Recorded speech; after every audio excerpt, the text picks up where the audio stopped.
Good morning, everyone. I'm glad to see you here. It's been an interesting week, and as you probably know, I had a little impromptu interview, but now we're here at the regular time with my good friend Jonathan, who has decided to join in at the beginning. I said that he's already been to the gym and getting ready for, over there, they're what, 5 hours ahead. So Yeah, he's close to lunchtime right now. So he'll be on with us for at least the next hour and then take a break and then come back. So it's going to be a great Saturday as it always is. How are you doing today, Jonathan? yeah, I'm good, thank you. Thanks for asking. Tried to pop in the chat last week, but I just couldn't really find much of a spot, really. Frustratingly, but yeah, I was rushed off my feet for 6 hours. So I was like preparing food and stuff, and didn't get much chance to even sit down or look at my phone. So I tried to hop on, but I watched back about 2 hours of it. But after a certain point, you can't keep up with these streams. So yeah, how are you doing today? Anyway, how's your weekend going so far? Well, I've been busy working. I started the week with some kind of flu and I was sick. So I've got still a little bit of a residue of it every now and then, a cough, but it's not too bad. I've been able to work. I was catching up with work the last couple of days. Yesterday, I was doing electrical work. I had to install exhaust fan in the bathroom. I have the old one here somewhere for one of my customers. It just wasn't enough air, so I changed that. But the ceiling was tiled. I had to cut it. It was kind of complicated, but I got that done. And then just the usual, I just make sure that I have Saturday morning off so that I can have the Live at 8 with Rick. And yes, and I did get a lot of compliments from the interview that we did over the phone with Kurt, and I also tried to dress up for the occasion. My problem, obviously, I don't have the kind of body where I can show off the muscles. So I just put on the jacket, and that way nobody can tell the difference. They don't have to realize that it's not a 30-year-old vegan that's doing the interview. That's good enough, if you ask me. And most people just hop on their pajamas. It seems like sometimes. So what more can people want? Exactly. Let me see. I don't know why my other screen seems to be messed up. Milton, did you pull out the cable again? Interesting. I usually use the large monitor in front of the room to watch my chat, and then I watch the StreamYard over here. And Milton, he was here, but I think he left. And then also you see that Liz and Dan, they're having still a live. They started it, I Yeah, guess, at 7, and so they have a live going on. And then other people have lives like around 10 and 11. So it's become kind of a competitive space. Saturday morning used to be pretty empty. It was just me. yeah, yeah. I get that. Yeah, it was. It's always been your time for a long time, but people work. They have to go at some point in the day, so you can only do so much. And if you take up a big block like we tend to, then 4 or 5 hours, then we're inevitably going to be crossing over someone. But I must admit, the time of day that you do it is quite um, considerate to other people. If people have families, they might be having cartoons on Saturday with the kids. I don't know. You got a family day out, so you picked a good spot, really. But yeah. So I just want to say thank you very much, everyone, for joining us in the chat, and hello to everyone that has said hello so far. So that's my socialising done for the day. Rick There can you Rick can go. do the rest. Exactly. Well, Lady June's the first, and then Mike Seeley Jr., and then obviously Jonathan said that he'd be on as soon as possible, but he got here on time. So Yeah. that's excellent. And then Rough Carnivore and Yellow Rose. I see all the regulars. It's good to have the same people come back and back, like Brian Dish, and let's see who else. I'll just go through every one of these. The Feral Grandma, Wendy, has dropped in, and we have again Jonathan and Ella Rose. Let's see. And of course, everybody is wishing a happy 4th of July. I guess a lot of people will be taking the time off and they'll be celebrating the freedom they think they have, which is great.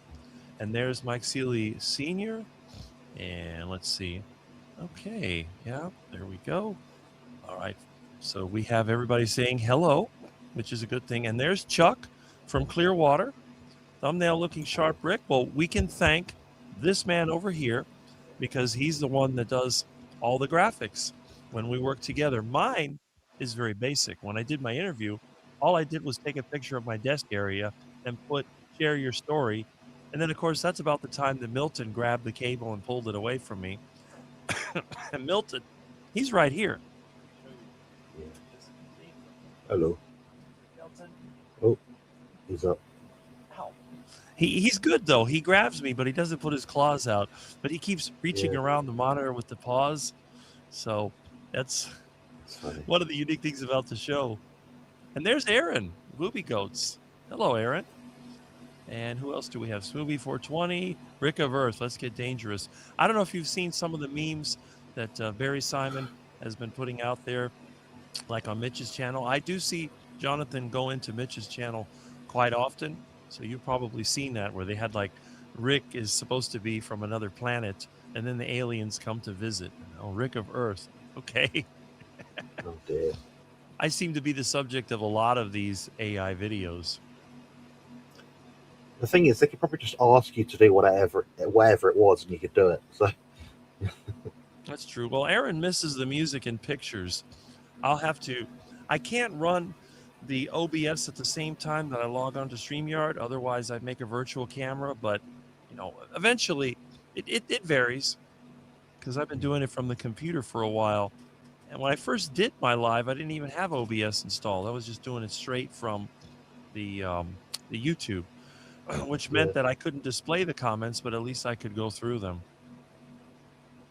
yeah. I'm trying to get used to the evolved Rick. Okay. Well, it's sort of a collaboration. You see, it's because my friend here, he offers to set up these live streams. So it's made a little bit of a difference. Oh, there's Robbie Autry. Happy 4th of July. Rick Milton, everyone else. Quack, quack. Okay. Carnivore Karen P. Happy 4th, everyone. And let's see. There's Robbie Autry. And we have, it looks like, Kelly, Missouri Carnivore. He's popped in, which is good. Let's see. Aaron again. Chuck again. Oh, and there is Frank J. Calabrese. Al from Down Under. All right, so he's dropped in. I don't know how many people I have, actually. I have to check. Smoothie 420. Isabel Goyer. Good morning, everyone. Milton, are you throwing up? Ugh. Sounds like he's ready to throw up. Oh, well. My hairball must be coming up. Yeah. Let's see. Yeah, these got a lot of comments. Hi, Rick and Jonathan. Yes, there you go. Excellent. It's so nice when people spell your name correctly. I was going to say that. I was A going whole to say string of that. them, like Jonathan. Spelled correctly. Magic. Exactly. And we know you don't want to spell Jonathan's name the wrong way because he will come for you. It's So- hard. And they say autocorrect. No, autocorrect doesn't type that in. It's like saying, "Oh, your name's Samuel," and autocorrect changed it to Samueli. It's like, no, it didn't. You're making it up. You just can't spell. We can't be able to look at the screen and spell it right. Well, it's always, Sorry. you know what they say? There was an old saying, when in doubt, blame a computer. They said that Yeah. back in the 80s. So they've been using that excuse a long time. Yeah, I think so. Hello, D Boss Way. Yes. Okay. Jonathan has a lot of fans. I mean, you have more subscribers than I do, and I think you're probably more well known in some circles than I am. It's amazing how many So- people come to be Mm. interviewed and don't know who I am. That surprised me a bit. I mean, it depends. Like you said, it depends on the circles. Like if we're talking about the people that are always regularly in this chat, yeah, they're gonna be more familiar with you. If you're talking about bodybuilding stuff or GLP-1 stuff or like nutrition advice stuff, they're probably more like to know me. But I don't know. It's a mixed bag, really. But I'd say proportionally, for the amount of subscribers you have, you definitely have a more refined following. Like you have a regular set of viewers. So where I might have like 20 or 40 or 50, you might have 100 or something. So Yeah. Well, the thing is, I tell everybody, and Aaron knows that. She said it as well. This is the elite subscriber group because you have the casual subscribers, you have the general subscribers, and then you have the elite subscribers. My channel tends to attract the elite subscribers. So the percentage of engagement is so much higher on my channel There are channels out there that have 30, 40,000 subscribers that have less engagement than I do. And that's because they We've have a seen lot of it. Yeah, general subscribers. But yeah, certainly. it's pretty amazing. The problem with somebody like me is that I'm a quack, so I tend to drive away most people. People look at me, they're like, I don't want anything to do with this guy. But then Confused. the people that are kind of different, they get drawn in. I like this guy. And that's what I've always been. My friends have always been sort of the oddballs of society, and that's why we've been friends for so many years. I've had friends for 40 years because although I'm crazy, I'm very predictable. What I like is very easy to understand, and once you get to know Rick, you understand that Rick is a decent person. Rick isn't going to take advantage of you, and Rick is going to give you as much information as possible. And unlike a lot of people, Rick is not trying to be something he's not. So, in other words, I'm not trying to get a Lamborghini or live in some crappy, overpriced condo to try to show off. I show my home is a disaster. My roof leaks, my car's falling apart. I ride a bike all the time. There's nothing here that's aspirational. I think the only thing is people like me because it's genuine and the fact that I'm not trying to impress anybody. I just want to. I started on YouTube to meet. Authenticity. Yes, authenticity. I started on YouTube to meet people. That was my goal. That's it. I'm not going to sell you anything, and I'm not going to, you know, try to be something I'm not. I'm not going to pretend, and I never will. I'd say you're a very charismatic person. Um, if, and some people don't quite understand what that means. They think it means extroverted for some reason, but it's got nothing to do with the actual description itself. I mean, a charismatic person has character, charismatic charisma. Um, what they do have is an intense passion of some kind or interest, but it's their ability to inspire others through their own passions which makes them charismatic. So, I don't know, when Bart Kay gets excited about talking about human pathophysiology or something, you can tell he gets excited. He talks a bit faster, he's explaining things, he's getting interested, he makes jokes. That's a charismatic person. Now, the person on the other side of the screen will say, oh, he's not, he's this, that, and the other, and he's whatever. And I'm like, okay, and you're so much more charismatic, are you? Where's your passions? Where's your great depth of knowledge? Where's your interest? Where's your love towards your craft?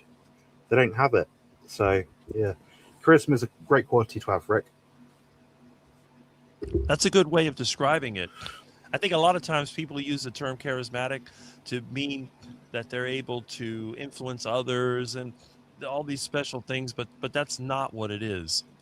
And I notice that online, there's a lot of people out there that promote things that attract attention, and there's always a demographic that they're going to appeal to. You have the influencers that appeal to the younger generation. They're the ones with the Lamborghinis and the muscles. And then you have the older generation, usually financial flimflammery, that, oh, you could do this or that and you're going to get rich. It's always the same pattern. And I just look at these people and I go, how can anybody watch this?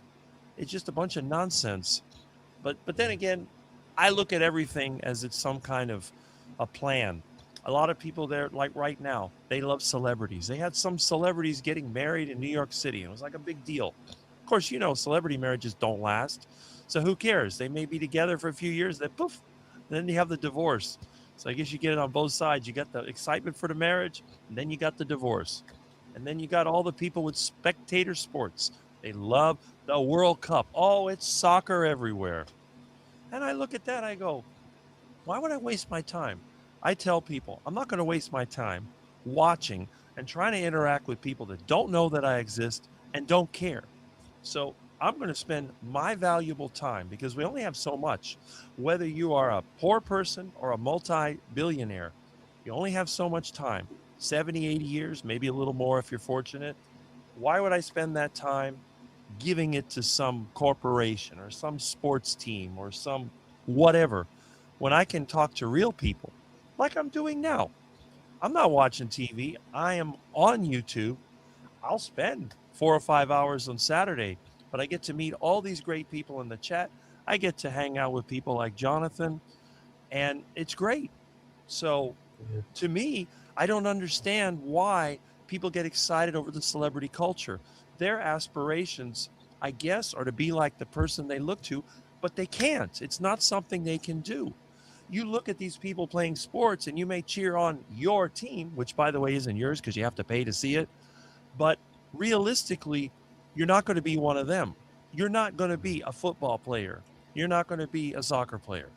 And that's the thing to me. I don't understand it. But on the other hand, when we're hanging out here on YouTube, I am what I am, you are what you are, everybody else is what they are, and you don't have to pretend. And I think that right there is the best thing. This technology has made it possible, because when I was a kid, we couldn't do this. We turned on the TV, there's like 5 channels. But the thing is, if you didn't like what's on TV, you would open the door and you would go outside and you play with your friends, you hop on your bicycle, you go on an adventure. So really it wasn't so bad.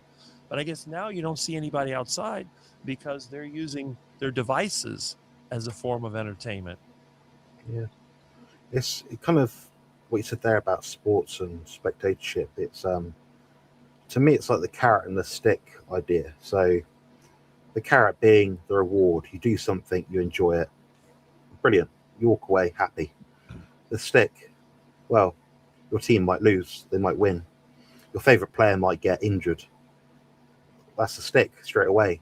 It's just like you're walking into potential loss in some regard. So for me, I'd rather do things that I know I'll enjoy. I enjoy chatting to my friends like you, Rick. I enjoy doing coaching with clients. I enjoy making content. I enjoy going to the gym. Now, if I went to the gym, but I thought 50% of the time I was going to get injured, I wouldn't do it.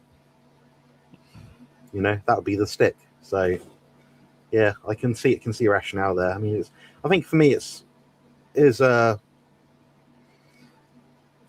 we've been taught, or I don't know, bred to be so patriotic, and oh, England's going to win the World Cup, and it's like, probably won't.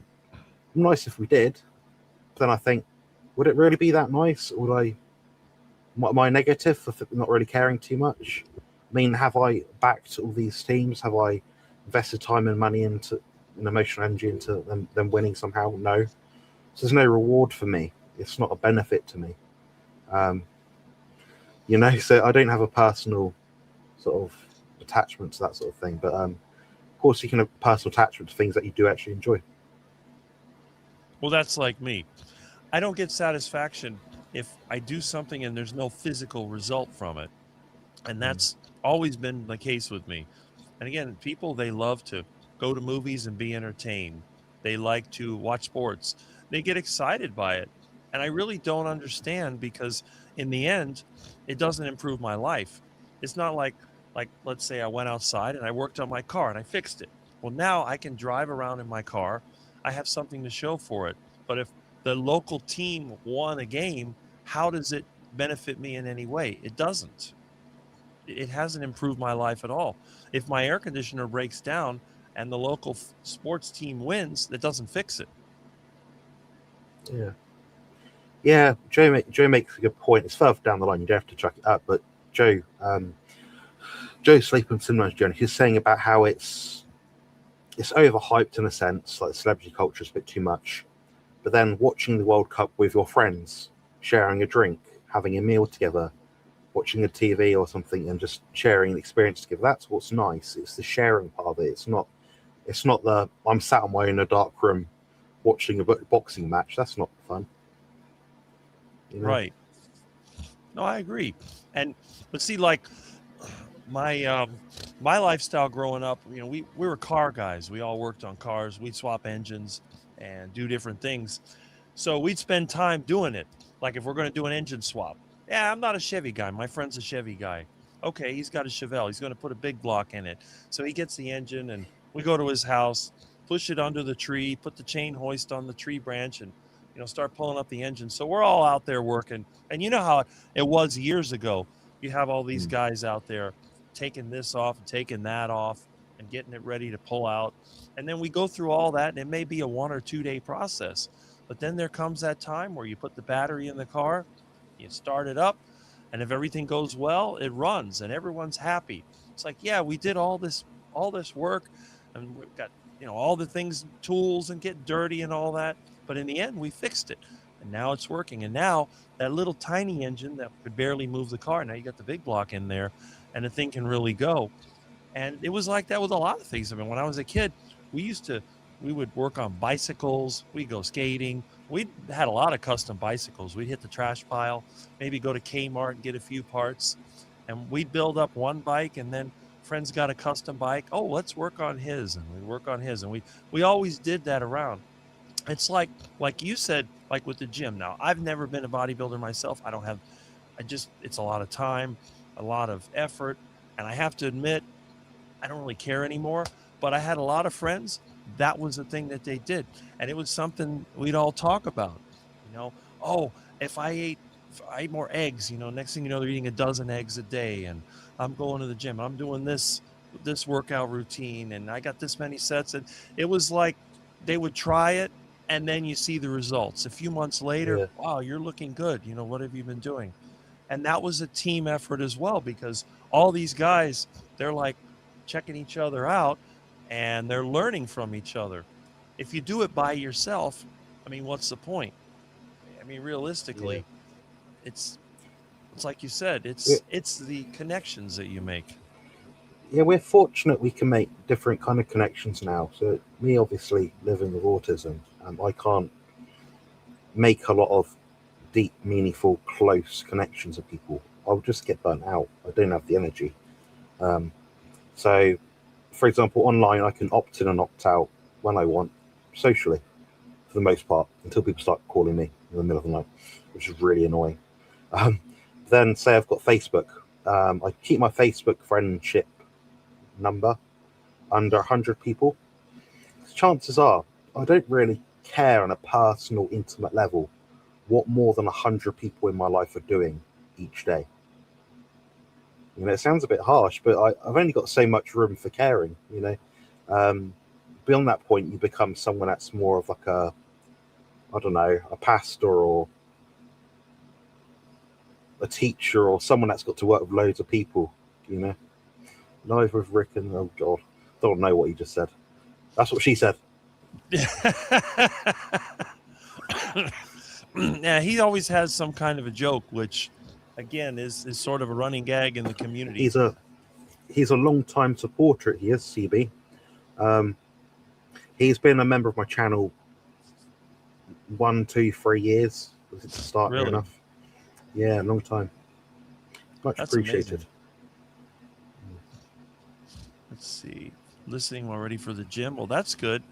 And again, if you're into the gym routine, it really makes a difference for some people's lives, because if you spend all day working in an office, maybe you do a lot of driving, you're not doing a lot of physical work. I think that it would be difficult to live in a world where I couldn't move around and do things. I would become very unhappy. So it's a good thing that we actually have a physical or gym culture that people can get into. And really, I don't think it was until the 1950s that the whole idea of a gym or any kind of workout routine really started to take hold. And of course, I do believe, this is my opinion, and I'm sure you have yours, but I do believe that the chemical enhancements is what really got the bodybuilding, I guess you'd call it, I don't know if you would call it not a hobby, but whatever. Interest. Yeah, exactly. Yeah. That really moved it forward, because now you had the ability for people to really maximize their gains, because when you're doing it naturally, you only have so much with your genetics. But when you add the enhancement, then that changes it. And I think that over time, by the 1980s, that became normal. And of course, they take it to the extreme. And as you know, I'm not against people using enhancements. I think that for some people it's very beneficial. But when they take it to the extreme and that becomes their entire life, that's when things tend to just break down. But if you can find that balance, it's a great way. Like in your case, with all the challenges that you have to deal with, I think that the bodybuilding is a very important part of your life, because it not only gives you a purpose, but it also gives you something that you can follow, a framework. You can make adjustments, and that's great. Yeah, I could go into this quite a lot actually. So I was speaking to my coach about this yesterday. We're talking about just finding a way to get it done. Doesn't matter how we do it, we just got to find a way to get it done. And also did a bit of research recently, and now this is especially true for men. Probably to some degree women as well, but especially true for men. Men do, I'm not going to say have to, but men should ideally have some kind of physical output. Exercise, being an engineer, working on stuff, yard work, building things, fixing things, walking, running, hiking, gym, whatever it is, bowling, I don't care. Men have a twofold higher chance of suicidality from being inactive or being forced to be inactive, and that is a state called, I believe, kinesthesia, like an inability to move, basically. Right. So exercise or movement of some kind is key. I say lotion is motion. When I'm not going to go too dark because it's not that kind of live stream, but when you live with a disease called suicide disease, yeah, I'm going to choose things in my life to mitigate that as best as I can. So it's like someone commented on the last live stream, I think, oh, I'm not a fan of that kind of body. It's like, great, you're insecure, obviously, because otherwise you wouldn't have mentioned it. Thanks for that. Thanks for admitting your incompetencies as a human being and inadequacies. But everyone's welcome to their own opinion. I personally don't really find fitness women attractive, if that makes sense. I don't need to say it though. I don't need to tell people. It's my own belief. It's me having that belief doesn't impact other people. But yeah, it's a funny world we live in. No matter what we do, we can't please everyone. But we just got to find a way to keep ourselves mentally adaptive and strong and stoic, I think. Well, I tell people that it's always a trade-off. There's no such thing as the perfect person. Everybody has in their mind someone what would be ideal. Let's say they're looking for a girlfriend. Oh, she's got to be this tall and have this color hair and this kind of body and whatever. And they're great. You could find a girl like that, but she'll probably be a little crazy. So there's always going to be some little problem. It's like a lot of times I'll get something from the trash. There's a reason somebody threw it away, and it may look good at first, but then you realize, oh, it's broken. Okay, well, I picked up a lawnmower out of the trash. It's missing parts, but it otherwise good. Then I find another one that's blown up. Well, I can put this part over here. So with equipment, with machinery, you can do that, but you can't do it with people. You have to take the good with the bad. And if the bad is a problem, you're not going to change the other person. And people go, well, I can change him. I said, no, you can't. You can't change another person. If a person wants to change, they have to do it themselves. And this is what I think frustrates a lot of people. And I have figured this out a long time ago. That's one of the reasons I've chosen to live by myself, because the one thing that I can control is what I do. But the people that I'm around, they're unpredictable. I mean, I have good friends, but they're usually pretty consistent. But again, you could have a bad day. You could offend somebody, and some people get offended really easy. You start saying the wrong thing, now you made an enemy. And I chose not to deal with that. So that's why I went the way that I did. I mean, people can be both sensitive and insensitive. Part of a good friendship is understanding how to behave around that other person. Not so much in changing who you are or being adaptive totally, but being a bit mindful. And I would argue, obviously, there's both sides of the coin. It works both ways. But if for example, I'm sensitive about being called by name, and people keep calling me the wrong name, and I explain, I don't like it. It annoys me. They're being insensitive to me. They're not showing they care about things which make me appeased, happy, content.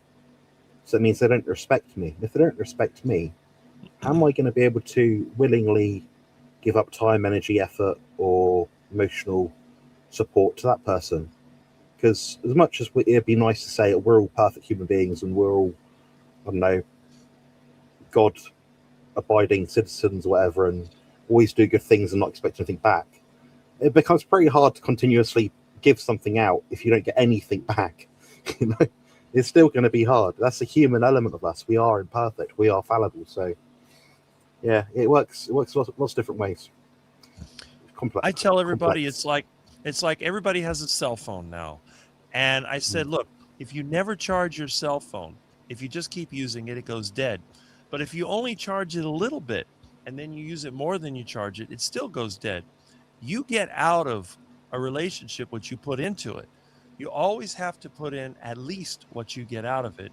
But ideally, you put in a little bit more. If you put in too much, then you'll have nothing left on your end.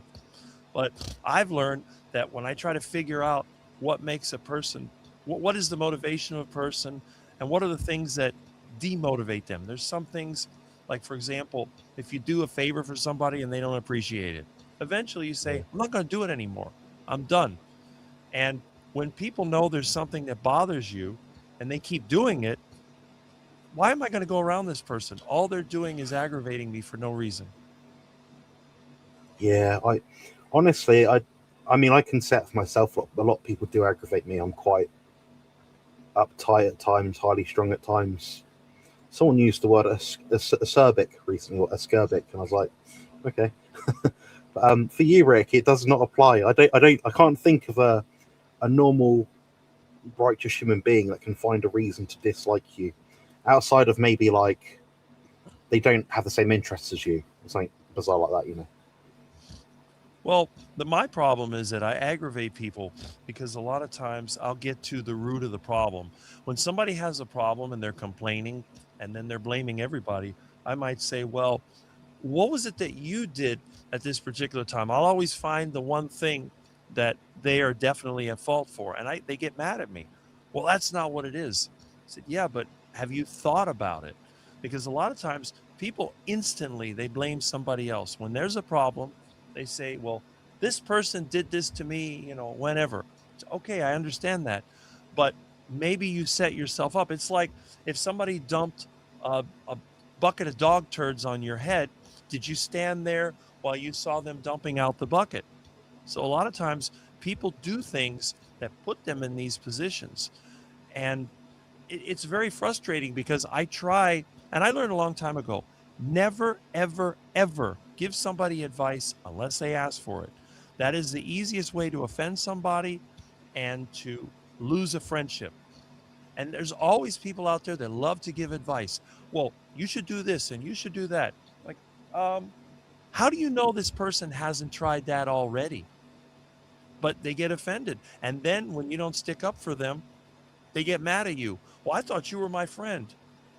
I am, but I'm just telling you the truth about what I observe. And then they get angry.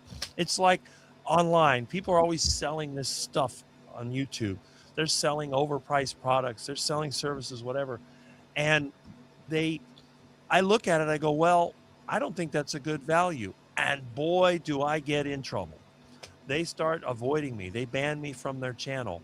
Like, you know, if you're selling soap for $20, I'm going to criticize you. I have the right to Yeah. criticize you. You have the right to do whatever you want. You can sell products or services. But if I find they're not a good value, I'll give my opinion. Now, a normal person would counteract. They'd say, well, there's a reason why this costs so much, and they'd explain it out. If they would just take the time to talk to me, there would be no problem. But instead, they just cut this guy off. And then it turns into something worse. That happened to me last year. You remember the whole experience that I went through. And Yeah. even now I have channels that have banned me for I don't even know what reason. They don't tell me. But again, when a person has an issue and they mention it, if you're their friend, you respect it.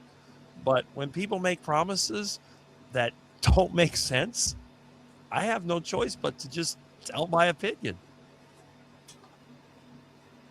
Yeah. Yeah. Hello, Robbie. By the way. So, I'm not ignoring anyone in the chat, but if we'd sit here and say hello to every single person who said hello, well, we'd be here all day and we wouldn't be talking about anything interesting. But hello, everyone. Yeah, the thing is that in my normal chat when I'm by myself, It's I just give a you. lot, Yeah. yeah, I give a lot of attention. But when I'm co-hosting with somebody else, it's a dialogue. It's a different type of show.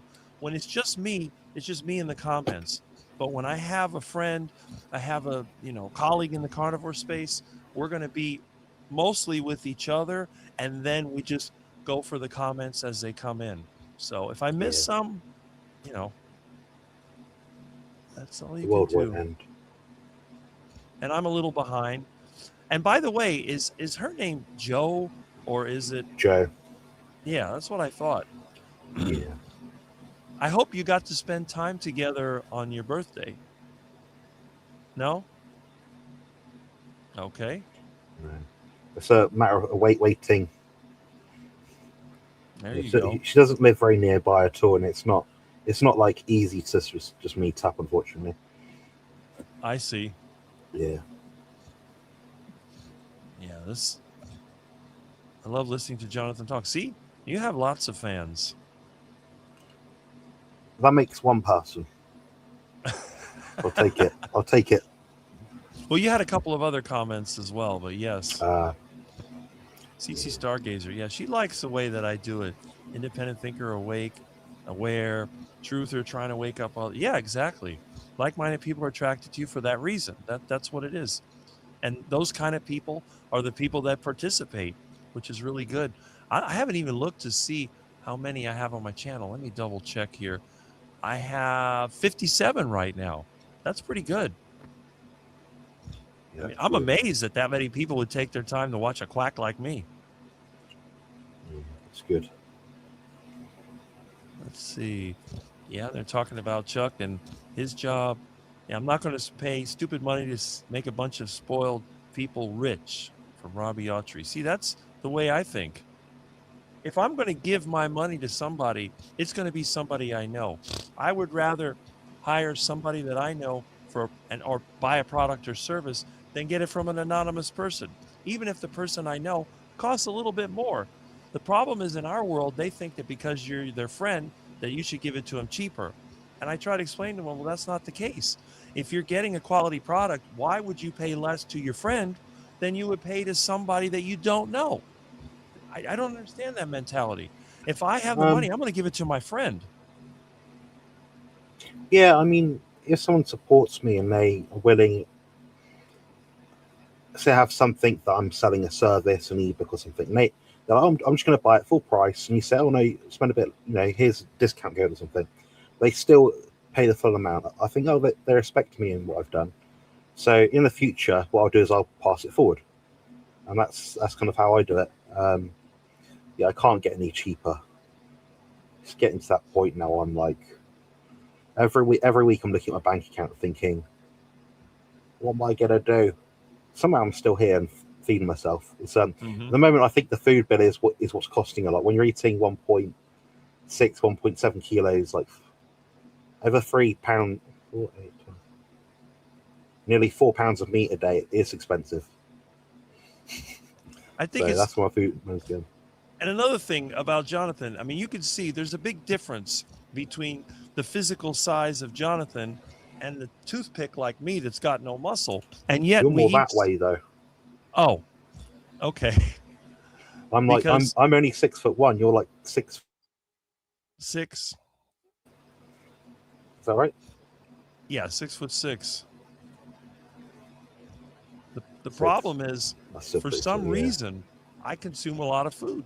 But again, I'm always working, and I believe it or not, even though I'm skinny, I lift a lot of heavy things, and I'm up and down ladders, and a roll of roofing paper is pretty heavy, and a bag of cement is 100 pounds, and my grip is quite strong. A lot of times I'll pick up a concrete block just with my hand. So I'm not your typical office worker, but on the other hand, I don't have the great physique that I can show off. I look like a 30-year-old vegan. I'm skinny, and I mean, there's nothing I can do about it. I could, sure, but can you imagine how much food I would have to eat, and how many other? Honestly, it's so much food. Like I knew, because like my background, I'll just say briefly, was working in a vegan health food shop. Mm-hmm. That was when I first started the Carnivore Diet, February the 2nd, 2020, and I saw this tiny little person that was working there, no more than 4'11". While she is at work, she always had food on her, always. It's in like there's a snack bar under the cupboard. There's, her lunch was like a giant box, but it was like obviously like melon and salad and fruit and vegetables and things. I'm like, you'd have to eat so much food, Rick, just to sustain your output. You know, like 10 kilos of fruit and veg a day, probably just to keep you going. You'd be bloated, feeling sick. You don't even like that food, so you'd be miserable as well. When I went plant-based, it was a complete disaster. And I got so sick. Like, for example, I got the flu this week. It was a minor nuisance. Yes, I cough, my voice is a little off, but I feel strong and healthy. When I was on the plant-based diet and I got the flu, it was terrible. And it was like up and down. You'd get it, and then you get a little bit better, and then worse, up and down. And then finally, it just took me out. The third or fourth time it came back, I couldn't even eat. I was just so sick. And I was thinking, man, why? Why would I do this to myself? Why would I eat the healthy fruits and vegetables and drink the juices and take the vitamins and all this stuff and feel terrible when I could just go back to the meat and eggs and feel great? Sure. The only reason I went on the plant-based diet, my parents were scaring me because they said I'm going to get colon cancer. And then I was told that if I go on the plant-based diet, that I would finally have a sex drive, which I never had. But it didn't work. Not only did I not have a sex drive, I felt terrible and I had no strength. And then the other thing is I got cold. This was the really weird part. Eating a plant-based diet, I would get cold. I'd get by the air conditioner, I'm shivering, thinking, what is going on? Now I got the air conditioner on 75 and I feel warm. I wake up at night sweating, sometimes 3 or 4 in the morning, and I set that thing at 65 degrees. And if the air doesn't blow right, I get hot. So I'm consuming energy at night. I can't gain weight. I've never been over 200 pounds for long. And everybody else I know is just constantly, well, I can't eat this and I can't eat that because I want to lose 20 pounds. Like, why do you want to lose 20 pounds? Who cares what you weigh? Wouldn't you rather have a better body composition? I mean, I don't care if I'd love to weigh 250 pounds as long as it was all, in muscle and not in a big stomach. And to me, even though I'm not into bodybuilding, it bothers me when I see people with a giant stomach because I know that that's a sign of being unhealthy and they don't see it. Oh, I just need to lose some weight. I'm going to go on Ozempic. No, no, no, no, no. Why would you do that? It's crazy. Yeah. I think you've touched on a good point there. And that's in regards to like your yardstick, your objectives, how you set goals yourself, what do you measure, the different metrics that you might have. And this is a theory of mine, and I don't, it's just me sort of spitballing here, really. I think some people use or create or find other metrics to measure their progress, results, what they're doing, because they're scared of trying hard, just waiting for the result with the discipline and patience. Like, for example, I don't know, I'm not getting stronger in the gym. Oh, so what do people do? Oh, how tight does my t-shirt measure against my arms? It's like, why not measure a better determinant, which might be your strength in the gym? It's because they're not getting any stronger. They don't want to admit it. So I think people detract from the correct metrics, like the right number to measure the right job, by finding something else. I think it's fear as well. And thank you for all the nice comments, by the way. I've seen some of them. Oh, yeah. I really, I love the interaction. But again, the metrics, how you measure things is really important. But they have people brainwashed. It all comes down to the scale. And that's the worst thing ever because you don't know. You could be gaining weight and losing body fat. And, I'm a little odd because I'm kind of like Dr. Kiltz in a way.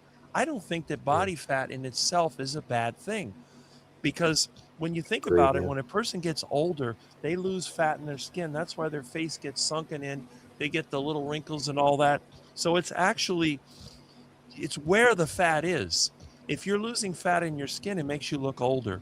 But if you're losing it around the belly, well, that's a good thing because that means that your body's able to use that stored up resources. But what really bothers me you see the guys with the stomach sticking out, and even the ones like, you're in bodybuilding, there's guys out there that have low body fat, but yet their stomach still sticks out. You can see their abs, but it's sort of like, I don't know, a bubble gut or whatever they Hooch. call that. Yeah, Yeah. like that, because they probably have internal fat. And people do judge others by appearance. I do it too. I look at somebody. I mean, we're designed that way. We can tell It's if a human person. nature. Yeah, We were built to discriminate. Like, the fact I look how I look now means that every person watching this stream is more likely, generally, going to be a white person. If I go to Joe's stream, or D Bossway stream, or Calamity Jane's stream, or Harani's stream, if I'm Harani, her name's something else actually, but I can't say what I think. She's a lady from India.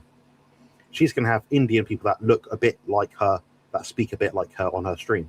So we do discriminate as human beings, and there's nothing wrong with that. It's just human nature, It's just the way it is. So. right. Exactly. I see Polish Mike is here. I don't see him too much. He doesn't seem to make videos anymore, but he does seem to watch the videos. But that's good. Yeah, the carnivore space, the problem that I've seen is that it turns into sort of its own little cliques or whatever it is. There's certain people that follow the celebrity personalities. Everybody that's crazy about Dr. Barry. And then they have the little groups that they have. They have their Healing Humanity group, and they have their SBG. And people get mad at me because I say SBG is BS, because I don't see the big deal of these pay to play. I said that 3 years ago. Yeah. I called it first, and exactly what I thought would happen did happen. Yeah, I'm not going to slander them, but I don't agree with the practices at all. I'm not a fan at all. I can back it up. See, I'm not the only one. But the thing is, when I say these things, I make enemies. Well, Rick, how can you say that? But it's just the way that I feel. We've been around long enough to know when people are being manipulated. And a lot of times they're given a false hope. If you go, like I got a chance to go to the carnivore meetups for the first time last year, and you look at the people, most of the people in the carnivore space do not look like you or me. So in other words, you might have one person, two people there that are muscular, and you may have 3 or 4 that are tall and skinny. But the vast majority of people in the carnivore space look like the average American. They are average height, a bit overweight. They don't look like they're some special community. But a lot of times the celebrities of the community, they have a certain look. They always have the before and after pictures of how terrible they were before and how good they are after. And they hold out this hope. But I think for a lot of people, it's a false hope, because they're convinced that the only way they'll succeed is when they get that physique or the experience that the person they're looking to has. And they don't realize that every person is an individual. Most people are never going to look like that. I mean, nobody's going to be 6'6". I can tell you right now, it's not going to happen. And you're not going to look like Dr. Baker in most cases. That's not going to happen. And you're not going to look like Anthony Chafee. That's not going to happen. And you have the Bella SBG lady. You're not going to look like her, because everybody's different. So what you have to do, you have to figure out what is it, even if you're going to stay fat the rest of your life, that's not a bad thing.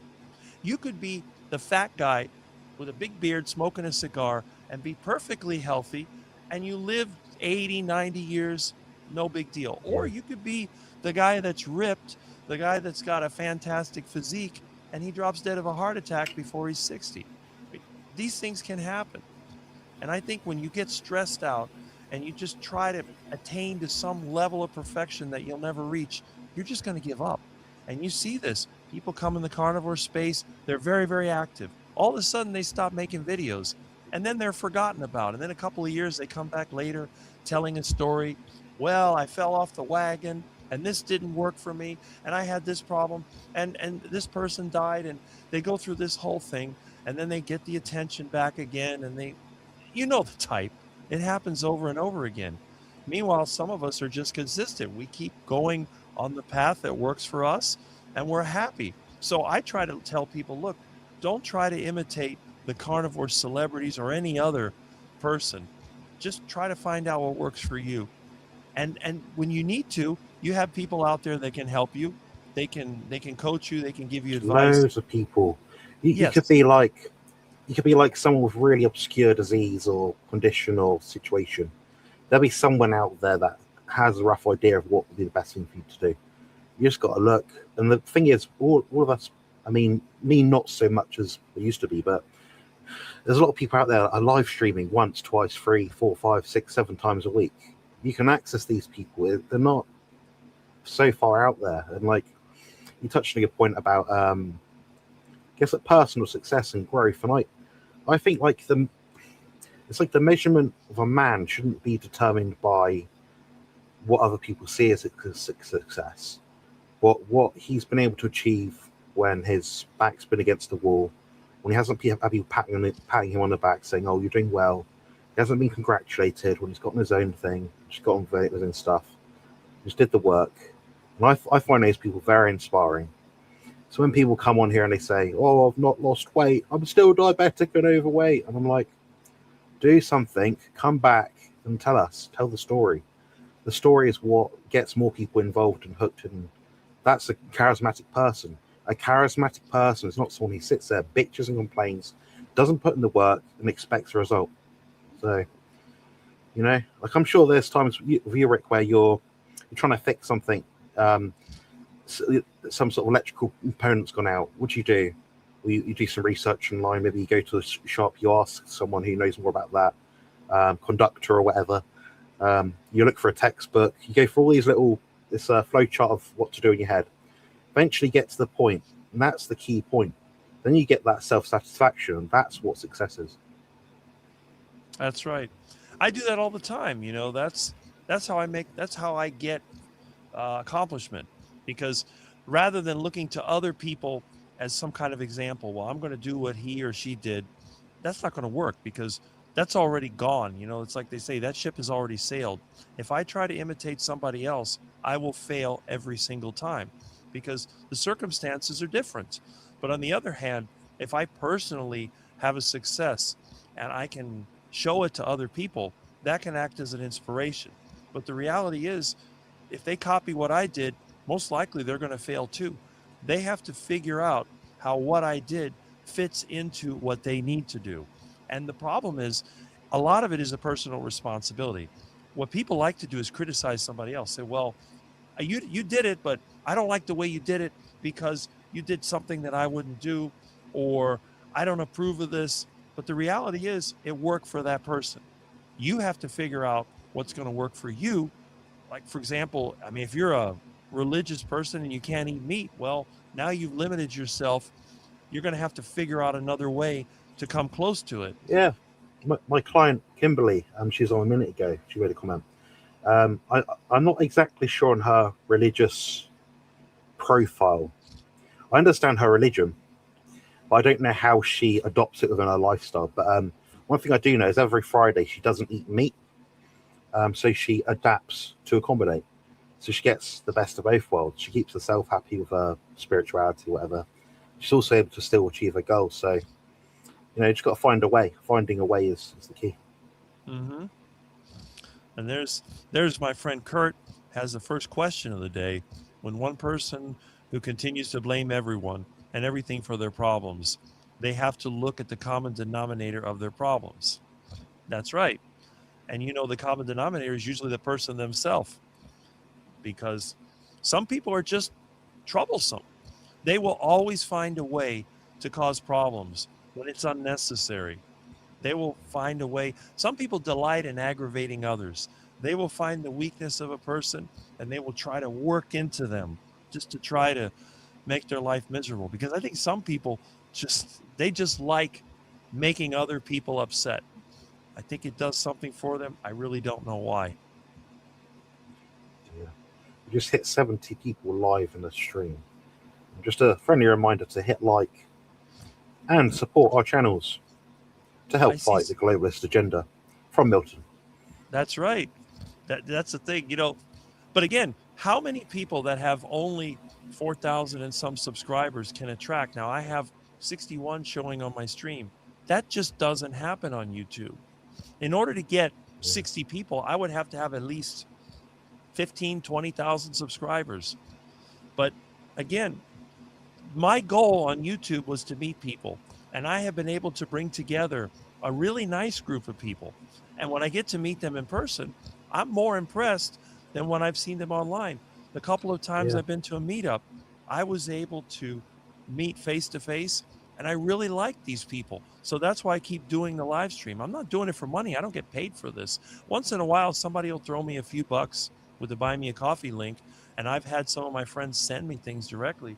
Well, I hear the ducks out there quacking, but you know, it's all about meeting people and giving them something to talk about. Another point to mention is maybe a bit naughty for me to say, but your channel, 4,000-5,000 subscribers, something like that.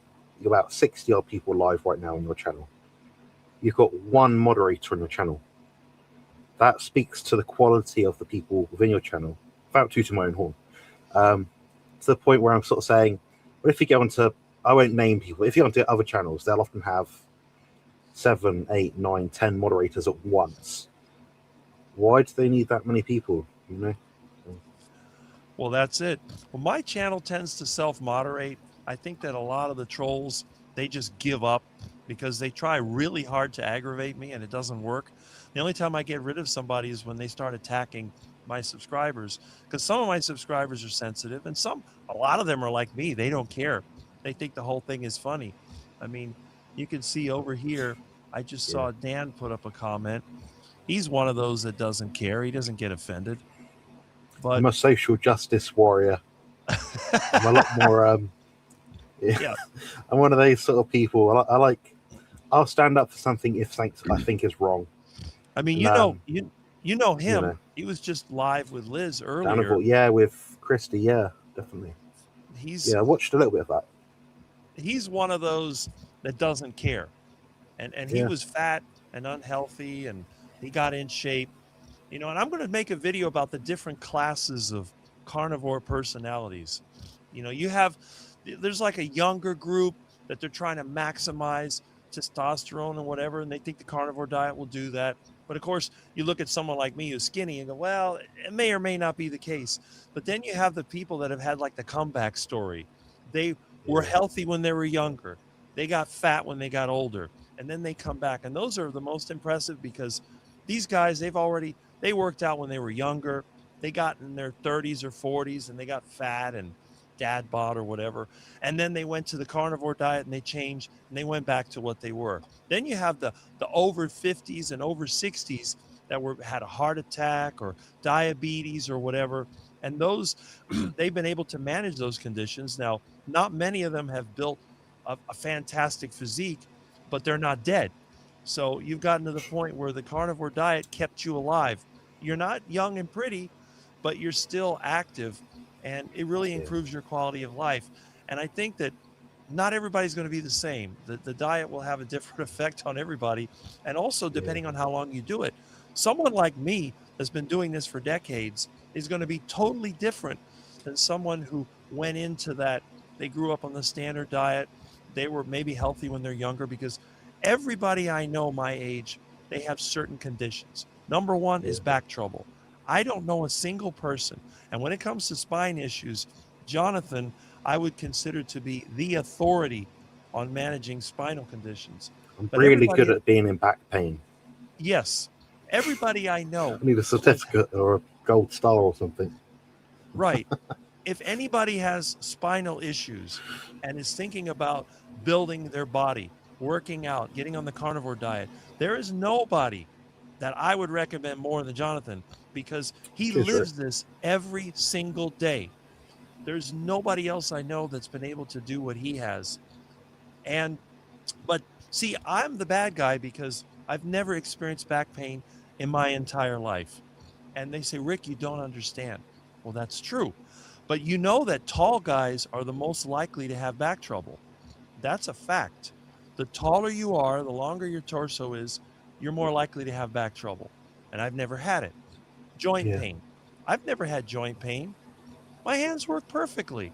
I've never had neck pain. I had a friend that I used to have to help him try to stretch out because he gets shoulder pain. So we'd have to stretch his arm out and and it would help. And he was always saying, "Rick, I don't understand. You're always out there picking up things. I've seen you pick up stuff off the ground and your back doesn't hurt. I've seen you with bags of cement and concrete blocks and engine blocks and all that stuff." I said, "Well, I don't know. Maybe it's a diet.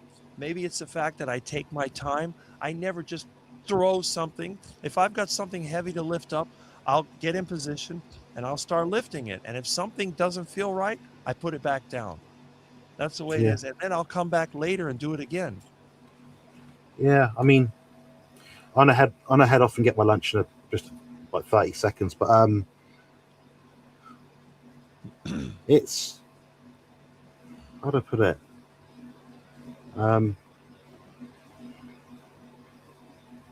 We're all just trying to find a way in life to live a bit better. I think overall, I think if as soon as people start accepting that as like the common denominator, so to speak, we can start to look forward to things a bit more. My thing is I'm very defensive at times, and I think that's getting in the way of a lot of progress in some elements of my life. And what else can I say? I don't know. I'll get back to it in a minute, but thank you very much for the comments so far, everyone. If you leave any questions in the chat for me, Rick will star them or answer them himself. Otherwise, I'll catch you up very soon, and thank you very much. Rick will still be here. Give me like enough time to eat some food and close my eyes for like 10 minutes. Right. All right. All right. I'll catch you in a bit. Cheers. Enjoy, Jonathan. Okay. So let's go ahead and let me just put, there we go. All right. So anyway, now we're going to get back into the comments. Now, I actually have something that is cooking right now, but I did have somebody mention that they like the intro. So what I'm going to do while I check my food, I'm going to try to play the intro. Let me see if it comes up. Okay. Let's see. Okay. Where did that go? It's here somewhere. Okay. Well, maybe not. Oh, wait a minute. Is this it? Okay. Nope. Seems like I lost it. Oh, well. No big deal. Let me see here. I'll just go. And Milton, he seems to have fallen asleep. Milton is sleeping behind the computer. Let's see here. Okay. All right. Okay. Oh, looks like the thing's not even active. I guess Milton must have disconnected. Let's see. Oh, there we go. Nope. Let me keep trying. Huh. Okay. Oh, Milton woke up. That is a little bit of a problem. Let me see here. All right. Oh, well, no big deal. I'm going to go ahead. Let me check on my meat that I have cooking. And I see that Christy was here, so we'll say hello.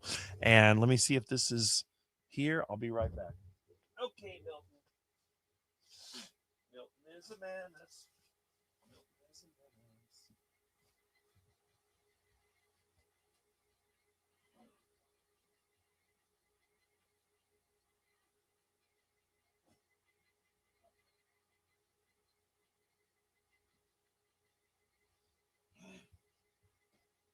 All right. Crazy kitty, get this nasty old thing out of here. All right. Yeah, it's perfectly cooked. Pork shoulder is on sale at Winn-Dixie for 89 cents a pound. So there's a limit of one every day. So after this live stream is over, I will get on my bicycle and I will go over to Winn-Dixie And let's see, there's Liz. Got to get me. There we go. Well, I was watching you and Dan. You look like the dynamic duo over there and enjoying yourself. I like both of them. You know, I've been on Liz's channel, I've been on Dan's channel.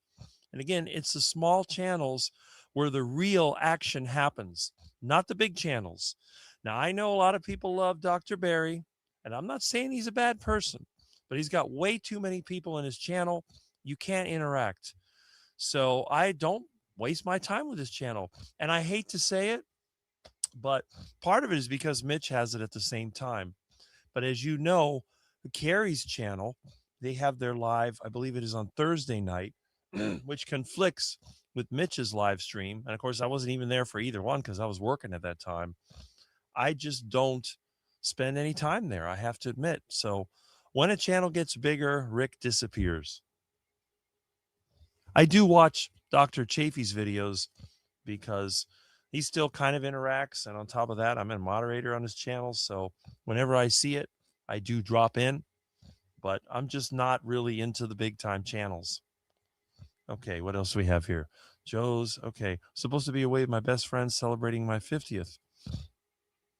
Are you 50? You don't look 50. Celebrating my, really? You look more like 30 something. Okay, let's see. We love you, Rick. Well, thank you, Amanda. And you are always commenting on my channel, so I love having you here. It's great. Good morning, good day, Rick and Jonathan, from Kurt Meathead for Life. And by the way, if you didn't see our telephone interview on Thursday, you should. The replay is on my channel. Okay, let's see. Enjoy the movie. Haven't seen it yet. Okay. Danivore, hello again. Amazing show. Yes. And didn't he look good with his American flag shirt? The right to bear arms kind of thing? Look great.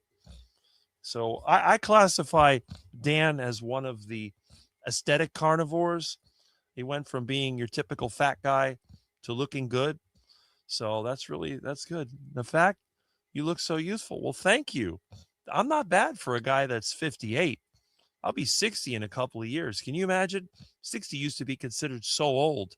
And usually 60 is when you start falling apart. So let's see how well I hold up. I'm glad Rick is co-hosting. Nice to see you, Jonathan. Milton, Milton, ow. Milton, stop that. Look at this menace. Milton, you are a silly puss, you know? No, watch Milton. Bad Milton. Milton is always ready to attack, but I love Milton. Rick, you're a straightforward person, and many of us appreciate that. Yes, that's why you're here. And hello to Liz again. There we go. Question. Can't you add extra beef fat or butter to gain weight? I tried to do that. Nowadays, it's too expensive, but I ate so much fat, you wouldn't believe it. The only thing that it does, it makes me sweat more at night. That's it. I just get hotter. I don't gain weight. For some reason, I guess because I've been on a carnivore diet so long, no matter how much I eat, I don't gain weight. And my appetite's good.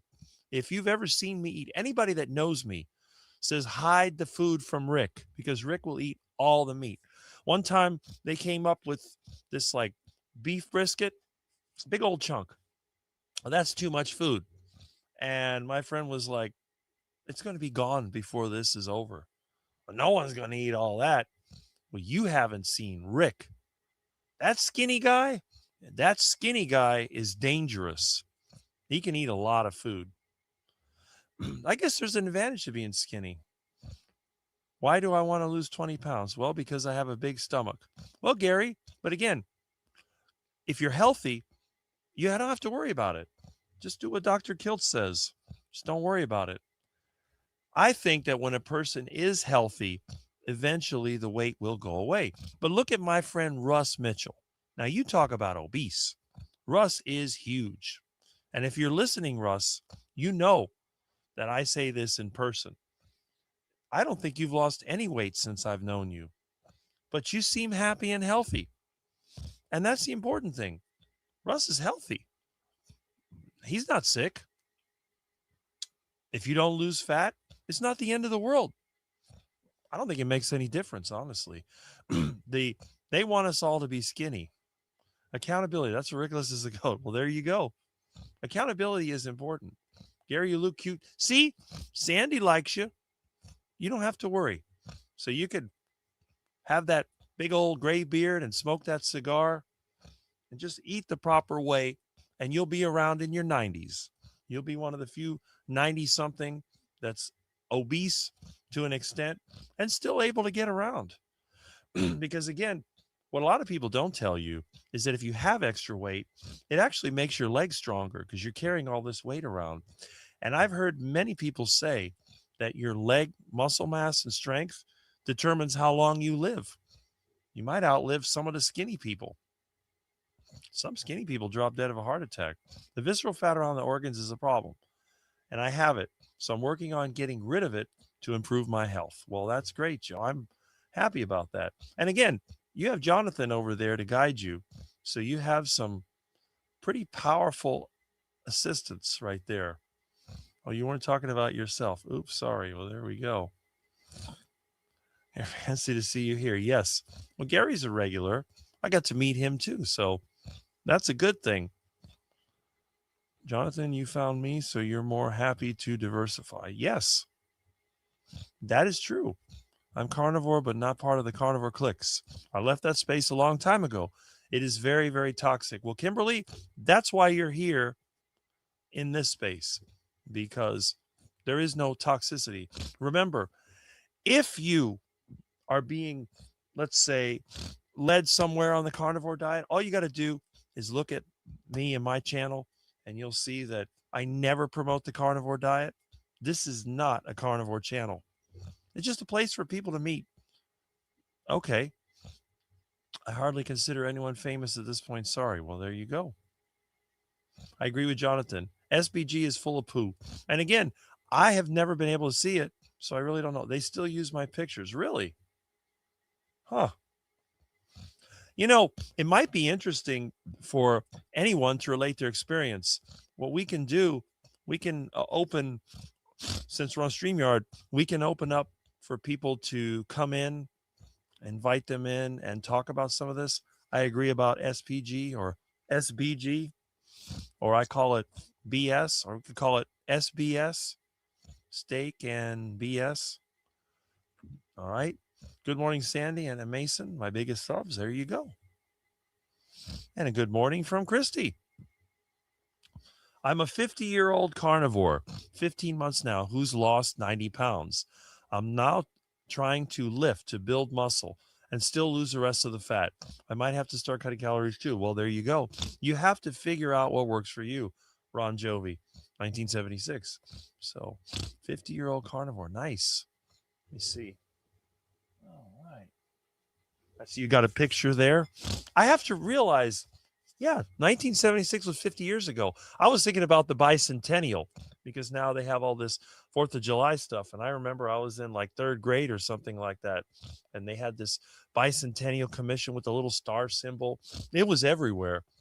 I even have some bicentennial quarters. They didn't do that this time, but I won't be alive for the tricentennial. So that's, who knows? I am not going to live. Well, I hope I don't live that long. If I lived another 50 years, I'm going to be a very unhappy person. Can you imagine? I would be 108 years old. Do you think I want to be 108 years old? No. I'm sure that the world will self-destruct before then, but then again, maybe not. I do not want to be 108 years old, and I will not be 108 years old. I think I'm going to kick the bucket somewhere between 90 and 100, and it's going to be a heart attack. At least that's what I think. Okay. The shirts are awesome. Yes, Gary has gotten into an artistic mode, and he's made all of these sort of product parody shirts, everything from beer to tools. I'm surprised he hasn't made a cigarette parody. What was it? Lucky Strike? Reach for a lucky instead of a sweet? Reach for a ducky instead of a sweet? That might be a good one. What are SPG? What have I missed? I think what that is SBG. And I do mention them all the time. Peter has vanished. He's probably going to work. Peter's, he sells furniture. So he's probably on his way to work if he's not there already. But yeah. Weekends are a great time to sell furniture. I was never really into sales myself because it's hard for me to sell something I don't buy. I would never buy furniture. I either find it or build it.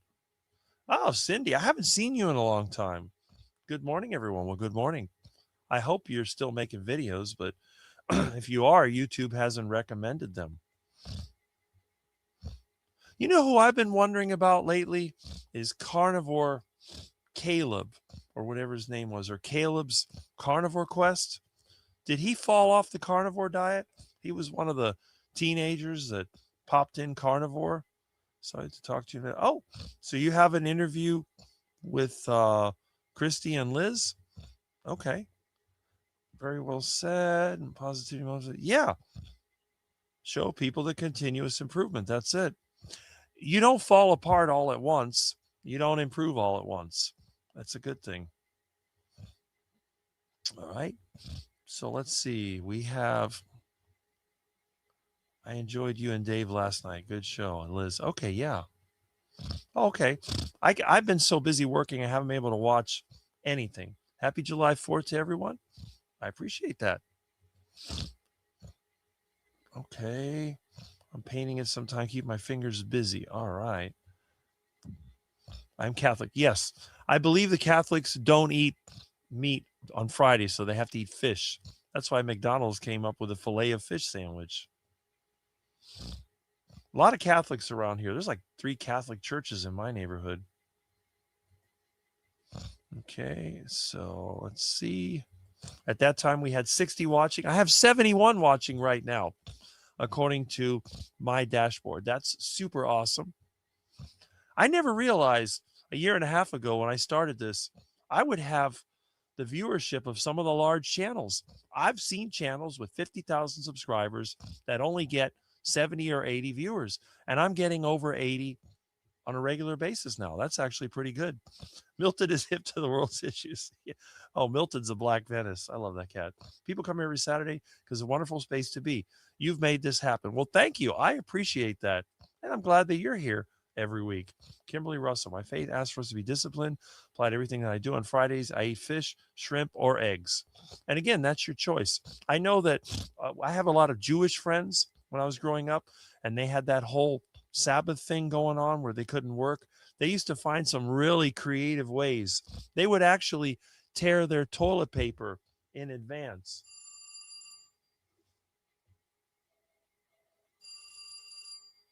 Who is that?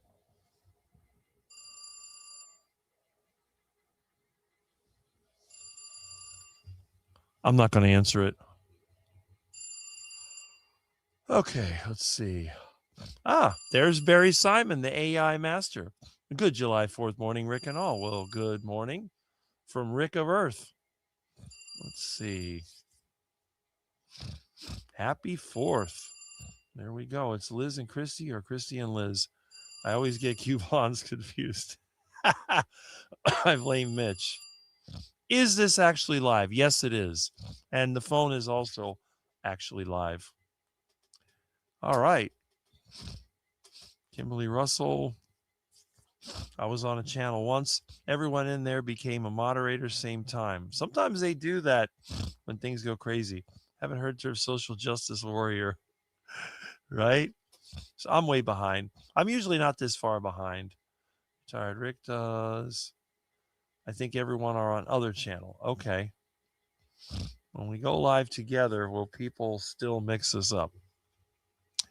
Okay. Mostly sisters on the mother. There we go. Okay, that's a question for Jonathan. Do you eat a lot of boiled eggs? I will try and mark that one so that he can see that. Okay, so let me go over here. You aren't young and pretty, but you aren't dead. Yes, and that's the thing. Look, once you've damaged yourself to a point, it's like a rusted car. You can't fix the rust. You can only replace it. And since humans don't have spare parts, once you've turned yourself into looking like a troll, you're never going to be a supermodel. That's just a fact of the matter. But that old rusted out car can still run good can still go down the highway. You may have to patch it up a little bit, but think of a rat rod. The rat rod, the hot rod that's ratty looking, that could be you. You could be a rat rod. Is that a bad thing? No, because you're still running. It's a bad thing when you're in the junkyard or you're turned into scrap metal. You're in the ground or you're being turned into dust. Caught that too, what Rick said. Yep. And I don't make any promises. He has helped me with training and with EDS. Must be talking about Jonathan. Rick is a sweetheart. I think so. I'm not a bad guy. I don't go and trash people. That's just the way it is. I will criticize people's actions, but you'll never see me criticize an individual. Have you ever seen me say that a certain person is a bad person? I don't do that. It's not the way it works. Because all of us are basically bad at our source. We're all sinners. If you're religious, you say that. And if you're not religious, you realize that humans are imperfect. We make mistakes. The question is, how do we handle the mistakes? Do we try to cover them up or make excuses for it? Or do we find a way to fix the problem? And if we can't fix the problem, do we let other people know about the problem? And there's Amy. Hey, Rick and Jonathan. Well, hey, Jonathan will return, but I'm here. And Just Love Retired Rick. Yes, Retired Rick is on Wednesday night starting at 8. Blonde chicks with glasses. We all look alike. It is a huge compliment. And it's not just the blonde girls that are attractive. The blonde guys can be too. So we're not going to discriminate based on gender. There are attractive women and there are attractive men. So is that a bad thing? I don't think so. People get offended. You got guys out there that work hard. They keep themselves healthy. And they go out there and some guy tells them they look good. And then they go, I'm not gay. That's not what we were saying. But most of the guys that are into bodybuilding, when you tell them they look good, they go, oh, thanks. And then they'll show off, some of their hard work. And that's a good thing. I do believe that many people are insecure. And if someone gives you a compliment, even if it's a gay guy, and I always say, if the gay guy's good looking, consider that compliment a real compliment because they know better than anyone. All right, let's see. Okay. See you soon, Jonathan. Yes. So we've gotten to the point where Jonathan left and I'm catching up. I'll catch up eventually. That's one of the things about my live stream. And Coach Steven says hello. Yes. And by the way, if you're not familiar with Coach Steven, you need to check him out because he's one of those that started off sort of fitness and health minded and did everything right, everything the way it was supposed to be, and probably looked great in the process. But then when he got to a certain age, it fell apart. And then he had all these problems. So he switched to the carnivore lifestyle, turned it all around, and now he's in his 60s, looks great. I mean, if you're a guy in your 60s, you'd want to look like him. And he's very intelligent too. So his specialty is in studying blood, phlebotomist. But there he is. So check him out. He interviewed me several years ago as well. All the great carnivore channels, every single one of them has interviewed me at least once. Usually once, because once is enough. Once they've interviewed me, that's it. Who is Milton? Milton is my cat. If you don't know who Milton is, I'll show you. There he is.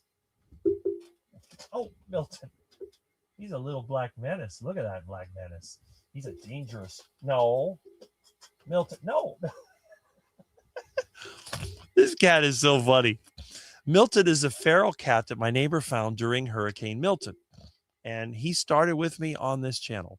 No, not on the channel, but when I did my first live from my computer, he was there. What? He's a black menace. Milton is Rick's cat. And Christy has her cat as well. And Liz has her black cat. And she made a funny short video with her cat versus Milton, the difference. Black menace. I smoked a pork butt yesterday. Well, there you go. And again, pork's on sale. I got some pork that I cooked. I might have to eat that too because I'm still hungry. Good day, everyone. Hi, Amy Hugs. Hey, saw you on last night in the chat. Okay, let's see. We have a hey to Sandy. It looked good, I watched. So there we go. We're going to cook some brats on the fire pit later. Well, that's it. Have some good sausage. Milton is going to save the world if he gets support. Either that or he's going to take me offline. He's good about that. Milton is a cat. And most carnivores seem to have a cat, although some have dogs. But cats seem to be popular in the carnivore community. Patricia Butler says hi to Rick, and Rick says hello. And howdy to Patricia. Rick, you just made my day. Yes, I'm 50. Jonathan's older woman. Well, you don't look 50. And I'm just telling you, late 30s, that's what I thought. I could be wrong. But hey, isn't that great? And the thing is, you're not one of the skinny gals, okay? And I hate to say it, but when you get older, being skinny is not a good thing. If you're starving yourself to try to fit in some dress, the older you get, the worse you look. Being a little bit extra, but being healthy is better than being super skinny. You don't want to end up like Karen Carpenter. Remember the singer Karen Carpenter? And you see all these people that try and starve themselves, and they look terrible. Once you get, over 35, I would think that trying to lose weight just for the sake of losing weight is a bad idea. What you should concentrate on is being healthy, maybe increase your muscle mass. And if you lose weight, great. If you don't, who cares? You'll be happier. A little extra weight isn't going to kill you. 60 falling apart, I would say 40. Okay. Well, I haven't fallen apart yet, so I would say 60 because I'm 58. And I still feel like when I was 25. And there's Venetian Cat, Morning Red Kitties and Quackers. Cat distribution system, Sevi, a pregnant kitty. Oh boy, her name is Finta, white with black spots, due in 3 weeks. Well, there you go. More kitty cats. And cats everywhere. Milton, Rick, NASCAR events. Okay. Let's see. Spanky with his lanky. Well, there you go. Being like Linus. Milton has got claws that like to assert their authority. Most of the time he keeps his claws in, but boy, is he cute. He's sitting behind my computer, and he is just such a sweet kitty most of the time. But every now and then, as Liz made the little short video, Milton decides to attack. But that's just his nature. When you're a feral cat, he's never going to be 100% tame. And you know what? I like him because I do like that little bit of wildness. It's like having your own mini panther. Okay, yep, that repeated that comment. Okay. Wonder why it does that sometimes. I never think of you as skinny, Rick. I think you're at the weight your body wants to be at. You're in great health and very agile. Your body's doing great. Well, I believe so. You're probably right. And I always joke. I had a friend of mine said, wouldn't you want to get bigger? Like, look, if I wanted more muscles, I'd date a bodybuilder. That's all. It's easy. Good morning, Cigar Gary. There we are. T-shirts and cigars. Gary has a rock star vibe. Well, like a ZZ Top vibe. She knew you were a good soul and protect her and her babies. Yep. The kitties do know where the food is. I eat lots of butter and fat and eat until I can't eat anymore. I stay within 3 pounds, just water weight. Yeah, 5 years carnivore. See? And Chuck is now in the long-term club. I say that anybody that's more than 5 years is in the long-term club. And Jonathan was thanking you. And there we go. And let's see. My neighbors found and brought her. They're worried about dogs killing her and the kittens. Likely dumped. Yeah. That's usually what happens. I don't know why people don't like cats. Maybe they can't afford to feed them. I don't know. But I like my cats. I walk out there and Mama with her 2 cute little kittens, they go meow, meow, meow. And I got little Milton in the house. He's always my little companion. He's a nice kitty. But cats can be expensive. I mean, it costs me up to $1 a day to feed Milton with the meat. So what is going on with SBG? What's Belly Ma up to? That's a good question. They kind of isolate themselves, so I don't know what's going. I'm a bicentennial baby, born in 76. There you go. Belly. That's what she calls her, Belly Ma. Congrats on 5 years. Yes, I agree with that. You have to show us how she's doing. We love those kittens videos. Yes, I have to make some. My phone, which I use as a camera, quit on me. and I haven't. It's had some issues. I'm 66 now. Well, there you go. No way, Rick. True. 108 and still fixing things. Well, we'll see. I don't think I'll be around then. But if I do make it to the tricentennial, it's going to be crazy. Where can I purchase a shirt? Well, Gary, we can send your link to me. We can post that here. It's a cool 85 now. Yeah. Order 2 of Gary's shirts. Can't wait to get them. Okay, let's see. We're getting closer. I'll rename my channel Carnivore Cat Lady. There we go. Venetian cat. Yeah. Today in particular is a good day to buy for the holiday deals. Well, there you are. I thought Peter sold mattresses. I always wanted to ask him about the conspiracy theory. They are money laundering fronts. No, he's what is it? Waterbed City? What do they call it now? City Furniture. 50 years ago, my female-born sibling accused me of stealing their fireworks and burned my right shoulder with a lit sparkler.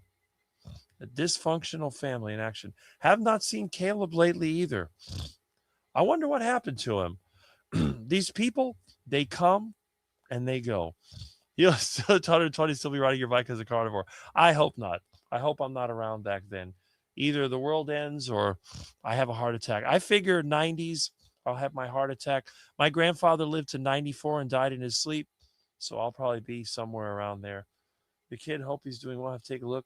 I did join him as I hope my son would take a look. Yeah, that was Caleb. He was into arm wrestling. That was his thing. I think he even tried to arm wrestle Dr. Sean Baker. But of course, that probably didn't go well. I wouldn't try to arm wrestle Dr. Sean Baker. Milton could beat me in arm wrestling, as skinny as I am. So my cat would beat me in arm wrestling. Now, when it comes to working on a car, when it comes to taking engines in and out, I think I might be the master of that because I'm good at using leverage to move heavy things. Only during Lent. We can eat meat on Fridays. Okay, she's talking about the Catholic Church. Is he the one that was doing carnivore? Had a video where he was drinking a soda pop. I'm not sure who that would be. Carnivore and drinking a soda pop. I don't like holidays and my birthday due to memories of the like. Yeah, I wouldn't blame you. Under twin powers activate. Yeah, right? Talking about dynamic duo there. Sorry to hear, Kurt. And again, if you haven't heard his story, go back a couple of days and listen to the replay. It's quite interesting. All right. That thumbnail got me salivating. There we go. Okay. Thanks, Spanky and Amy. Well, there you are. Good morning to Barry. Hello to Barry. Egghead. All right. Will I ever catch up? Hard to say. It's not on my list. What the hell makes me wonder? Yeah, right. That's what she always says. Not many boiled eggs, only if traveling. Okay. So Jonathan answered the question, which is good. I love that cartoon. I remember that cartoon. Be sunny and warm. Golf is calling me. Going to try my new 3-wood. Looking forward to it. Well, let's see if that wood does the trick. Amen to that. Some of us are finding a way out of the junkyard. Yes. And again, you're not going to go same place. Good to know I have one. Okay. Watch out for that. Rick's a good guy. He just likes to fat shame me. I know he's just trying to motivate me. Well, I do the same thing to Russ. It's part of our friendly thing that's going on. I've had people make fun of me, telling me I look like a 30-year-old vegan. And you're probably right. I do look like a 30-year-old vegan. What foods did we eat today? Well, I had bacon and eggs. It's the last of the bacon that was given to me. And I have some pork, which I haven't eaten yet because I was running late because I've been staying up late working. So I usually get to bed by 10:30. Now I've been getting to bed by midnight. Milton, he really is a black menace. Those eyes. Yes, that is my little Milton. No, and you are not fat. Okay. Milton is always ready to strike. That's Milton. Love that cat, Milton. Yes, I do. The cat is awesome. One time I almost thought about getting rid of him because he tore me up twice. But after he got fixed, he went back to the good Milton. Milton has a wild side, which I like. Sushi the Hut. She's losing weight, though. Looks more like Milton now. Oh, had to change her food. And Milton is surprisingly lean, but he weighs over 14 pounds. The cat is a beast. Tuxedo cats look like Jets behave like hooligans. So there you go. My cat loves dried fish. I don't know if salt is bad. They can drink water. The salt doesn't really seem to affect them. I have a big presence. I'm 61 and loving life. Well, see, that's what you want. Question. Could you tell me how you cook your pork butt? It's very simple. I just simmered it in water. In fact, not only can I tell you how I did it, I can show you. So give me a minute. I'm going to grab the pork and I'm going to show it to you. Okay. Over here.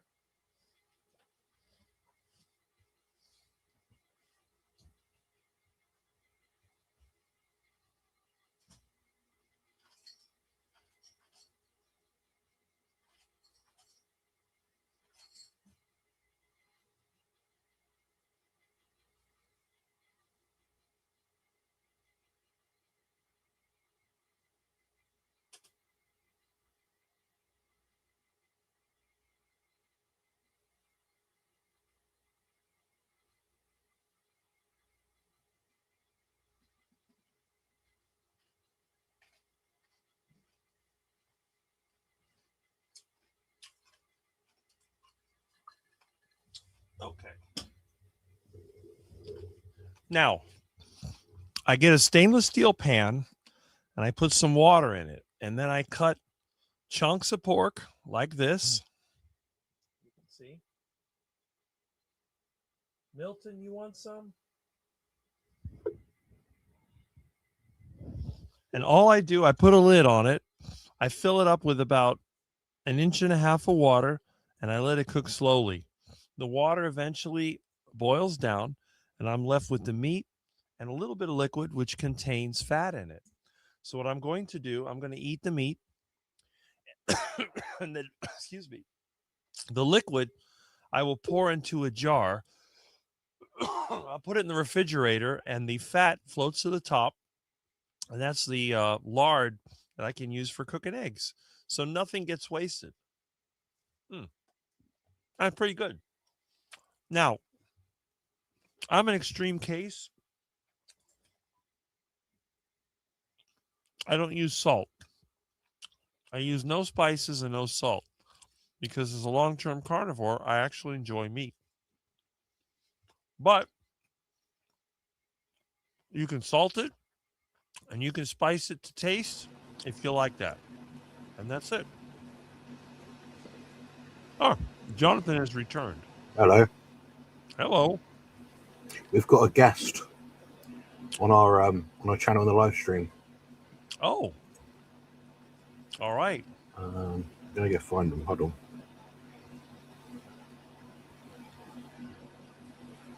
Someone might have deleted them already. There we go.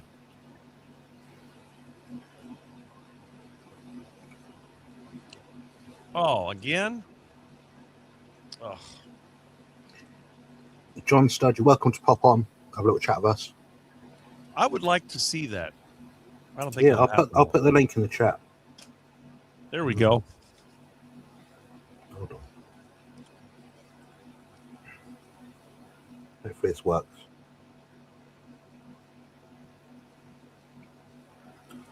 It should be in the chat for everyone, I think. Yeah, that's right.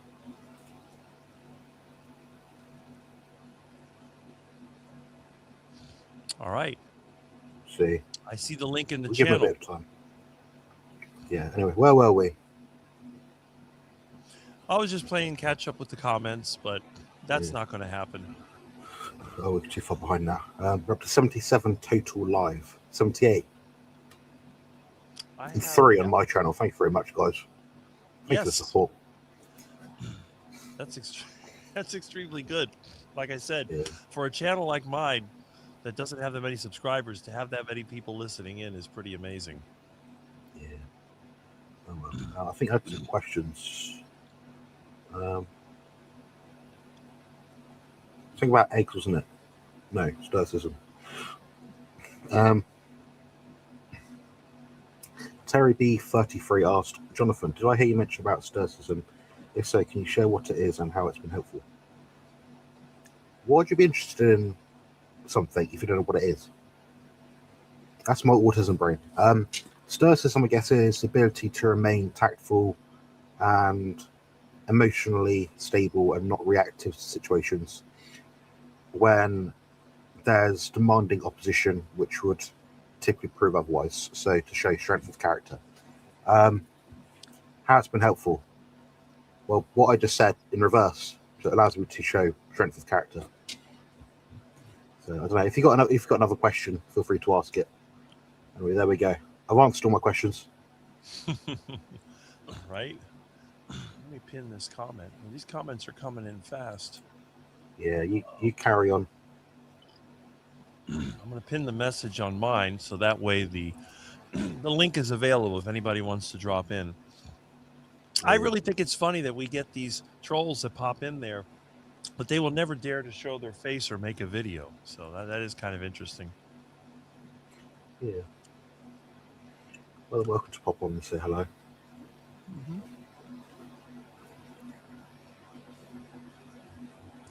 Let's see. Okay.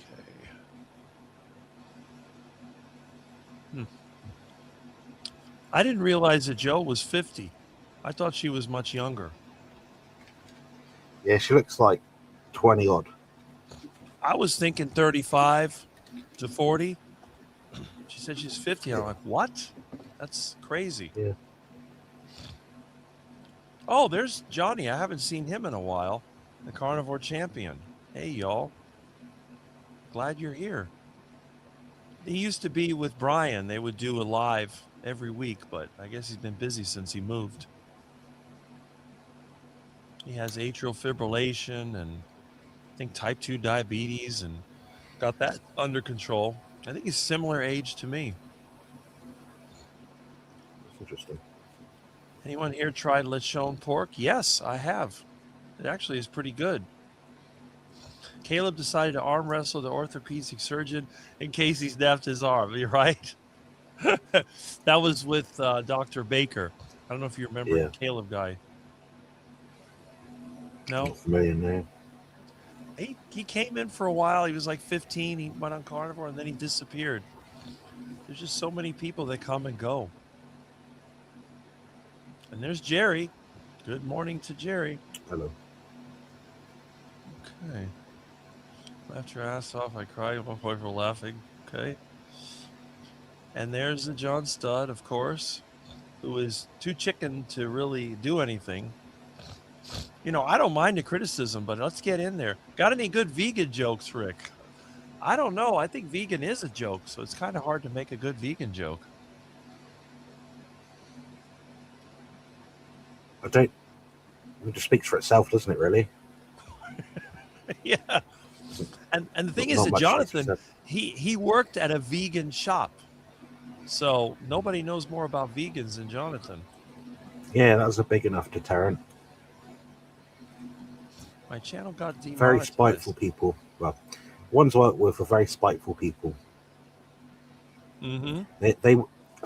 They wanted me to eat outside with my food that I prepared because it wasn't vegan on the rooftop of the shop that I worked in the 35°C plus heat.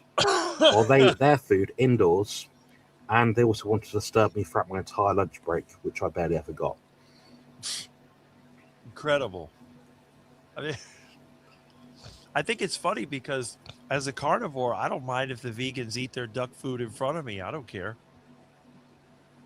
I couldn't care less, to be honest. The only thing is they might attract some seagulls, maybe, but that's about it. So the ducks, they'll come waddling up and wagging their tails. Like, where's mine? Yeah. Let's see. One live, everyone's made moderators. That was my channel. Okay.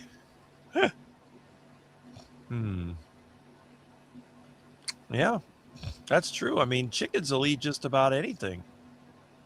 It bugs, and sorry for the loss of your parents. John Studd. Oh boy. Just when you think you get rid of the trolls, they always come back. Yeah. Let's see. Picture of my business cards. Let my hair grow, and some dude looked at it one day and said, "Dang, what happened?" I told him F off. Oh boy. These people, I don't know. Yeah, the meat is pretty good.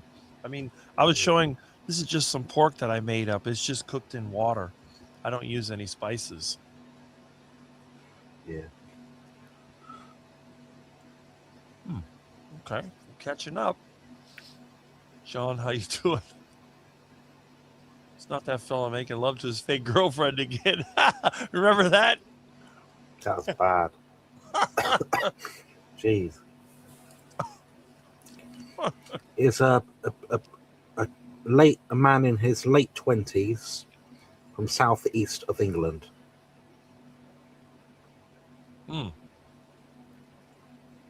Doesn't narrow it down much. It narrows it down to maybe like 25 billion people, or one in maybe 12.5 million.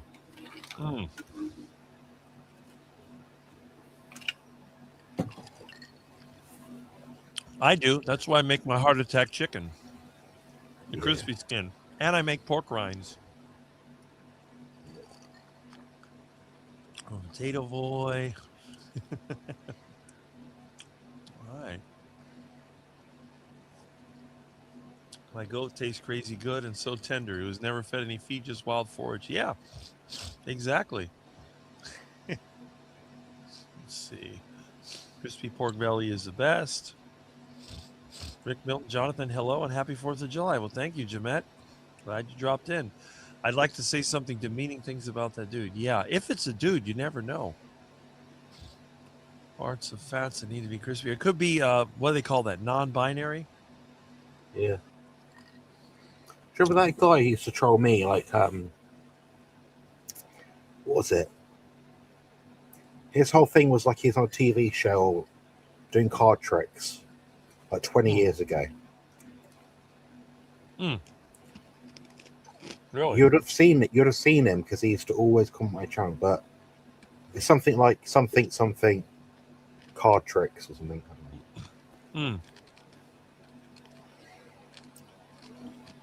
might have. I'm trying to think of who that was. Yeah, I can't remember his name.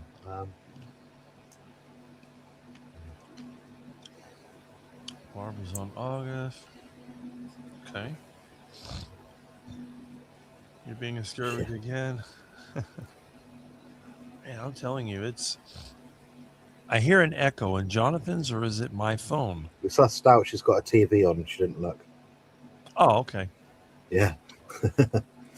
Channel surfing. Yeah, okay.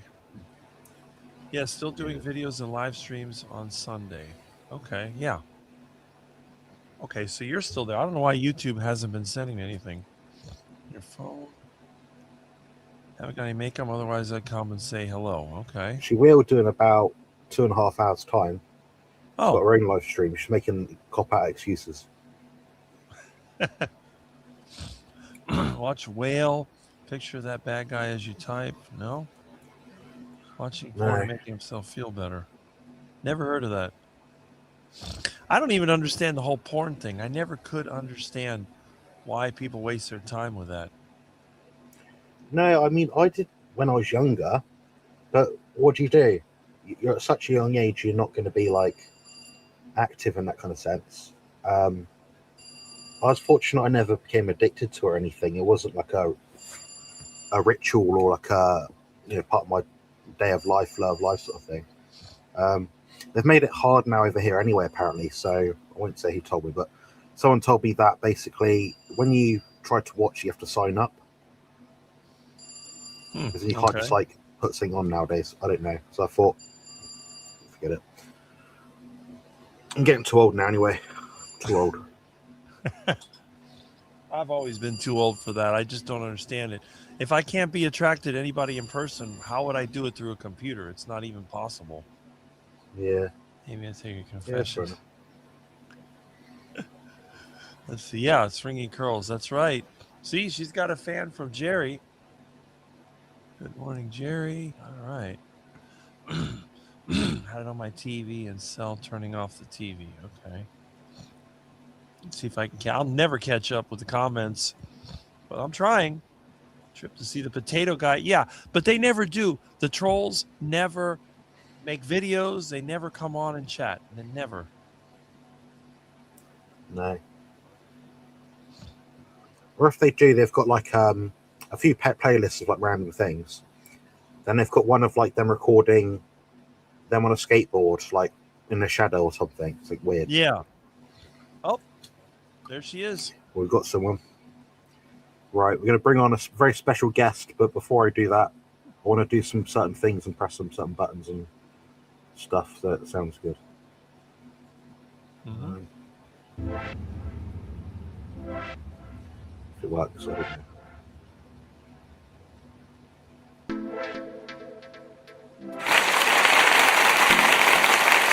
Hello. How you doing? I'm good, both of you. Can you hear me? Yes. Can you hear me? I can hear you. Yes, I'll stop shouting. I thought after you said that I was copying out. I thought, well, I have to come on now. Usually that sort of comment doesn't work with you. You're just like, no, I'm not doing it. That's it. I thought, right now I've got to come on. But Miss Mary's Yeah. asleep. Look, can you see her? She's not on the attack like Milton. Yeah, I'm trying to make you bigger if I can. Oh, try not I can't to. do that. Oh no.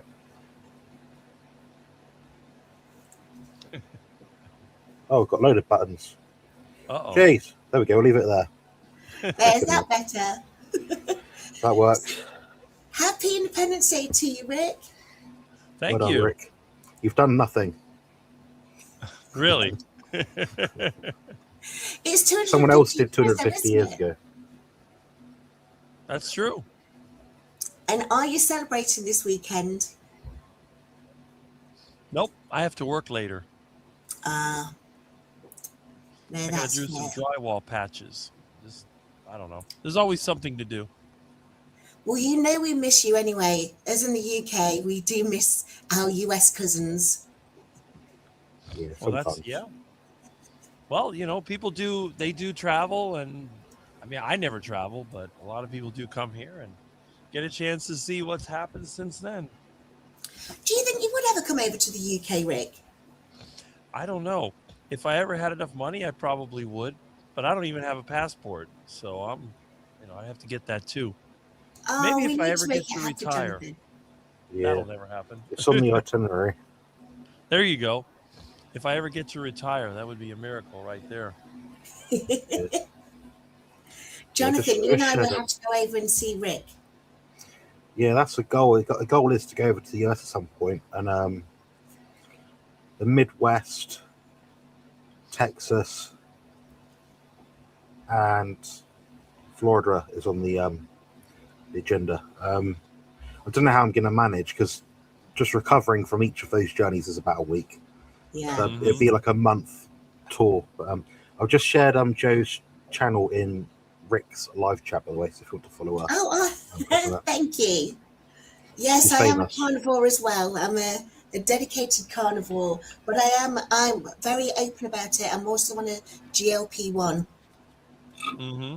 So just putting it out there. I was saying to you before, wasn't I, Rick, that I've been carnivore since 2016, and yet was really surprised that I found I'd got pre-diabetes. I'm like, how do I have pre-diabetes when I don't have any complex carbs, any artificial sweeteners or anything? But it was just the nature of my metabolic health problems that I was having.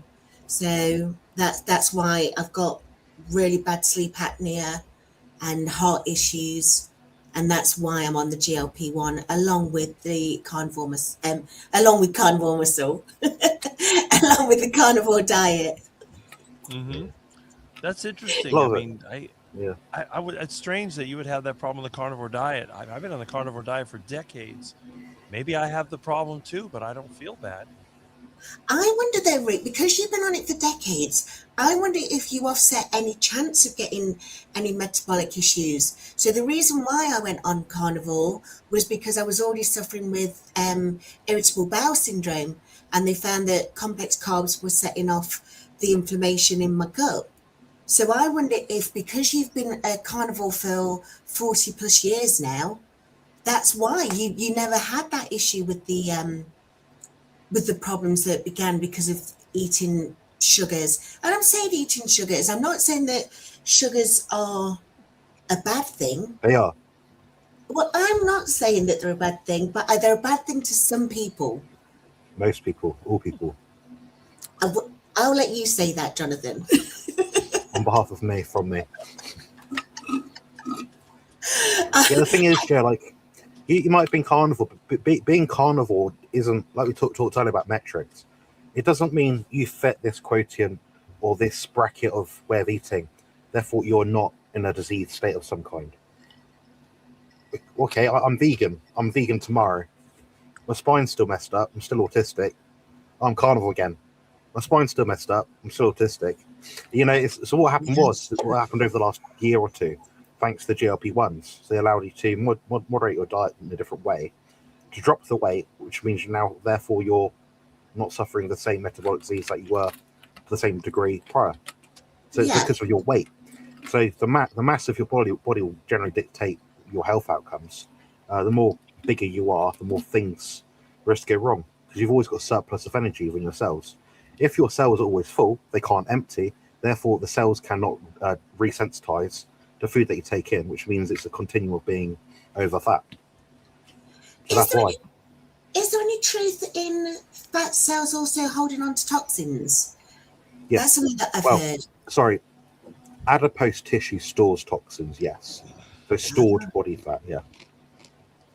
Because that was one thing that I was being seen by a rheumatologist because of the fibromyalgia and the Raynaud's, and they were saying that I'm prone to autoimmune issues, and it was her who told me to do, look at Milton. Oh, he is gorgeous.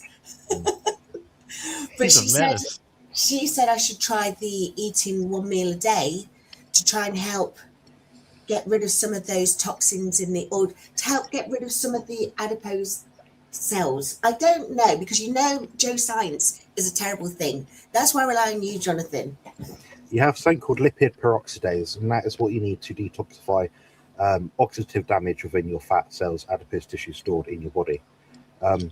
If you have an over surplus or overburden of fat on your body, and you're losing body fat at a quicker than typically healthy rate, i.e. 0.5 to 1% of your total body weight per week is about maximum you want to lose. So if you're losing 2% of your body weight per week, you risk that crossing that threshold where that body fat dropping, although it might be good dropping body fat, your body will release some toxins at a faster rate. So what you have to do to stabilize that is consume more things such as omega-3 fatty acids, things containing multiple tocopherol sources of vitamin E, and that stabilizes the fat cells. So when you lose the fat through apoptosis, you don't get extra inflammation because of it. Your GP won't tell you that because they're thick a lot of the time. Not always, a lot of the time. Well, there was a great question that came up by Steadfast. Did you see that a moment ago, Rick? She was asking about the pre-diabetes. So you're right, Steadfast. I didn't say I was pre-diabetic. It was something my GP said, but I don't know why that is the case. Jonathan, can you help answer that one?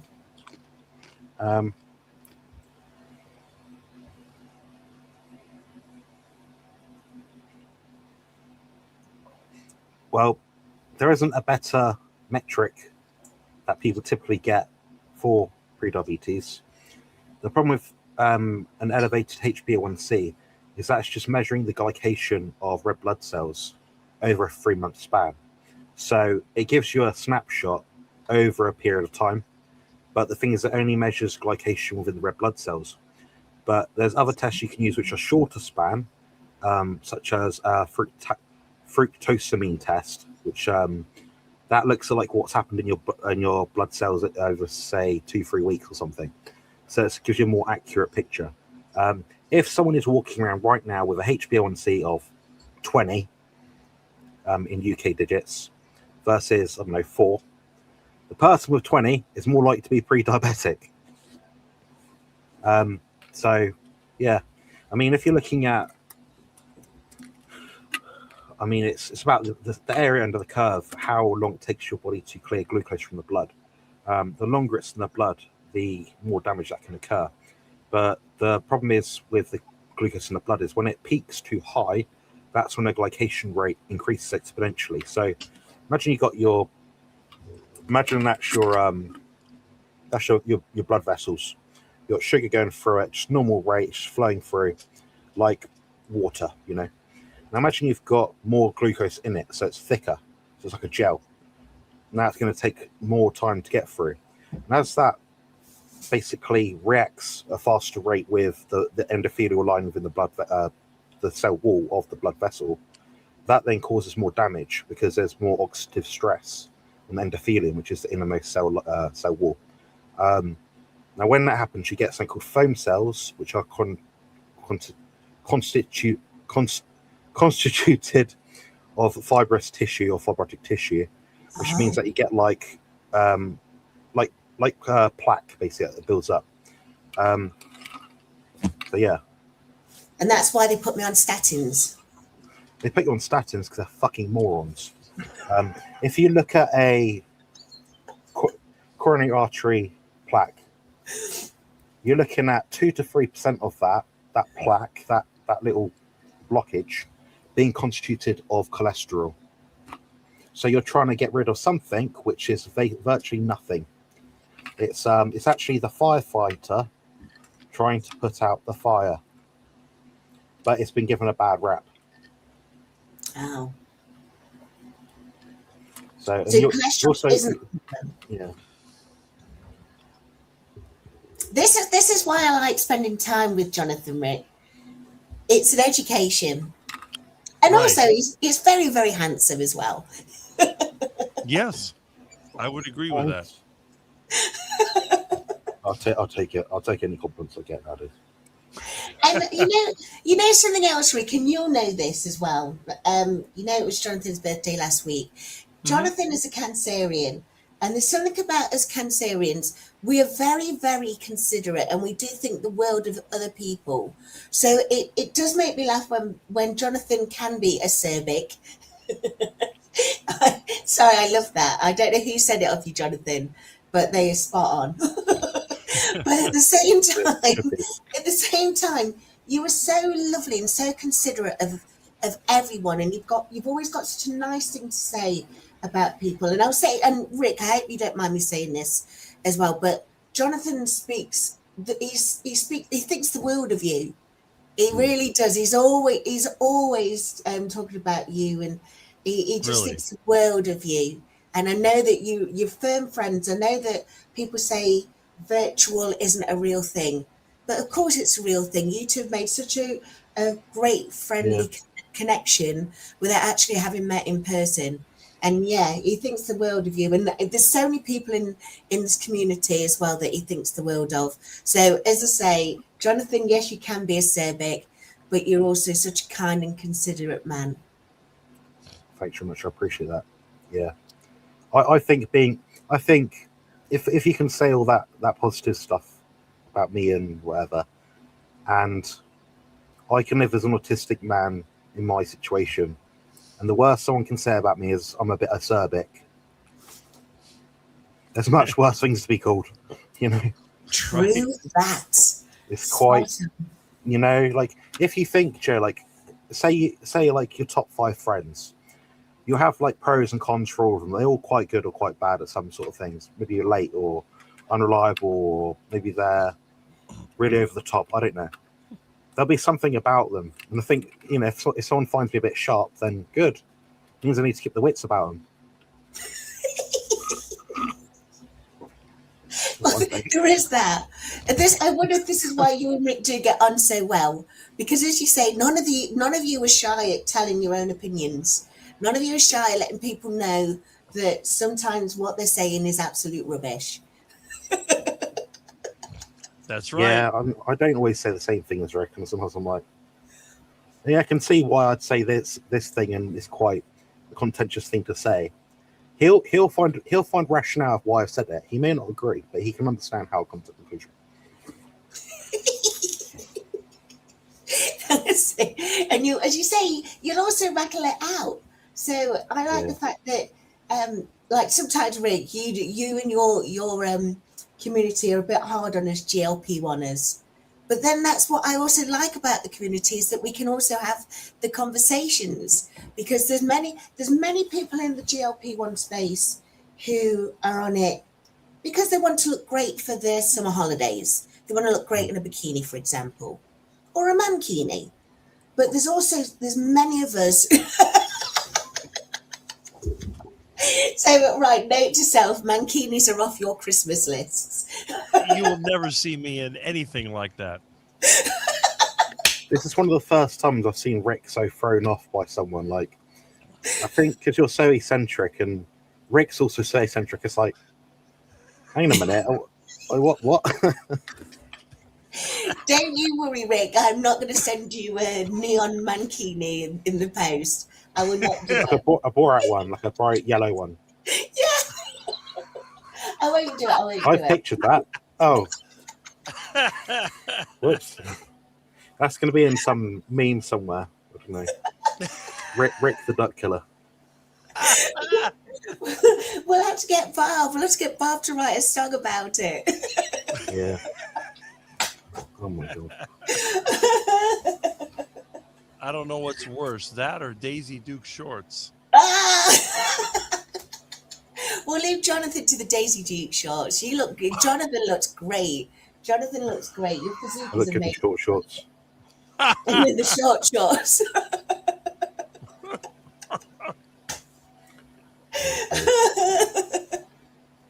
Oh dear. Anyway, what was we talking about? I really should go. I should go. Stay on for as long as you want. Bringing chaos into this nice space. Well, behind the scenes, Rick and I have been adjudicating the live chat, the numbers, and the numbers are doing okay, so you can stay for a little bit. Oh, all right then. You tell me when the numbers drop and I'll get off.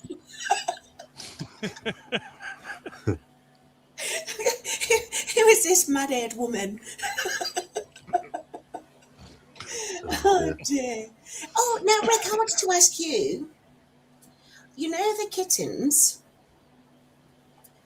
Are They're you out there. actually going to name them, or are you going to continue calling them Garfield and Calico Cat? I was hoping that somebody would have picked them up by now, but I guess if I keep them, I'll name them. But I just call the big one Miss Kitty and the Calico and Garfield, and that's what I've been calling them. And they answer to it as well. I love seeing them come to you. They know where the food is. Same thing with the ducks. When they see me, they come running. Those ducks are wild. They are They're wild. funny, and they'll eat anything. If it's edible to a human, they'll gobble it up. True. I wonder if ducks have an issue with sugars.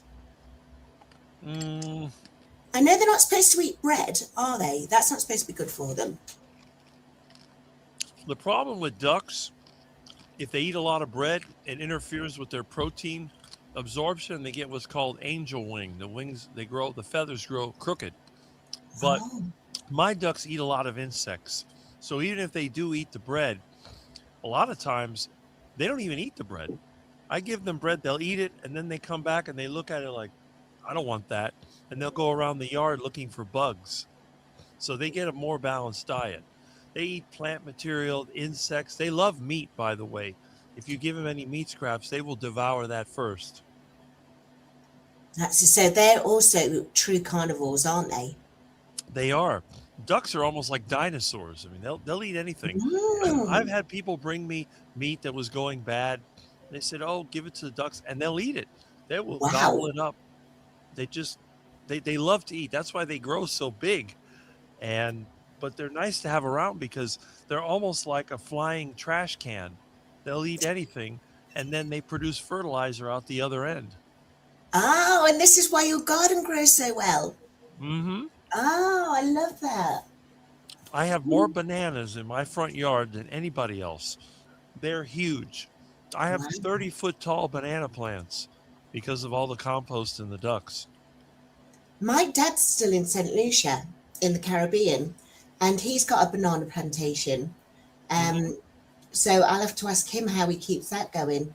I know that when we were kids and we went over to the plantation, and we spotted there were also some other interesting flowers that were growing, some of the green stuff. Apparently you could smoke it, but But ours was not to ask my dad anything about that. We didn't ask him. Now, you mentioned insects, Rick. Rick, Jonathan, can I ask you both this? Mhm. How do you feel about insect-based protein? Is that something that will ever make it onto your dinner plates? Well, I do it Perfect. secondhand. I let the ducks eat it first, and then I eat the ducks and eggs. So I get it secondhand. I've tried all of that in university. They predicted in 3 to 5 years' time it'd be in as a part of or a cereal brand chain or something like that. It's not, so it won't be a thing in the future. In terms of taste, it's bland like cardboard. Until you add something to it, it just takes taste onto it. I'd say if you're to say it tastes like anything, I'd say cricket protein probably tastes a bit or textures a bit like honey puff cereal. You know, that Oh, big fluffy man thing with the honey on it. Doesn't taste like honey, but it's the same I know texture. who you mean. The Honey Monster, Sugar Puffs. Yeah. Right. So I think I could handle, because I don't know who said it a minute ago, but they were on about the cost of beef. And beef is expensive, meat is expensive. And I think if it has that kind of texture, I think I could handle crickets. But my sister said that they were eating spiders when they went to Thailand. My sister didn't eat one. She said she wouldn't because someone mentioned that they've got like a juice sack in there. And I'm like, no, I don't think I could eat anything that has got its own juice sack. Yeah, they have some sort of weird fiber in them called like chitin or chitin, CHITIN. It's meant to be like an anti-nutrient, so until they can get rid of that, it probably won't be mass produced to any degree. No, that makes sense. Okay, fellas, well, I am going to love you and leave you. It was lovely seeing you all. And for anyone who's celebrating Independence Day this weekend, much love to you all. And hopefully I'll see you all next week. So enjoy the weekend, folks. Thank Thank you. you. Thanks for popping on. No worries. You take care. I'll go back into the chat. All right. All right, see you in a bit. Bye. Bye. There we go. There we That was a go. nice guest. Yes. Let's see if anybody else will dare to come in. Yeah, the link's in the chat, guys. I think they get intimidated. They see there's a quack on one side, and then there's a scary looking Big baldy on the bodybuilder on the other. Yeah. But yeah, that was a nice revelation that you actually say good things about me, because I think in some circles they don't say good things about me. It's like, that Rick, I don't know. I can only imagine what some of the popular carnivore cult thinks of me. They're probably thinking, oh, they say Rick. Oh, don't mention that name. I can't stand that Rick. I don't think they think that. I think if they don't know you that well, they probably just think he's a bit of a strange sort of guy. And that's about all they think. I don't think people go out of their way to All right, look who's say here. hateful things. We've got a guest. Yes. Topless Kurt. How you doing? Hey, good morning. So I have a question. I don't have super chat. So, Jonathan, Sure. my question is this. If I start to work out, will I burn more fat than being stagnant? Call it a dumb question. Anybody, I don't care. I want to put this question out there. Will I burn more fat than being sedentary? Yeah. Because I noticed that my weight tends to, like this week I've been off, I've gone up a couple pounds, but I still feel good.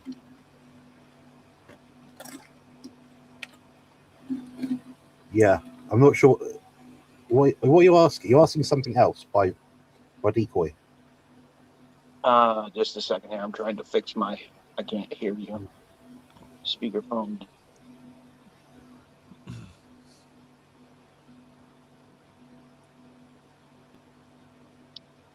want to reproportion. Go to the gym And tomorrow. I want to get rid of my adipose fat. I think that's the correct word. I'm not sure. My belly fat. Yeah, go to the gym tomorrow. I can't. We'll start I'm trying today. to hear you just a second. Trying to figure this thing out. This phone does not like me. Try this again. So what was your answer? Yes, go to the gym today or tomorrow. Yeah, go to the gym today or tomorrow. All right. And the other thing I wanted to do is happy birthday to you. Happy birthday to you. Happy belated birthday, dear Jonathan. Happy birthday to you. And many more to come. Thank So- you. I wasn't expecting that at all, but you've got a very lovely voice. Wish I Really? could sing that well. Uh, Yeah, I don't think wish so. I could. But thank you. They're much brighter than mine. Actually, the only person I know that's a better singer is probably Joe. Okay, I'm gonna have to figure this out. So I'm gonna step out and try to figure. I can't hear anything. So That's right. I appreciate it. All Thanks right. for coming on. Go.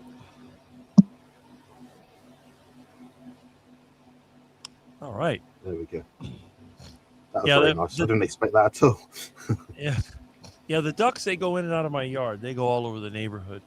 The ducks are always looking for food.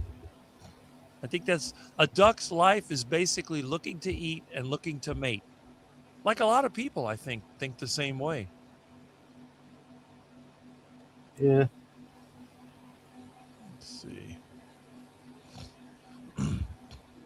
Yeah, like you said, I think because I'm a strange one, some of the carnivore personalities, they avoid me. There's a certain person that we both know about that interviewed me a couple of years ago, but he became part of the popular crowd now, and he removed my interview from his channel. I think we both know who that is. Joe Schwartz. Carnival Well, Joey camaraderie. Schwartz disappeared. I'm thinking of Broccoli Head. You know who Broccoli Head is? Ooh, yeah.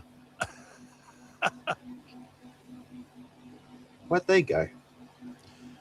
He's still out there, but I think he got teamed up with the SBG group or one of those other popular carnivores.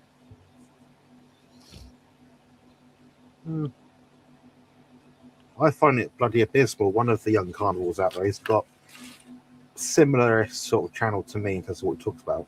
93,000 subscribers. Wonder who that is. I'm doing it all wrong. I wish I had more strength to sit at the computer to devote more time to YouTube. I do actually quite enjoy it. It's just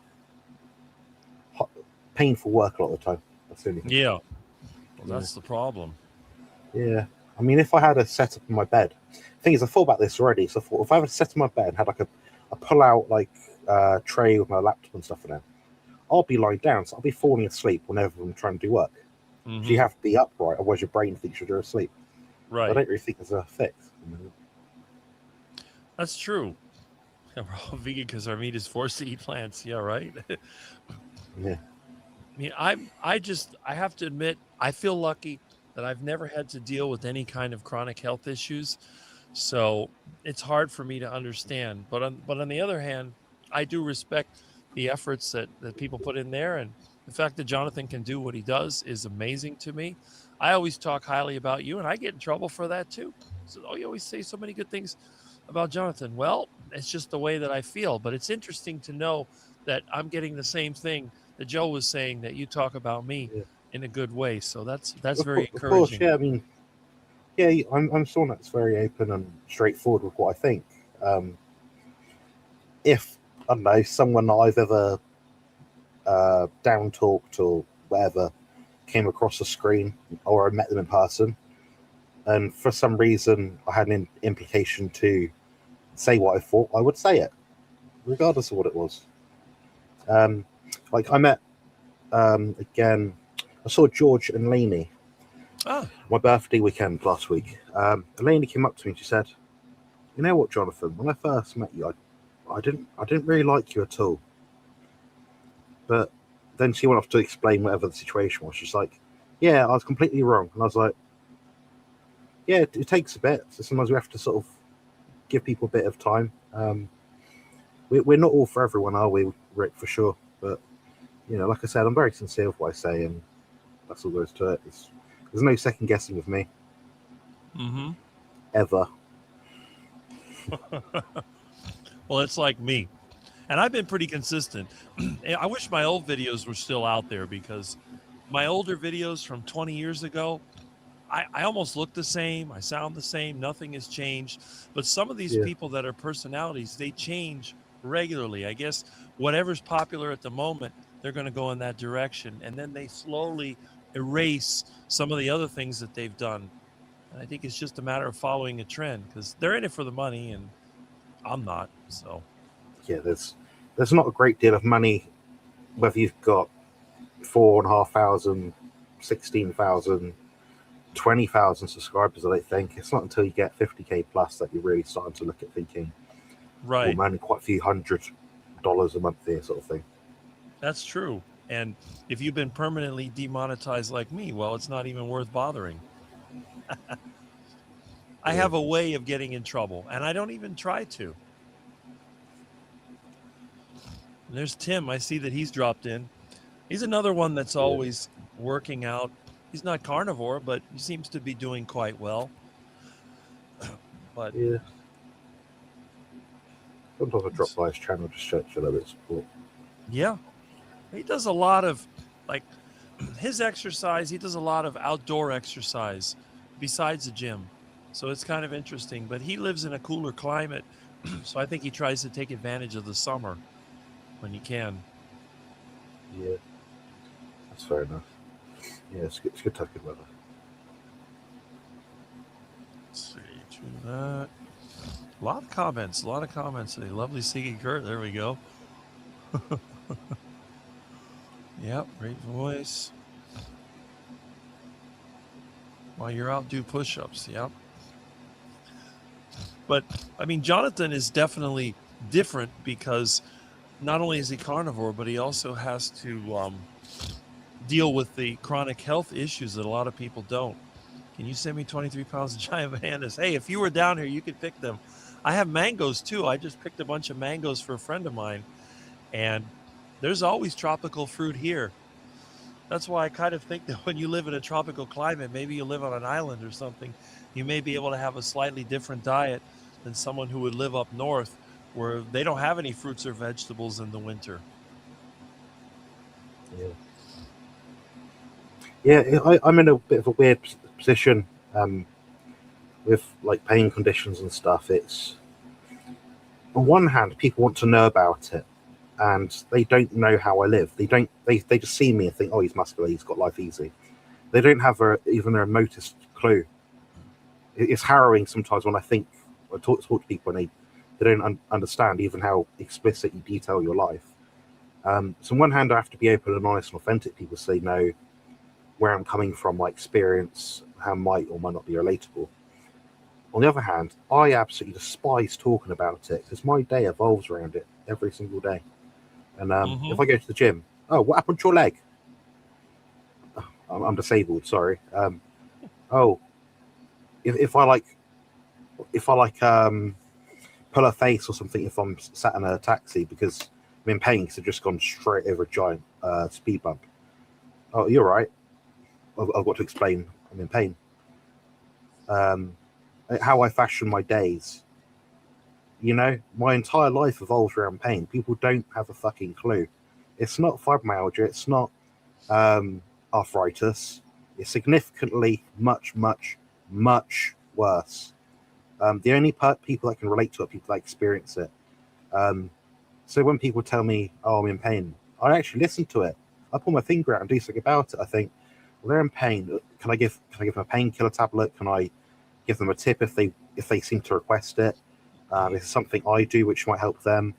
I try and be helpful about it. I don't just, oh, what happened to you? You know, it's nothing worse than that. You know, it makes you feel ill mentally. It's the most harrowing thing to live with, honestly. Other than I don't know. Other than what's the word? Terminal cancer and ALS, nothing is worse. Other than be like quadriplegic or like extreme examples, obviously, but nothing is worse, and that is the God's honest, sworn down truth. So I'm trying to be. I want to be positive, but it's very hard to be positive if people keep highlighting how disabled you are and how you don't seem this way or whatever. It drains your soul. You know. Well, that's the I thing. can still talk to you, Rick, and be glad that you didn't experience this. Honestly, because that's quite nice for me because you don't complain about fucking anything. Well, I mean, if I do complain, you don't want to hear it because it's going to be very, it's going to be very bad. I've had times where things break down and I end up just losing it and breaking it in pieces. I have a very bad temper when I'm pushed up against the wall. Yeah, I can have a temper, but my temper comes out. People always misread it. It's more of just upset and anguish. I'm not angry. Maybe like anguish and distress. People might read that as anger, and I'm like, I'm crying in front of you because I'm in pain. You think I'm angry? Okay. Well, it's like I tell Life goes people, on. you know, we have plants here that'll make you itch called velvet bean. And I got mad at somebody and I lost my temper. Well, that was because I got into the velvet bean. It got on my skin and I was itching.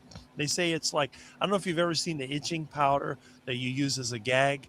That's what they used to make this from. It said worse than a cartload of fleas. It was absolutely horrible. And I offended somebody because I was itching like crazy and they kept asking me questions and I lost it. I said, get out of here. Leave me alone. And I ran back in the house and I had to get in the shower because I was being tortured by the itch. And I tried to explain to him, I said, look, I was suffering, but they're not used to it because I normally don't. So if you're in pain all the time, I would assume that it would be like that, but worse, because I know that once I get in the shower and I wash all that off and I take a break, it will go away and it won't come back if I don't go into that plant.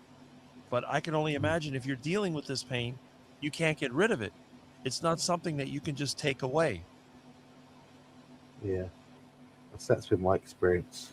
For sure. Yeah, I appreciate that. Is this a question? Yeah. So I commented earlier, 50-year-old carnivore, lost 90 pounds, yada, yada, yada. My testosterone level started at 204 carnivore, went to 315. I started topical TRT and level is 283. Point number one, how close to the time of your blood test did you apply it? Point number two, when did you last wash in relation to the time that you applied topical testosterone gel? Number three, what dosage are you using? Number four, do you know what your estradiol level is and other corresponding male sex hormones are? I paint a more of a greater picture. Another thing is just use an injection. Goes in the body. I'm not going to worry about it rubbing off. More efficient, quicker. You don't have to put a patch on every day or a few days. More reliable blood levels.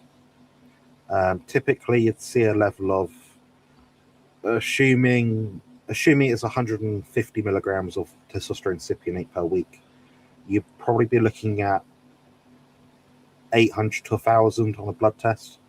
So your dosage might just be too low, or your conversion rate might be low, or your application might be improper, or your blood test in relation to the last time you applied the patch might be too great. So that's what I'll be looking at. I'm not a phlebotomist, I'm not a medical healthcare professional, but that's probably the most succinct answer you're probably going to get without more knowledge or info. We got a wow. I've not had a member in a long time, so thank you very much, Meathead for Life. Much appreciated. These don't come cheap either, guys. So make good use of them, hopefully. Kurt And, is a thank generous you. man. That's why he's Very one of my generous. number one carnivore supporters. Actually, he is a number one carnivore Yeah. supporter at this point.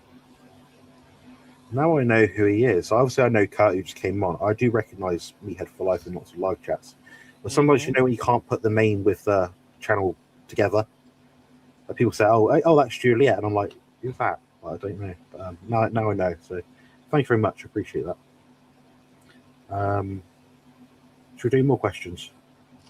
Let's see. Have we done them all? I think so. I mean, it's just mostly comments. Let me double check. Where did I put this? Oh, boy. Okay. Huh.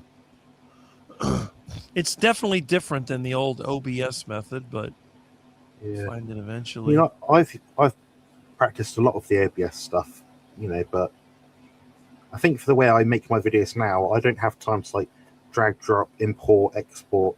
I just want record, start and finish done, all the graphics on here for me.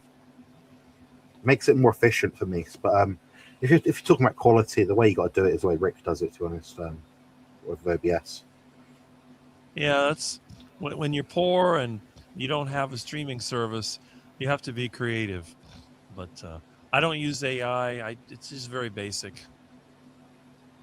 But it's okay. It works. Yeah. Let's see. Okay. I think I found the spot. Yeah, there it is. Okay. I got to remember it's highlighted. There we go. Here are no answers, diagnosis. And okay, I have a fitness channel, a bunch of information you're interested. Yes. Yes.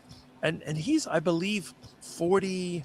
Are you 45, Tim? I forget. I know you're in your 40s. So very active. He's also a bike rider like me, you know, always moving around on the bicycle. I get frustrated with a lot of people I know because they'll get in their car to make a short trip. And I tell them, well, why don't you use the bicycle? Oh, it's too hot. There's always an excuse. I said, but you're just going to the store. You're not going to work. If you are in a suit or something and you want to look good, okay, I can understand tasting the car. But if you're just going to go somewhere, if you want to go to the park, why would you? I mean, you have kids. There's a bicycle path that goes from here to the park. I mean, it's 4 miles, but you're going to get in the car, drive over there, try to find a place to park when you could just hop on the bicycle and go. And I don't understand why, because we don't get rain that often here, except, you know, in the rainy season. It's not, I mean, it's hot, but it's not that hot. But you're going to go to the park, but you have to drive there in an air-conditioned car. I don't get it. Yeah. The only air conditioning that I go in of my room at the moment, which is not great, is my friend Liz's car. She's got like she's disabled as well, so she gets like a disability sort of car, and it's like fresh, clean. Aircon works perfectly. So when you get in there, you think you're in a different room, like a different country. It's brilliant. Mm-hmm. Well, believe it or not, my old truck, when it was running, it had air conditioning that was so cold, the windows would fog up on the outside when the sun was going down. I could drive around. It would be 95 degrees outside, and it would be 65 inside the truck. And I had friends with brand new trucks, and because they use a different refrigerant, the air conditioning is not as cold. And one of my friends one time, his new truck broke down on the expressway. So he calls me up. I was over in Hialeah getting some material. I said, I'll pick you up. So I picked him up in my truck, and he was in the middle of the road, which was kind of dangerous. I had to kind of get up to the center of the road. I told him, you know, my truck has a bench seat, so you don't have to go from the driver's side. So what I did, I got out of the truck. I said, get in the bench seat and slide over. And then I took off so we could get him back to, you know, his home, because he left the truck there for the, you know, the maintenance, what do you call it, the tow truck to pick it up so they could take it in for service. And he was driving in my truck. He says, this thing is really cold. He didn't realize. He said, I didn't think your truck had air conditioning. I didn't know they had air conditioning back then. I said, it's a 1990 truck. They've had air conditioning since the 1950s. But to him, I guess because it was old, there's no air conditioning. I said, it comes with air conditioning. And I said, I do all my own mechanic work. Do you think that I would tolerate driving in the heat with no air conditioning? Well, of course not. For a normal person, it would cost them $1,000 or more to get the air conditioning fixed. For me, it cost me $12 because I had a leak in the compressor and I bought the seal kit. I actually made a video which YouTube deleted, but I have the clips. I think what I'm going to do, because I made that video almost 10 years ago, I may put it back together so you can see what I looked like 10 years ago. And even though it's the same room, the books were different. There were some differences in here. But I think it is kind of fascinating that a lot of times, we get these comforts, we may take them for granted. But I think when people get too comfortable, I think that's when they start to have problems. They see certain things as a convenience and they Yeah. just ignore the little things they could do during the day. What do they call that? They call that non-exercise thermogenesis. Activity thermogenesis. Yeah. Yeah, activity. Yeah, neat. How much energy you're consuming at rest. And I think in my case, it must be higher than average because when everybody else is cold, I'm comfortable. So, and again, at my age, you would think in your 50s, you would start to slow down. But I Yeah. think a lot of the slowing down is from lifestyle, not just from being old. Yeah, I think lifestyle. You have to, like I always say, like, oh, you don't have to necessarily be a religious person or join certain things, but like, if there's a club you can go to where you play checkers, where you learn to cook together or you learn to draw together, it gets you out of the house doing something just a bit extra. And imagine that increases your activity by say 10% a day. That's a lot. That's a lot of you almost create a bigger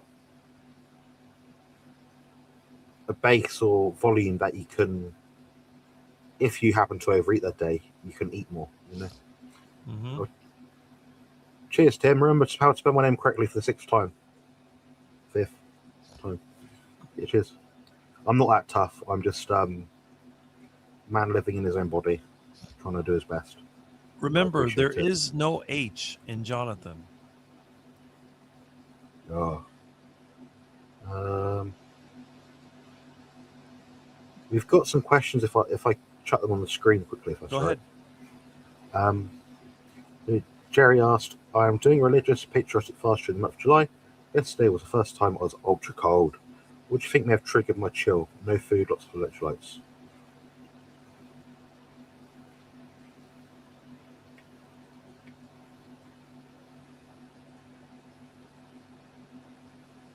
Could be the differential between the temperature it was when you did a fast earlier in the year versus now, winter versus summer, or it could be immunological related. Outside of that, I couldn't even guess. I'd be guessing that it's probably because it's the time of year when you go from a hypermetabolic state, you're physically active, and now your body's found a way to auto-regulate itself to cool itself down because it's recognizing not putting food in.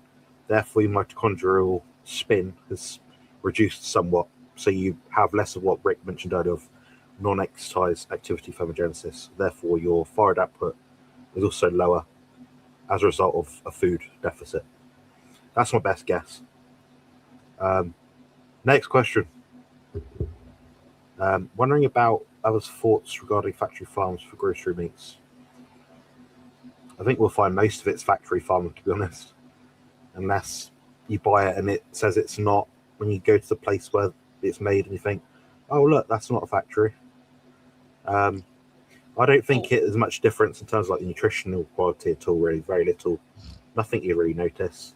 In the day, you got to feel good about what you eat, so buy the best that you can afford reasonably without putting yourself in a bit of a mess. What do you think, Rick? A lot of it depends on the type of meat.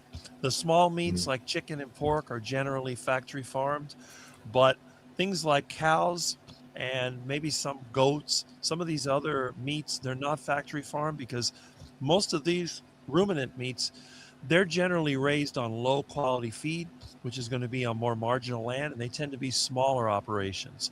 A lot of times towards the end of their life, they will send them to a feedlot to fatten them up and maximize the profit.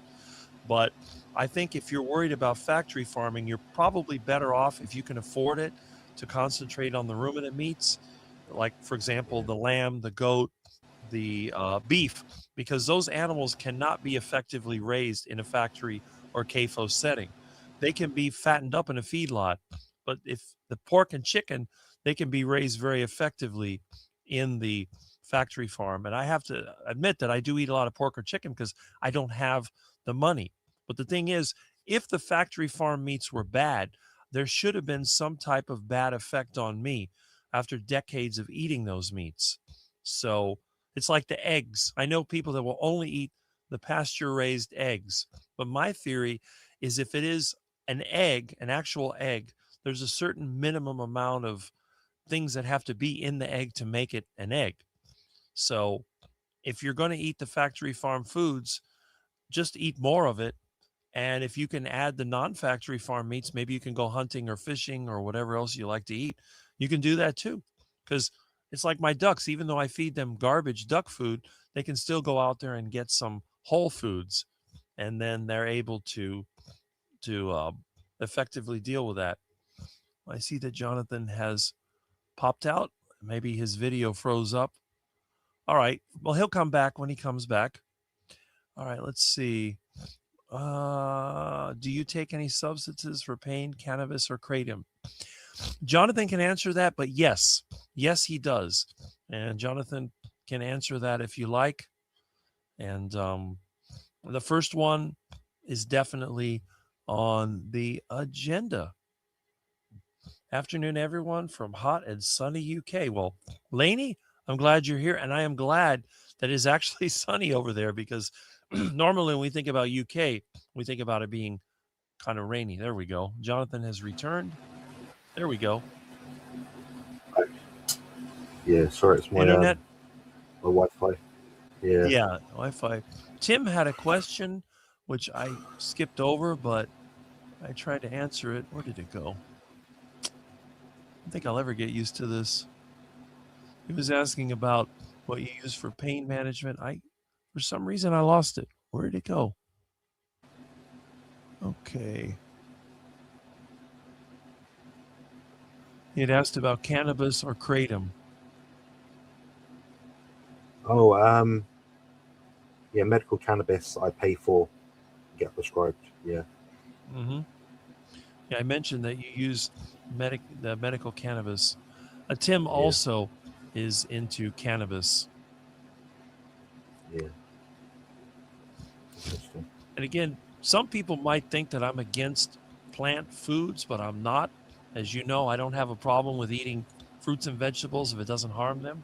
And I don't have a problem with people using plant compounds for, let's say, managing pain or eliminating parasites or infections or stuff like that. There are many plant chemicals that can do that. So, well, yeah, I mean, I would challenge anyone that said to me that I shouldn't use it to step in my shoes for a day and tell me how many hours you survive. Well, what I can't understand is what is wrong with using plant material as medicine if you're carnivore. I mean, I've had animals, I've had cats, they get a terrible flea problem, and I'll go to the neem tree and I'll get the neem leaves and blend it up and put it all over their skin, and it eliminates the fleas. That's right, yeah. That and vitamin B1 as well. There you go. And these are for carnivores. A cat is a carnivore, and yet there are plant materials that you get a parasite. There are certain plants that you can take that will expel the parasite. So if you're a carnivore and you say that all plants are bad, you're self-destructing. Because again, another thing, people who garden, like me, live longer than those who don't, even though I don't eat much from my own yard. But just going outside, digging in the ground, cutting branches, doing all the things that I do, I think it helps with your mental state and it helps keep you active. All the older people that garden in my neighborhood lived at least 5 years longer than the ones that sat around, and their life was a better quality. And again, that's plants. So you don't have to be the strict sort of dogmatic, I'm a carnivore and that's it. And as people also know, I ferment plant material on a regular basis, and I will consume that with meat. In fact, now that I'm eating pork, I should have some sauerkraut with the park. I don't know if anybody is familiar, but I've mentioned this many times. I say, oh, we'll take your carnivore card away. Well, no, you're not going to take my carnivore card away because I don't have a carnivore card. I just live the carnivore lifestyle. AI broccoli head guy and AI is referring to you, Rick, as Holy Grail figure at an interview with you as a gold mine. That's interesting. I am not aware of that. Every time I've asked AI about myself, I don't get anything. I have Desert Storm Syndrome. They have no idea what I have, all the symptoms of fibromyalgia, arthritis, depression, brain fog, on and on. They don't know where it came from. Well, with all the chemicals they released, you could be sure it could be anything. It could be radiation sickness, knowing those people. Is carnivore helping at all? That's a good question. I'm sure she'll answer that. And Jonathan will return once he gets his internet straightened out. I was saying to myself, okay, let's see. Well, I still have 66 people watching. That's pretty amazing.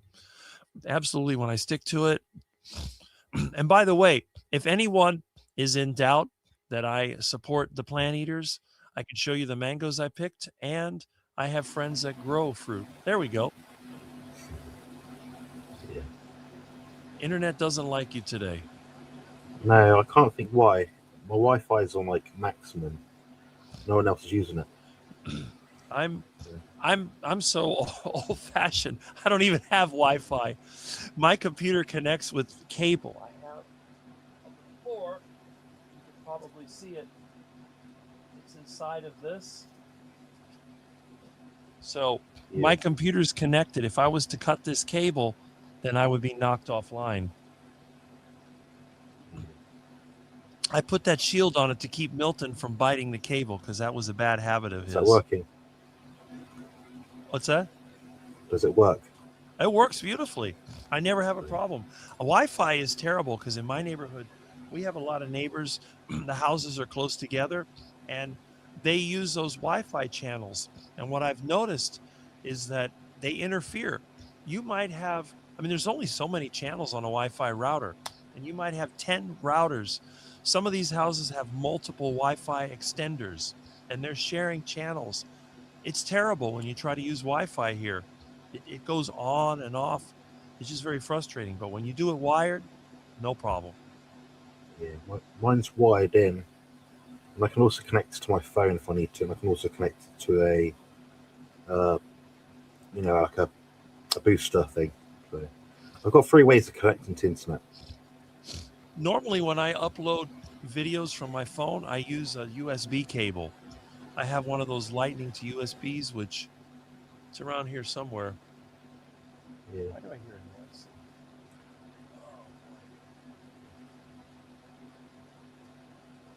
I'm going to head off in a minute, Rick. I'm starting to get a bit sore. I've got 3 questions that I'm going to get to. Okay. From Wild Cowboy 15V. No profile channel image. That's a shame. I'm sure he's not in pain while he's hitting the gym 7 days a week, 3 hours a day. I don't think I'm upright that long in a week. So I go to the gym. It leads on to Joe's question, basically. But so I go to the gym 3 times a week, at most, on any given week. And I train for less than an hour each time. I use a method of training created by Dr. Doug McGuff. Dr. Doug McGuff. And he had a training system he used specifically for aged, elderly, disabled, injured people. And it works. At the end of the day, I've got like 15 fucking trophies over there that say "fuck you, bastard." Yeah, so that's not you, Joe. That's the other guy who's trying to dismantle my efforts of just being a patient human being trying to enjoy his life. So yeah, that's about as abrasive as I'll get today, Rick. So don't worry. Sorry about that, but it was winding me up for hours. Think about that. That's a good question, but. Yeah, the way I train is it's developed specifically over 17 years of training now to get to this point. I'm doing a lot less than I used to be, but I'm getting more results from it. So it's working pretty well. And I have the a thing is, playlist on my channel as well called Exercise. Check that out. one of the reasons that I really look to Jonathan as the authority when it comes to bodybuilding and body composition is because he does not have to exercise as much. Most of these younger guys that are all juiced up, they just go to the gym, I think, as a way of showing off. So they do all these workouts, and they act like they're working so hard. And yet there are some people, there's older guys like me that you'll see, they have a home gym. They may work out no more than an hour and they look absolutely great. They don't have injuries. They're not trying to push the weight and impress everybody else. So Jonathan has turned it into a science.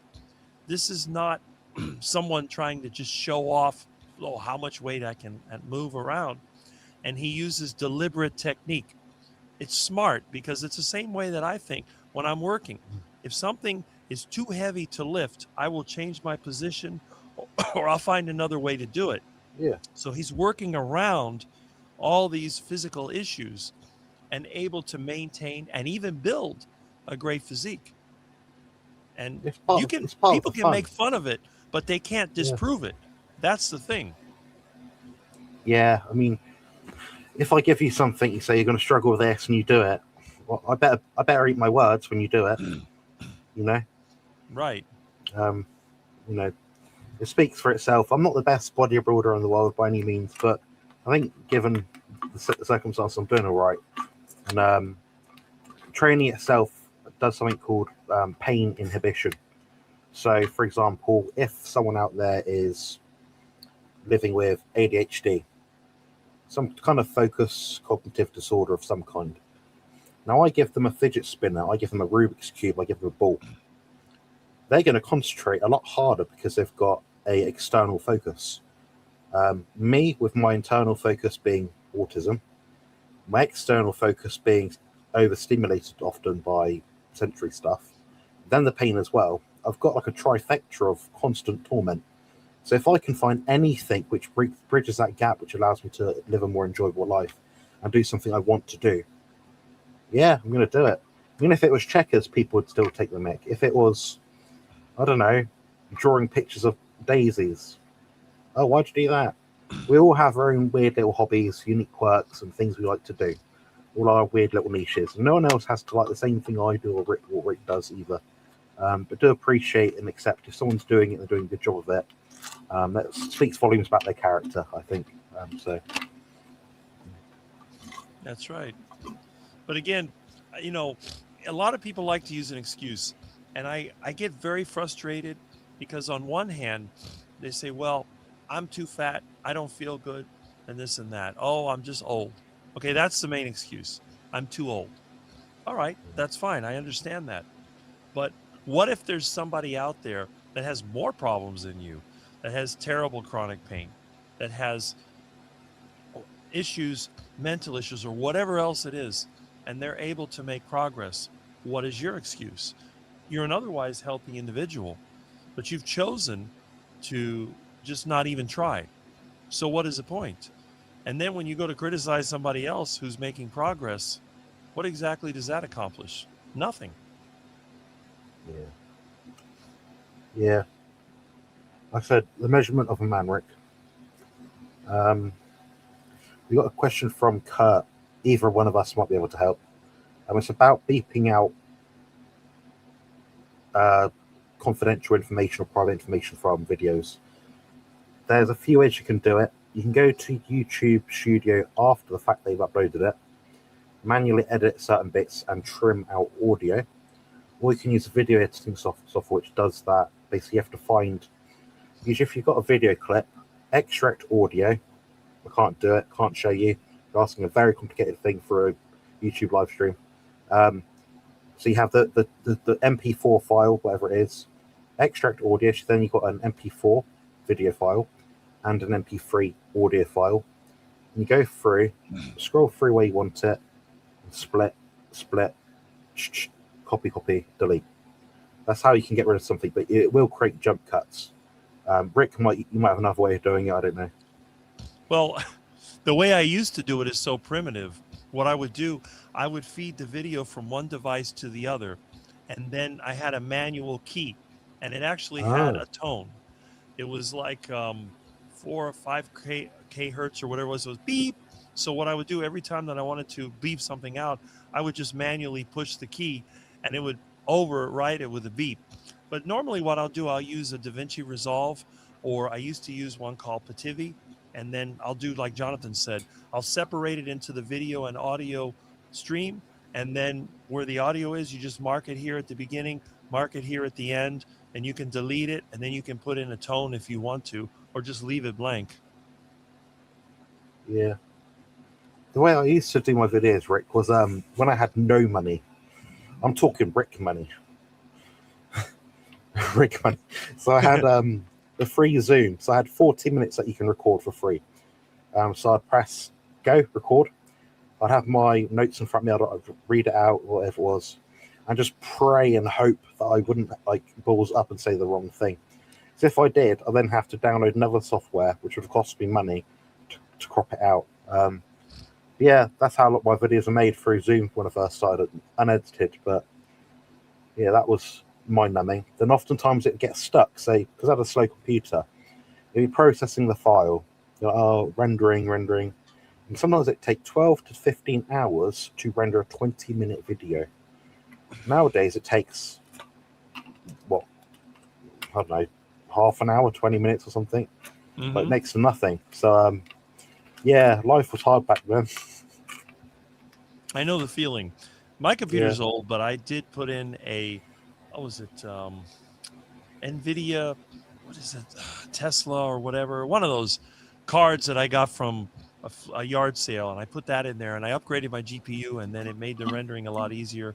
So if I run the DaVinci Resolve, which runs on Linux, the problem is I do everything on Linux, so the Windows software, the GPU a lot of times is better accessed through Windows than it is through Linux, especially with the NVIDIA drivers, because NVIDIA tends to natively work with Windows, whereas with Linux, you have to have specific drivers. Linux works good with Intel GPU and also AMD, but I always end up with the NVIDIA, so it always turns into a challenge.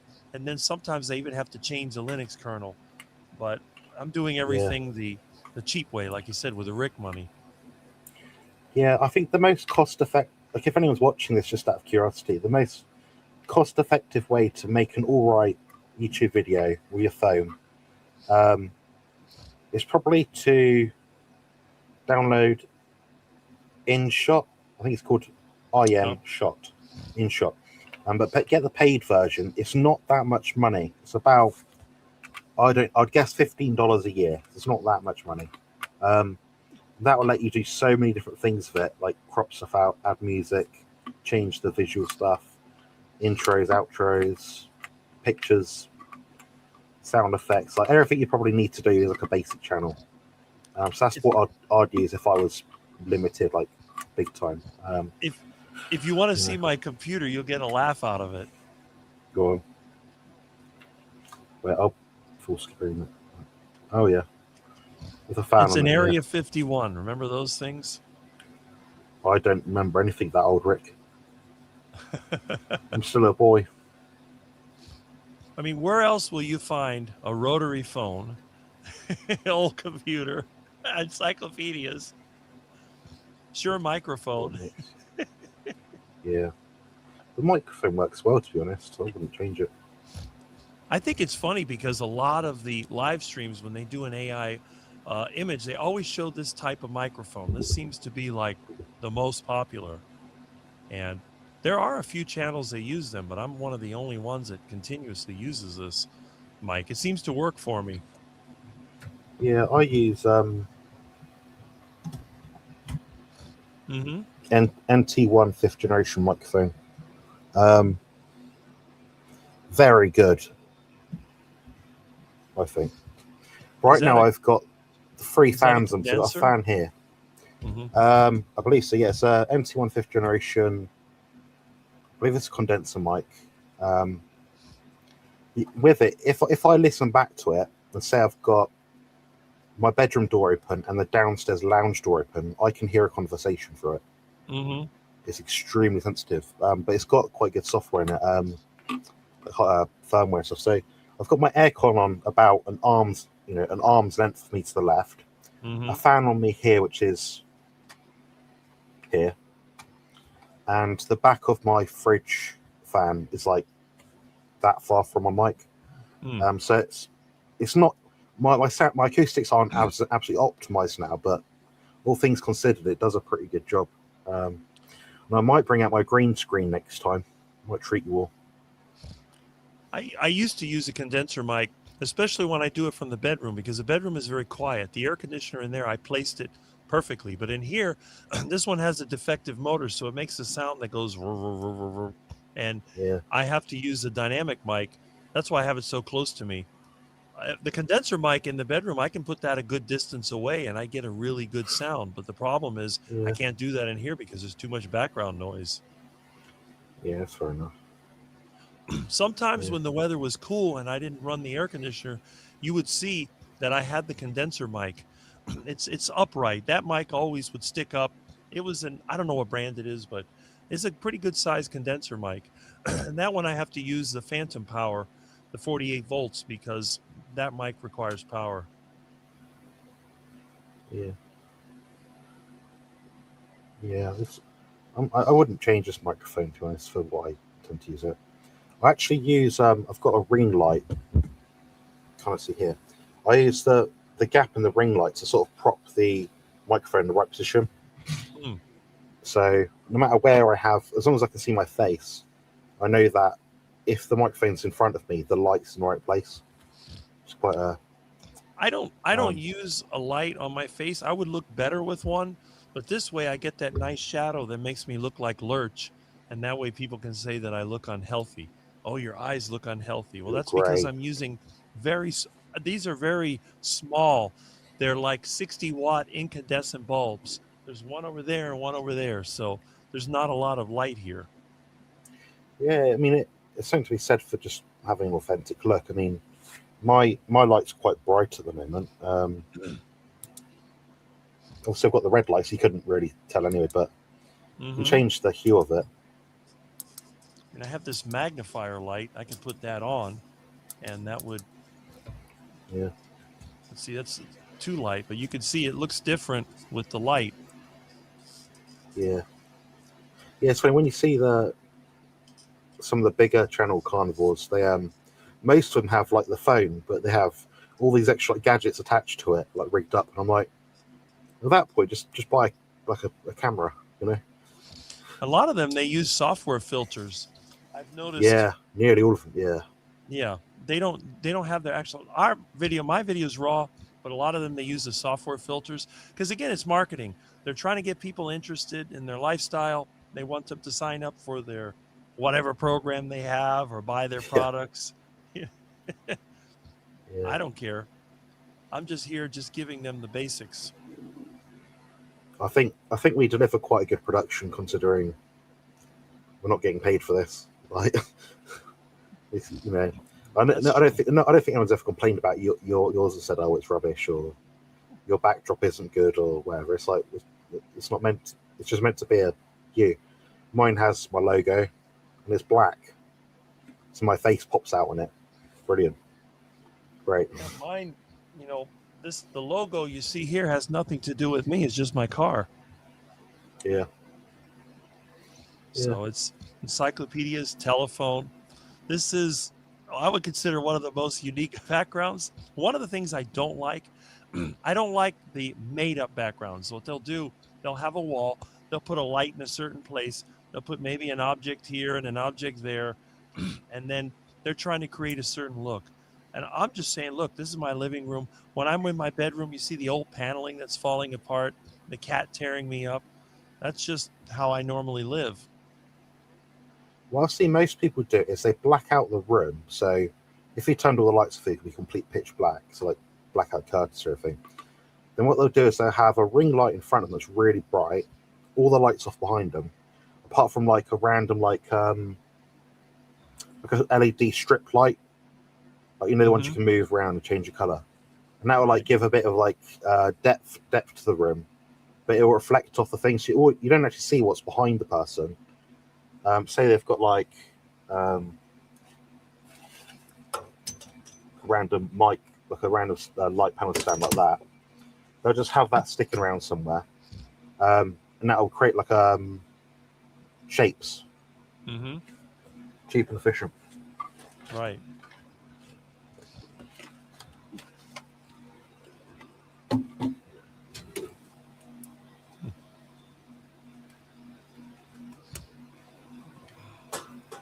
you go. We can have different lights now. Yeah, they love those How's that? color changing LEDs. Yeah, my whole room's LED everywhere. Like, I have no I'm telling you LEDs in what. my house, believe it or not. Really? None. Hmm.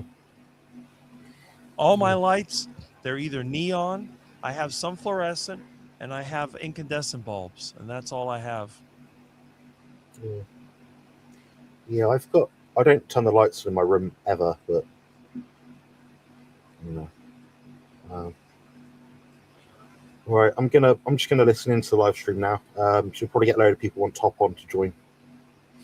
Oh, well, maybe not. I think a lot of people are afraid of me, but either that or they're busy. This is the 4th of July. They're probably out there enjoying their time off. Yeah, that's a good sign, really, isn't it? If anything. We'll definitely, for the next hour or so, anyone is welcome to drop in, even if they are a potato. All spuds are welcome. It's funny if I drop out and he just drops straight in. I'm like, I can't imagine. They. Yeah. It. That's All right, Rick. All right, Jonathan. Well, cheers. Nice to catch up with you. Yep. See you soon. Yeah. All right. I'll be competing next weekend, so I probably won't be live at all. I'm happy to set this up if you need it. Just let me know. All right. 9 days out. Brilliant. All right. Have a good one. Thanks. Bye, Jonathan. All right. So it's back to Rick the Quack and the comments. And maybe I'll be able to catch up. But then again, we will see. So let me go back and see how far this goes back. Okay. I see over here. Okay. Let's see. I think I can do it. Hi, Rick. How are you? Happy 4th of July. Well, thank you. I don't have any fertilizer, so I'll be 100% safe. And basic is okay, according to Tim. That is true. I'm sure by now Tim's probably on his way to work. Okay. And then that was the question that answered from Joe. Are you in the military? Okay, asking that. 42. Okay. You are 42. See? He's in his 40s. Check out his channel. I think he looks pretty good. Very active, which I like. Got a laid back attitude also. I think that'll make you live longer. You don't see him complaining about much. I think he'll live quite a while. I subscribe. All right. Let's see what else we got here. How does a person... Okay, so that was covered. Okay. Oh, Thomas dropped in. Hello. That was back at 10:35. That's like half an hour before. But I'm glad that Thomas dropped in. I hope you're still here. YouTube Studio shows audio track. Yeah, that's right. Okay, so we'll go through that. And Patricia Butler said hi to Jonathan and Rick. And again, I'm usually not this far behind, but it's different. Shoot, you meant that for Jonathan. Okay. And I hope you're having a great one. Yes. Happy 4th to Sandy. Thomas, good morning. Happy. And one of the reasons I don't like to use the virtual backgrounds is because with the real background, we can make adjustments in real time. And there we go. Oh, and don't forget all the funny signs.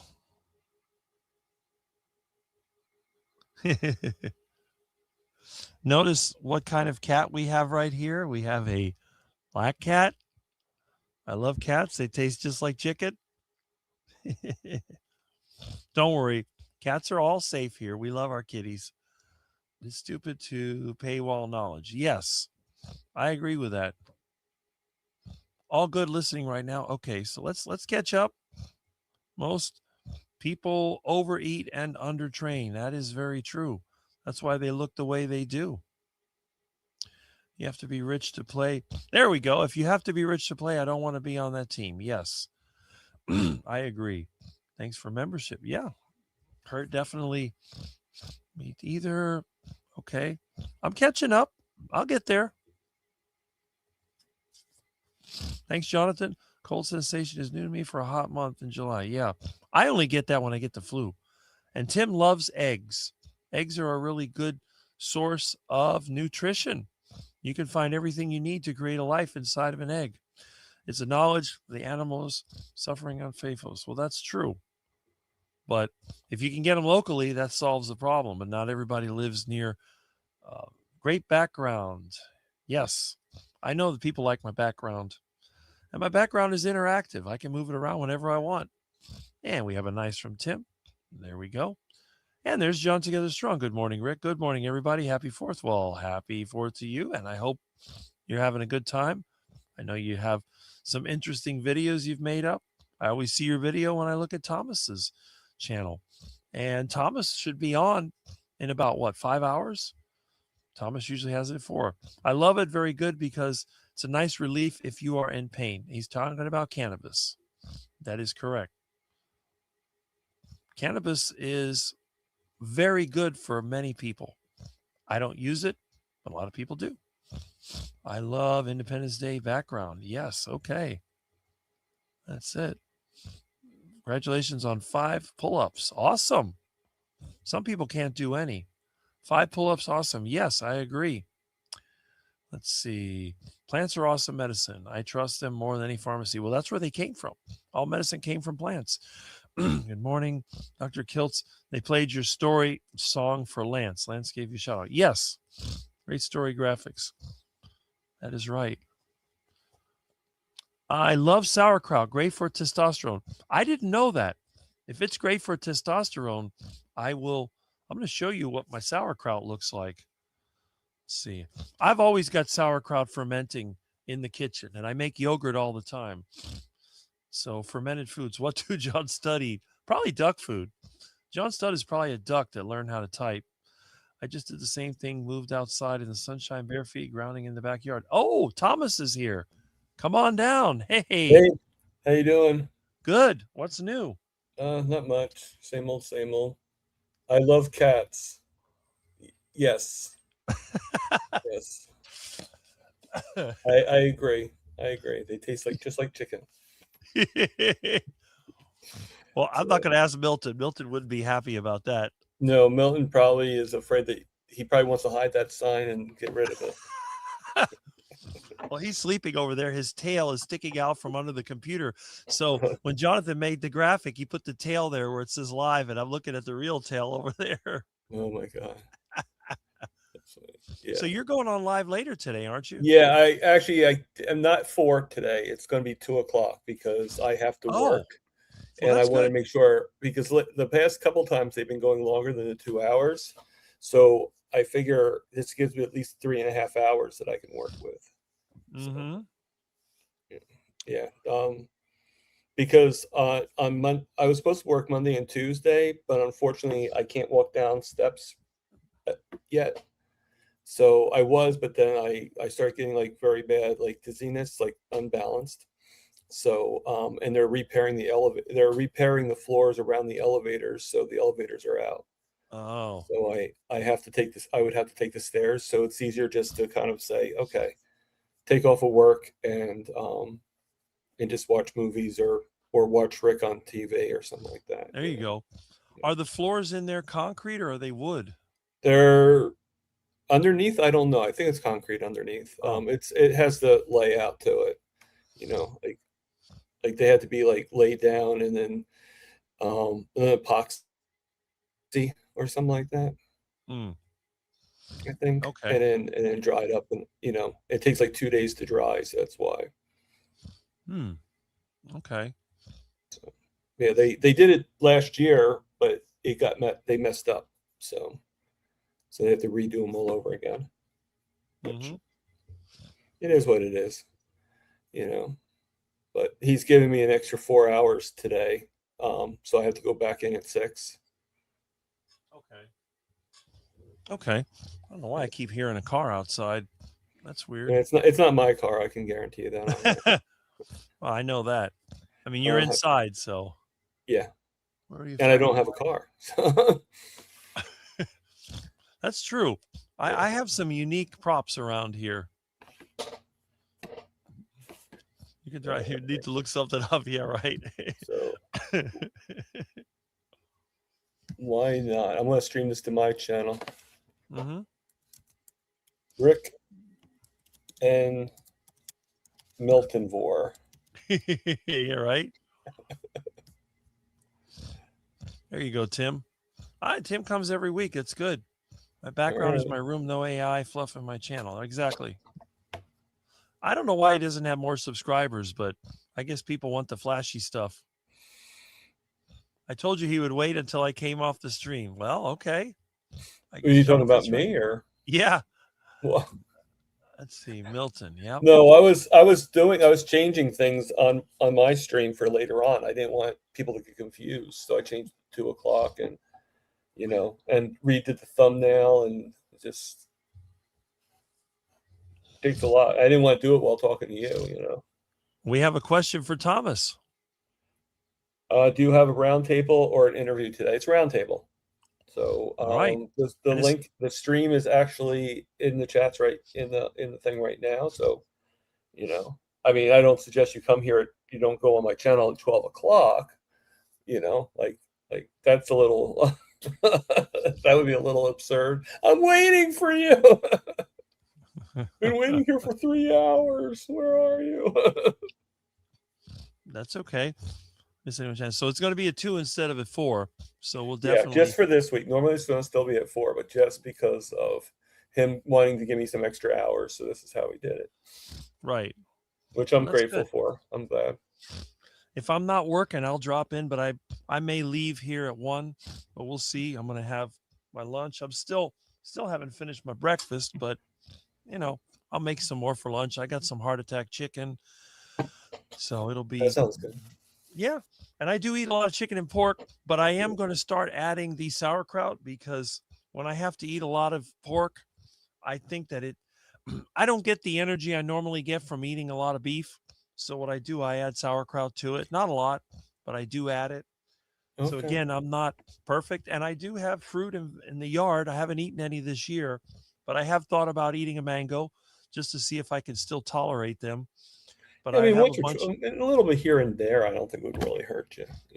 Probably not. The thing is, I do like to add some plant material because I'm thinking about if we have a famine and let's say I can't get meat anymore, I'm going to be reduced to eating iguanas, ducks, and maybe rats and squirrels and whatever else I can get. And there's not enough Basically. nutrition in that stuff to keep me alive. So I have to constantly experiment and see which kind of plant material I can eat without getting sick.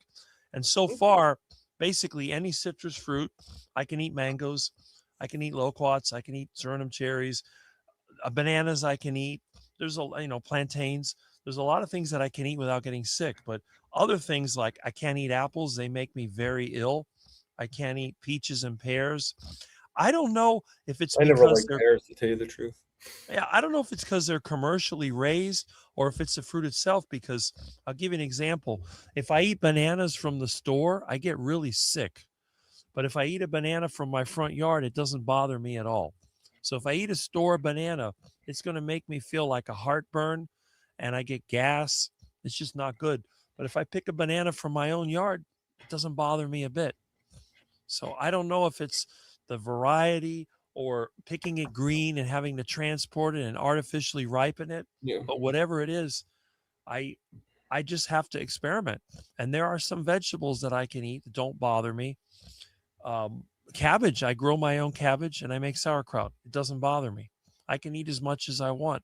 I ate a whole cup full of it one time to see if I would get sick. I had no problem. And I can't eat lettuce. Lettuce gives me terrible stomach aches. Any produce I buy from the store destroys me.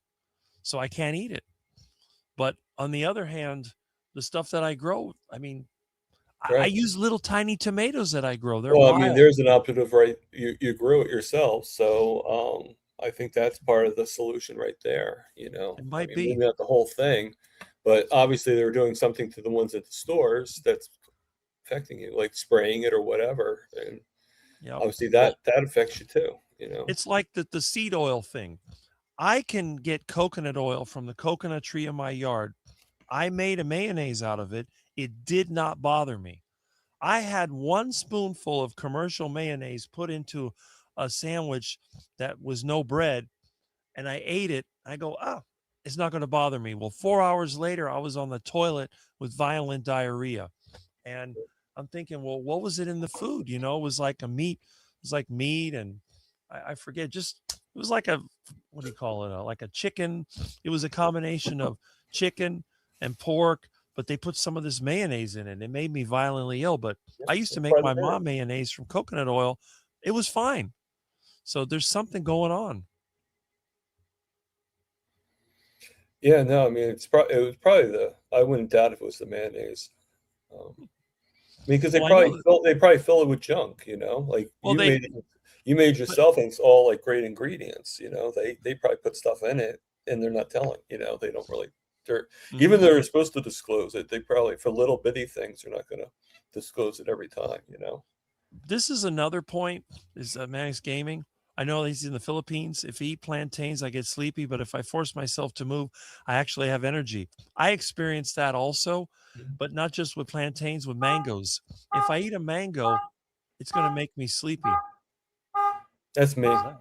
Oh, Somebody's blowing their car horn outside the laundromat. I thought my computer was going to self-destruct, Yeah. but it's Probably, counting it's down. probably some old lady that's like pushing her, like, didn't shut it off. But yeah, what I've noticed is if you eat those fruits, it's best to eat them in the middle of the day. If you're going to be eating fruit out of necessity, or maybe you don't, it doesn't bother you, it's a bad idea. Well, I mean, I guess if you eat it at night, it might put you to sleep, but then you're going to wake up again. But when I eat fruit, it's always at lunch.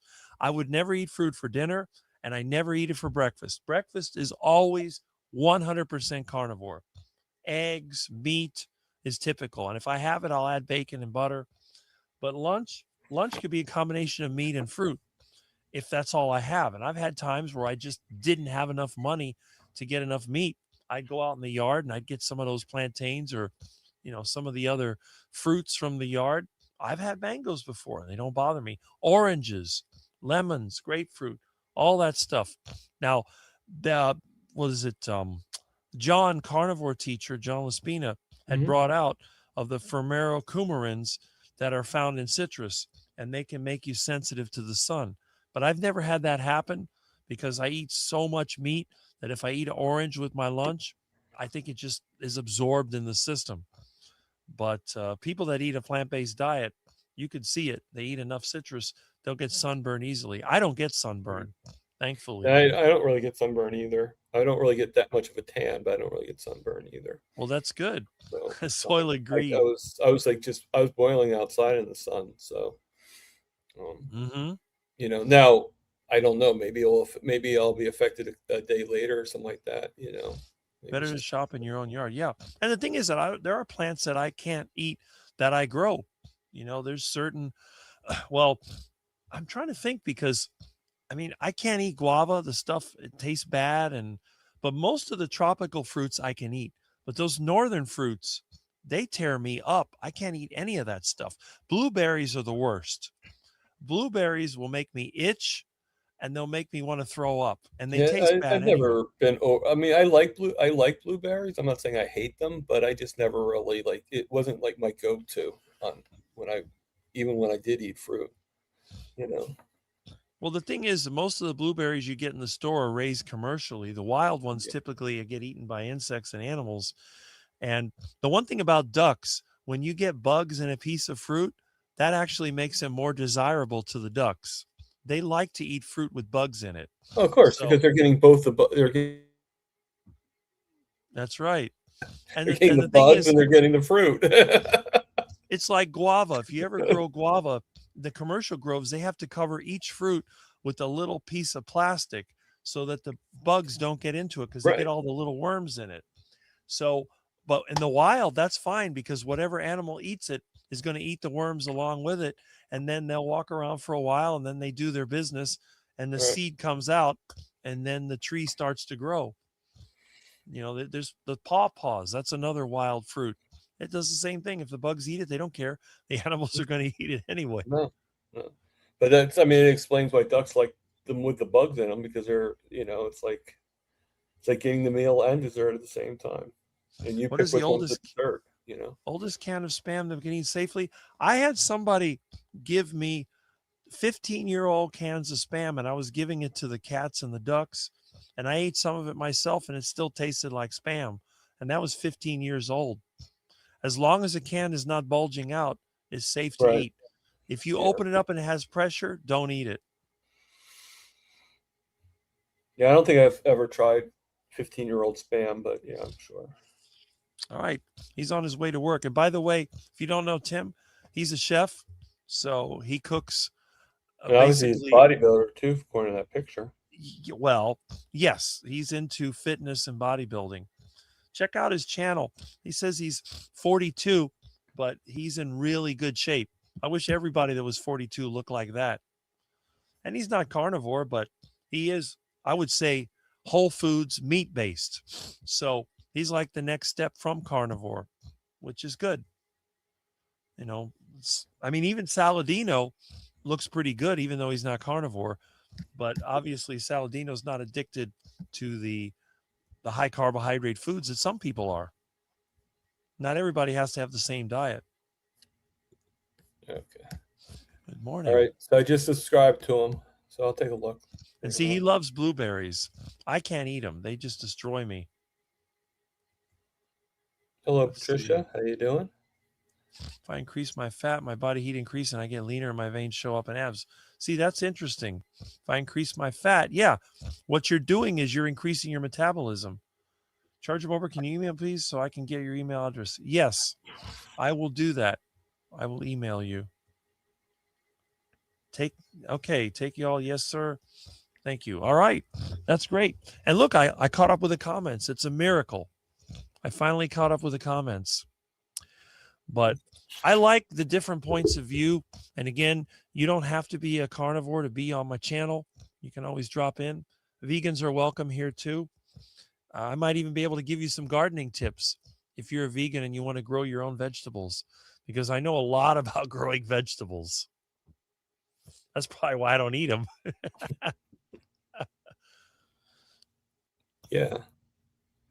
Yeah, I mean, I think most of the issues though with vegetables and fruit is really just whether you grow them yourself or not. I think you're so much better off growing them yourself. I really do. Well, one thing that was brought out about fruit, now I was not aware of this until a couple of years ago, but a lot of people talk about the calcium oxalate crystals that are in plants. And if you've ever been out where fruit is growing, you'll notice that until the fruit is ripe, animals don't eat it. Animals do not eat green fruit. And that's because there's a lot of calcium oxalate, which discourages them from eating it. Well, when you pick that fruit too early and the fruit ripens artificially, those oxalates are still in the fruit. But if the fruit ripens on the tree, so in other words, like you want to eat a banana and you walk outside. Now, I don't like ripe bananas. I like them when they just start to turn ripe. And I'll walk out there and I'll see the bananas. The birds and the squirrels are already eating the ripe ones. So I'll cut it off just that day before. And then if I want to eat the banana, I can eat it later that day. The amount of oxalates or defense chemicals, the tree reabsorbs it. That's one of the things about fruit. Plants take a lot of energy to make those toxic chemicals, and they like to reabsorb them. So when they produce fruit, a lot of times they get pulled back in just before it's ready to eat. So if you're going to eat the fruit, I would say being in a local area, maybe you have a grove nearby you can buy from, or you grow your own. That's probably the best way to go, because you're going to get better fruit. Yeah. Seeing if anybody came on from my channel. Oh, we got Patricia's on my channel, and so is Coach Angela Mullen. So hello. Nice. Do you know about Chin Ampa gardening? No, I don't. I don't. I got to get with the Ivy over here because they've got some good stuff going out there. They have their sort of experimental community they're working on. Let's see. Maybe if I eat a fruit, if I want to get knockout sleep, maybe. And again, I'm not against the consumption of fruit. If it's done responsibly, I think it can be for some people beneficial. But if you've destroyed your body from years of duck food and you have a carbohydrate addiction, I think the worst thing you could do would be to eat some fruit because it could set you back. 1 minute you're eating fruit, the next minute you're eating donuts. Yeah, it's true. And, if you're like Rick, I don't eat donuts. I just do them. I don't eat them. Here we go. Valerian, chamomile, passion flower, catnip help you sleep. Okay. I never heard of valerian. Chamomile and passion flower, I know that. And catnip, I know that. Interesting. Let's see. Yeah, the only thing I don't eat donuts anymore. I eat donut. Did you used to like donuts? Well, yeah, I like them, but not so much where I'm like attracted to them anymore. But Well, you live over a candy store anyway. Well, yeah, they don't really have donuts here though. Oh, they do and they don't. They only serve them like on Saturdays, and it's only like an apple fritter. It's not really a donut. But no, with my grandfather, I used to go to Dunkin' Donuts all the time with him when I was like 7, 8, to go fishing. Like we go, it was like kind of like a tradition. We either go to Dunkin' Donuts or we go to McDonald's. Really? Yeah. I would think if you're going to go fishing, you'd have fish. Well, that's after. This was before we actually put the poles in the water. We would go there. Mostly McDonald's. We go there, and then we get the pancakes and all that stuff. I mean, because that's what you did. And then we go and we'd spend about 4 hours out in the inlet and just fish and just sit there and take the crab cage out and stuff like that. This is a good point from Mannix Gaming. I tested rice 6 months ago, 2 tablespoons of cooked rice. I vomited sour liquid. Yeah, never again. Fruits don't give me vomit, but sleepy and tired sometimes and a few muscle aches. Yeah, the rice has a bad effect on me too. That's why I don't eat it. I've always been against rice. I get stomach aches and gas.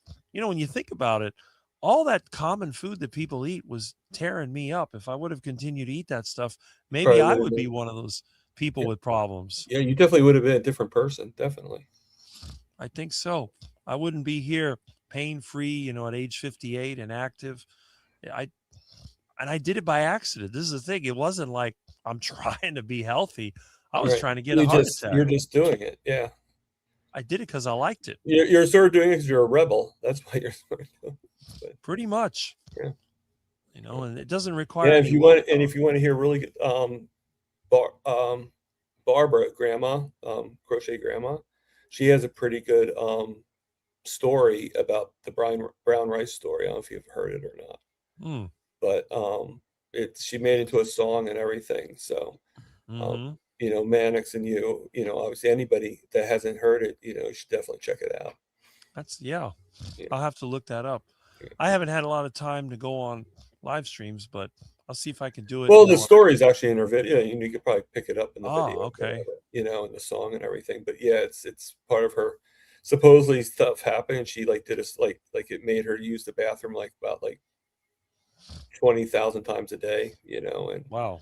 And everything. So it just, I can't really give you the exacts, but it'll blow your mind. But it's called the brown rice story. Okay. Yeah. That's it. Because we're told how good rice is and everything, and then this is what happens to you. Yeah, rice. I never understood the purpose of it.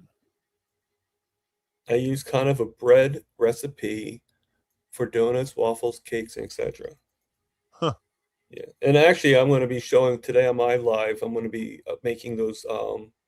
It's not really carnivore; it's more carnivore-ish. because it doesn't really affect me. But I'm gonna make the cinnamon muffins, Mm-hmm.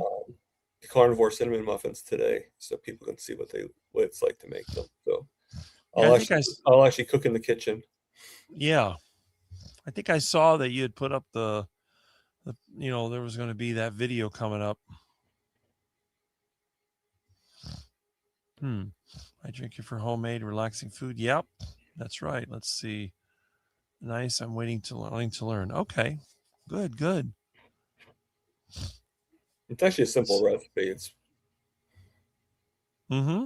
I mean, you could definitely do it with your eyes closed if you wanted to. We could get Milton to make it. Well, you should see Milton has been sleeping. I don't know if he's behind the computer. No, he has to relax. He has a lot of work to do. How are the others? How's Miss Kitty and the babies? When I went out this morning, they were meowing and they wanted to be fed. So I gave them some food. I'm going to have to go and see if I can find some more meat because I'm running out of cat food. But I've been giving them Jerry had sent some cat food to me and they've already eaten that up. So, they're definitely hungry and healthy kittens. I got to make a video. My phone quit working and now I lost it. It's around here somewhere. So I haven't made any videos in a while. Oh, there it is. I put it over there on the No, charger. unfortunately, you only have the two, correct?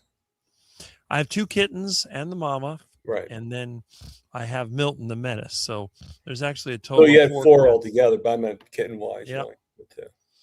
I went from one cat to four cats. It's crazy. And I still got to get Miss Kitty fixed so we don't have any more because we want to stop that before we have more cats. Yeah. And how old? Hard. They have to be stopped weaning from her, right? Basically. Yeah, I don't think they're drinking milk from her anymore. Okay, so you could probably do it soon. Yeah. It's been a couple of months. They're definitely good eaters and they're healthy kittens. That's good. So we got Orange Garfield and we got Miss Calico. And of course, Mama's a Calico. And once she's fixed and defleed and clean, then she'll be a house cat along with Mr. Milton. They can hang out together. So maybe Milton will not be attacking me, or they might both plot to attack me. So you never know. Oh, they're probably planning on it, like the kids will go from above and, because she's super friendly, but Milton may be a bad influence because Milton, even though he's friendly, he knows how to get my attention. Oh yeah, I don't pay attention. You taught him well. Milton is so funny, though. I do love Milton. I've never made bacon mayo, Ivy, but I did see the video with Dr. Barry making it back like 5 years ago. But that's the closest I've ever come to actually. It was I think it was bacon mayo. It was either bacon mayo or butter mayo. That was one of them. But I've never actually made it. Like, how would you do you use bacon grease to make it? Yeah, you could do it with lard. The only problem is when you put it in the refrigerator, it's going to get hard again. But if you do it, you live in a tropical climate like I do, you simply put your lard in a container and let it sort of melt. And then you can mix in your eggs and your vinegar or sauerkraut juice or whatever else you want to do and stir it up. And then you can make yourself a mayonnaise. Yeah. Maybe I should one of these days collect the bacon grease and then do enough to make some bacon mayonnaise. Mm-hmm. And then make some deviled eggs. That would actually be pretty good. I mean, the only thing is, you're going to get a bacon flavor. If you use plain lard, you won't have any flavor to start with. But I used to make coconut oil mayonnaise for my mom when she was alive because I couldn't stand her eating that crap from the store. Who needs a daily dose of seed oils? Let's see. Not me, definitely. I mean, I usually do my deviled eggs with sour cream, but maybe I could try. And I wouldn't mind it tasting like bacon. I mean, believe me, there's worse flavors to have your deviled eggs taste like. Yeah, got hardened and impacted, and Grandma's Christian Corner. She ended up in the PR impacted starfish. Huh, interesting. I guess got a lump of poop that wouldn't come out or something. That's pretty bad. I've never had a digestive issue like that. I mean, I had constant diarrhea when I went plant-based, but on my carnivore diet, I rarely have a problem. Only when I get the flu. Other than that, I I'm mean, fine. I do, but we all know why. I mean, I already figured out that I was eating too much of the butter, so I've calmed down on that, and now I'm bringing it back up again, but it's not affecting me now as much. Right. So, now if I doubled it back up again, that might be a different story, but I have increased it. I pretty much just took out the butter altogether. Now I'm at like 1 stick a day. I used to use a lot of butter. It got expensive, so I cut back on it, but I use it occasionally. Yeah, which is kind of a good thing that I'm cutting back, because for that same reason, I save a lot more. So yeah, Oh, aren't you part of the SBS group? SPG, yeah. Okay, yeah. I call it SBS, but that's just a bad habit of mine. For what, Bull? Yeah, because the thing is, not everybody can afford steak and butter. You might have to eat iguana or duck or pork or whatever, because you and I we're not rich. Yeah. Well, technically, iguanas here is expensive too, because the only way you can get it is at a pet store. So I'd have to pay like Well, $50 for the iguana. Well, it's a regional thing. I guess you'd have to eat squirrel or something. And they only come about this big, so I'd have to like raise it. So you're talking about like thousands of dollars just to you have to put the cage. Well, that's it. Ducks might be a little easier to find, but Ducks and geese. And seagulls. Well, let's see. Deviled eggs sprinkled with bacon bits. There you go. I substitute bacon grease for mayo on deviled eggs. Yeah, that does work. Let's see. Okay, yeah. I wasn't aware that Barbara had a bad issue with brown rice. Yeah, back when she first started, she had this big issue, and it kind of helped her channel. My parents used to give me that horrible brown rice. It tasted bad. And then when you went to the bathroom, there was always like little rice pieces. That thing was... Well, they were saying for the longest time, like rice, if you have brown rice, right? Brown rice is so much better than white rice. And it's like, well, no, that's not true. Brown rice can just do as much crap as white rice can. That and the horrible tofu that I used to have to eat as a kid. Well, that stuff was nasty. My dad was afraid of eggs, so he used to cook tofu with soy sauce with his breakfast, and then he had pita bread. Like, I just wanted to have eggs and meat. But, I was a crazy kid. But then again, I'm still here. I'm healthier now at 58 than my dad was. So I think I'm doing pretty good. Yeah, I think as time goes on, I'll get healthier and healthier too. Yeah. I mean, I just have to get rid of a lot of the dust under the carpet, so to speak. Well, all the years of damage. Yeah, some of it may not. Yeah, some of it may not even be reversible, but you can live to manage it. But I still can get my closet a lot cleaner than I'm using the metaphor there, to clean out the closet. So yeah. Well, the thing is, in case people in the chats didn't realize what I was like, they're probably thinking, like, clean his closet. What the heck is he talking about? Now, you won't get your toes back, but no, I don't expect to. And if I do, that's like, wow, like, let's go to the circus and right. And yeah, do you talk about the closet? People get the wrong idea in today's world. Oh, closet, clean your house, whatever you want to call it. Clean your junk drawer, whatever you want to call it. You got to get out of the closet. Thing is, in order to fix something up, you got to like make a mess and cause a little chaos. That's right. You have to take something apart to put it back together and fix it. Exactly. Like, well, here's a carnivore way of saying it. You got to break the eggs in order to make that omelet. So that's right. Only 38 in the chat now. It's everybody knows that it's getting towards the end, so they kind of It's strongest between 9 and 11. And right now you have other people doing chats. I think Lance is doing his chat. So people have to, there's only so many you can have. Let's see. So I wasn't really there fully, but did you hear about Mitch doing music for an hour so people Yeah. could do their chats? Well, What do you think of that? Mitch wanted to start early because Kilts doesn't have a live at 6. So he No. thought about starting his live at 6, then having music or videos or whatever, and then switching to the regular at 7. Oh, okay. Now I'm getting it a little bit better. So he Mhm. wants like do more than an hour and kind of just like do 1 hour also of Right. Okay. I thought he would just wanted to play music for that 1 hour. I'm like, well, that's kind of weird. No, it's just But, something like sort of like sometimes. sort of like you do sometimes with the elevator music. Right. At the beginning, same thing. The only reason I don't do it anymore is because Dan, he has a live stream at that time. So once he started putting up the live stream, I stopped doing that. Okay. But when I was the only one here, I used to do that. You mean 15 minutes. Danivore? You mean when you say Dan, you mean Danivore, right? Yeah. Okay. Yeah.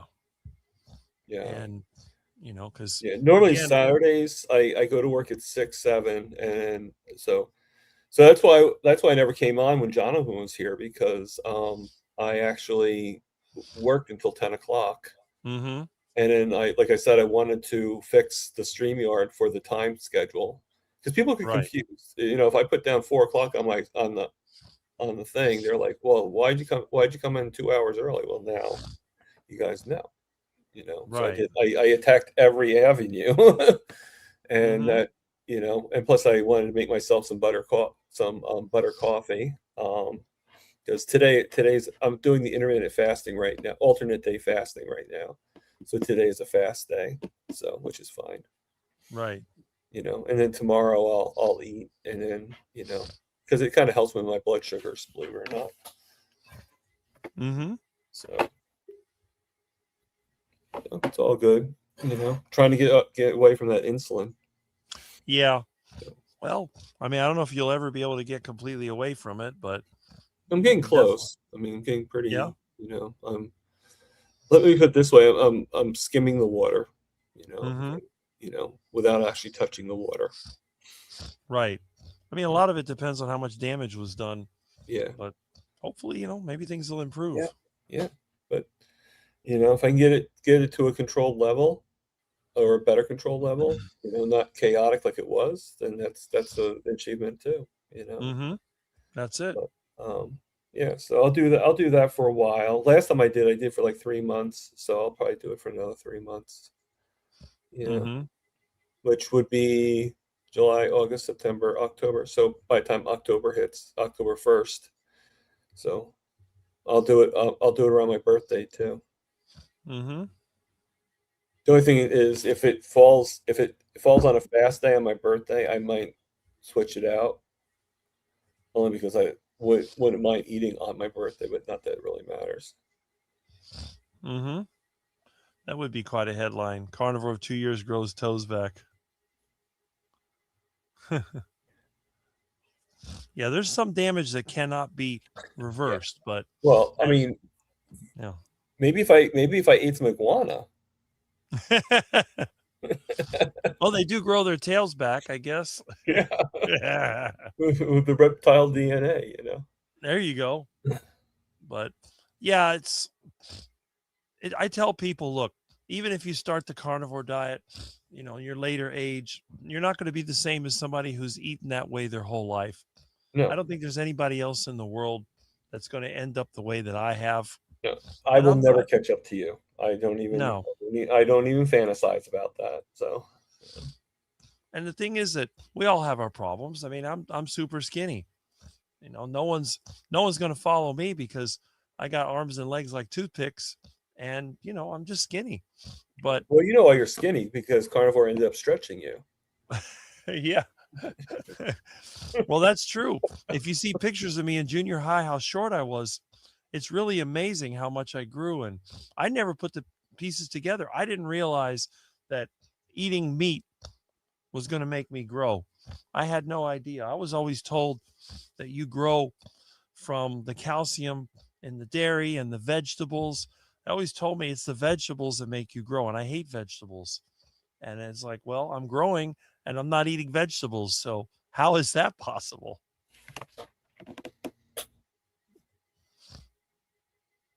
Let's see. Okay. Yeah, consistency. Sure. Okay, here's a question for you. Yeah. Sorry. My sister just texted me, so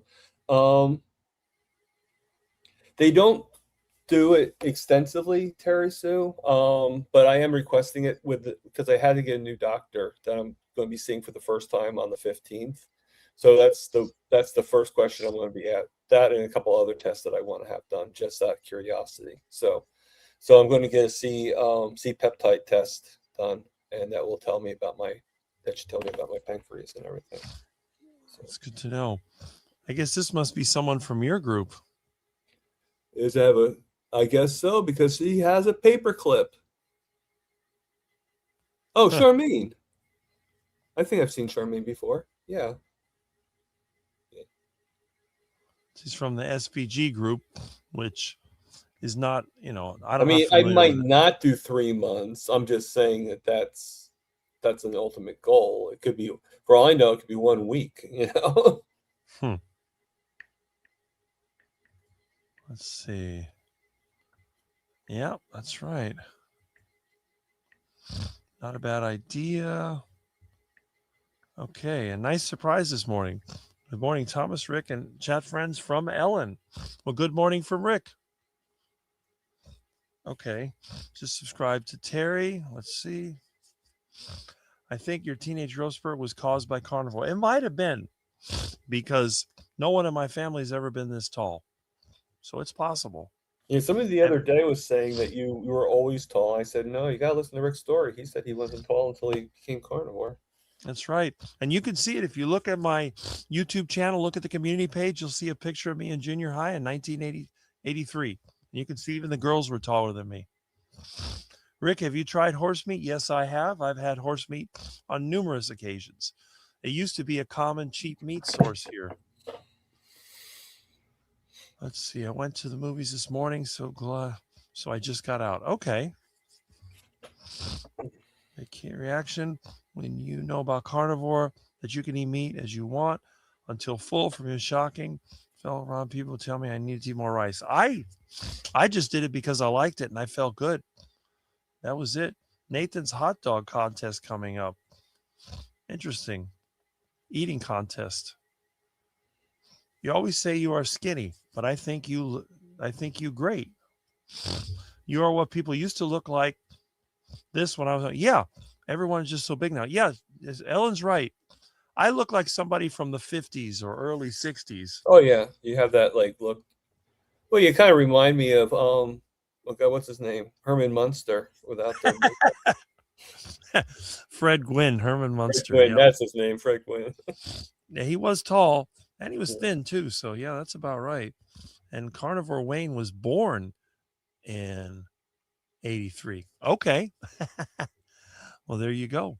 He's just a baby, 83. Right? 42 years. Happy 4th of July from Karen Field. Lived age 15 years and enjoyed the day off. Hey, a day off is always good. What did you see? Angela, I guess at the movie. I plan to do some fasting next week. Not going to plan for how long. Last month did 4 days. Okay. And again, a lot of people do the fasting. I think you look great. I can't type on the phone. My computer keyboard is broken. Yeah, I know the feeling. My keyboard's got issues too. But anyway, now Thomas says he's going to be live at 2. Right. And Jerry, I believe, is live at 1 if you're still here. I'm not sure. And how many people do we have in the chat? In my chat, we still have 45, which is pretty good. I thought Jonathan said you only had 38. You got a few more back. I don't know. It's showing on. I'm looking at YouTube now. I have 46. Okay, so you probably either got some back or it doesn't really. Sometimes I guess it updates a little weird. Okay, let's see. We got a question from Jonathan. All right. If I can find it. There we go. Question. Rank the following foods from best to worst tasting, please. Iguana, duck, horse, beef, lamb, chicken, salmon, mackerel, sardines, anything else. Okay. Best, when we're talking about duck, we're talking about Muscovy duck. So I would go number 1, Muscovy duck. That is my favorite meat. But again, that's Muscovy duck that I fattened up myself. Canal duck, probably at the bottom of the list. Canal duck is like the worst tasting, tough, tastes like dirt. It's like if you ate the toughest cut of beef mixed with dirt. That's canal duck. But after a month of fattening, it's the best. It is better than ribeye. It is better than filet mignon. It's good stuff. Yeah. Now, I'm actually looking at Jerry's thing. Sorry to interrupt. Looking at Jerry's thing. It says something here that she did a live about 3 hours ago. Oh, okay. So she's not doing another live. Oh, interesting. Yeah. Okay. Well, she might be waiting till the last minute to put something up. So Right. she's done that before. So A lot of us have, I'd start with duck. Muscovy duck would be number 1. Number 2, I would say I'd go with a good quality beef because that's pretty good. Number 3, let's see. Well, when it comes to chicken, you have a choice between parking lot chicken and store chicken. Store chicken is kind of bland. Parking lot chicken is tasty, but it's tough. So I'll go duck, beef, and then maybe we'll hit iguana because iguana is good. Then lamb, then chicken, and let's see. I do like sardines, but horse meat is actually pretty good. So I'd go with the horse meat next. Then I'd go with the mackerel, sardines, and at the very bottom would be salmon. But what would you say for anything else? Anything else? Well, I like squirrel. Deep fried squirrel is pretty good. Okay. And I do like deer meat, depending on the season. In hunting season, which is later in the year, the deer is pretty good. Summer deer isn't as good. It depends. But I do like deer meat. And of course, pigs. I do enjoy pork. Yeah. And that would be somewhere in the middle because I eat it often. I love pork. I love pork belly. That's See? Yeah. And everybody likes bacon, and that comes from a pig. Yeah. I mean, bacon, pork belly is like more like that treat, and bacon's like your Right. common denominator. And basically, bacon is just pork belly cut into slices and flavored. So that's pretty much what it is. Yeah. Boy, Milton is sleeping nicely. Now, here I have a question. You said one time, if I heard correctly, that iguana has very little fat, correct? Correct. Like, so, do you just cook it in the lard to give it the fat that it needs, or do you do something else to add fat to your diet? Lard or beef tallow, but it depends. Sometimes I will boil or steam the iguana, and when you do it like that, it's very fish-like. And I can eat it just fine. But normally I'm eating it with something else. So if I'm going to eat just iguana, I'm going to deep fry it in beef tallow or lard, whichever one I have. If I'm going to eat other meats with iguana, I'm going to boil or steam the iguana. So what I'll do, typically the iguana tail and legs, I'll put them in boiling water and I'll wait until they start to puff up. And then once they've puffed up, that means that they're done. I'll put them on a plate. And then I'll use scissors to cut the skin off of the iguana. Now, the iguana body doesn't have a lot of meat, but what I'll do sometimes is skin that. So I will cut the middle of the iguana and open it up and try to remove the bones and the guts. And then I'll try to shave off from the skin because the large part of the iguana, which is really there's no meat in there, you do get a nice chunk of skin. I've been thinking about making an iguana skin seat for my bicycle. So I'm going to start doing that, and then I'll try to bond them together. I figured that make a nice bike seat. What's that? It's another video. Yeah. And then because it's an animal skin, it's like leather. You can actually steam or boil the skin, and then you use a mold to stretch it. So to make a bike seat, I'm going to have to make a hard wooden bike seat and then stretch the iguana and nail it on there and try to get the skins. I may have to bond a couple together. But then once the skin takes shape, I can take the skin off of the mold. It's like when you make shoes. I've made my own shoes before, and I made them from leather back when we used to have cows in the neighborhood. We process an animal, I get the leather, and you shave it down and you put it in, tannic acid to try to get it where it's a stronger hide, and you stretch it. So when you make shoes, they call it lash or something like that. You make the mold of the shoe out of wood, and then you stretch your leather over it, and you're going to nail it on there. And then that way, when it dries, it'll hold the shape. And I mean, even commercial like work boots, these things are completely worn out, but because the top is leather, it's still intact. If Right. this would be plastic, it would have been dead 2 Oh. years ago. Yeah. They've been worthless. I mean, it only makes sense that as humans, we should be using natural materials for clothes and footwear rather than synthetic. But people like synthetic, I guess, because of the way it looks. But it doesn't hold up. Okay. So Jerry just confirmed she is doing a live at 1 o'clock our time. So yeah, I just when I went over to your channel, Jerry, I just didn't see it posted yet. So I wasn't sure. Manic says duck is tough meat. It depends on if the duck is wild. But when you fatten up the duck, the meat is not tough. It's very tender. Oh, I'm sure you make it delicious. I make it very delicious because I Yes. give them lots of tropical fruit. And I had a friend that used to make mango chicken. So I would laugh. I said, well, I also make mango chicken. Well, how do you do it? I catch a chicken and I feed him mangoes for a few weeks. Then I have mango chicken. Okay. So It does change the flavor of the meat. And mango eating chickens, the meat turns yellowish. It's like they So- used to sell cooking good chicken. They used to feed What- them marigolds or something to turn the meat yellow. So, Same thing.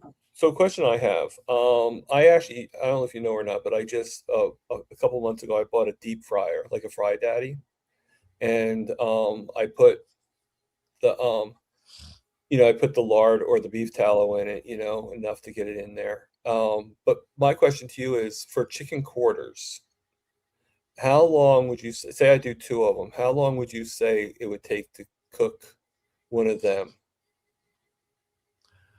It depends on the volume of fat. The thing is, when you drop the chicken into the fat, it causes it to cool off.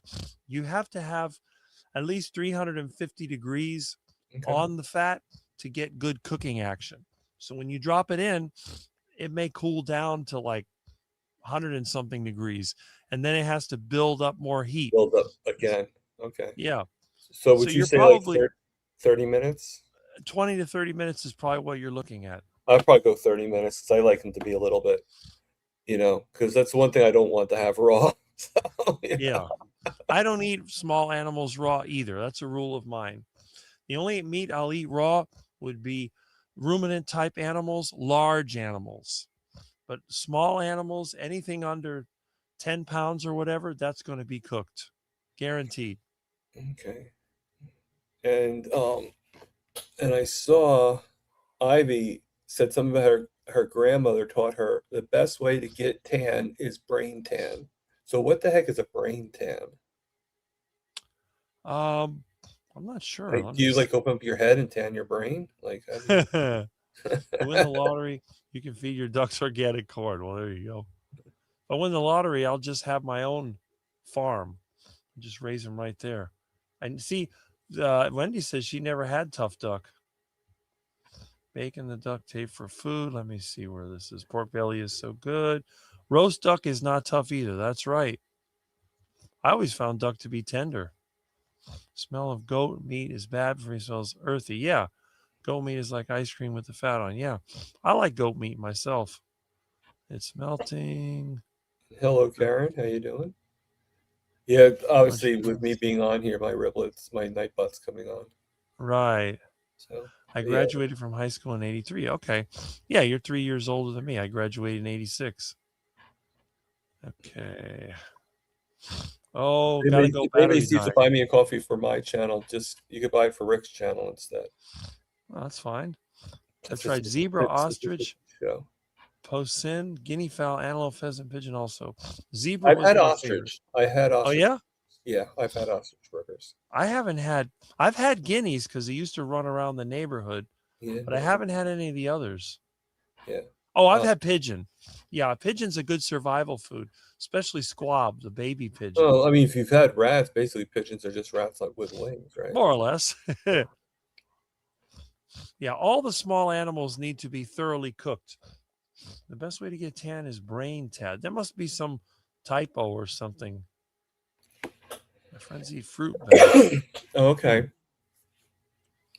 Thank you, don't eat chicken pineapple. feet. That clears Yeah. it up. I thought you meant like you tan your own brain.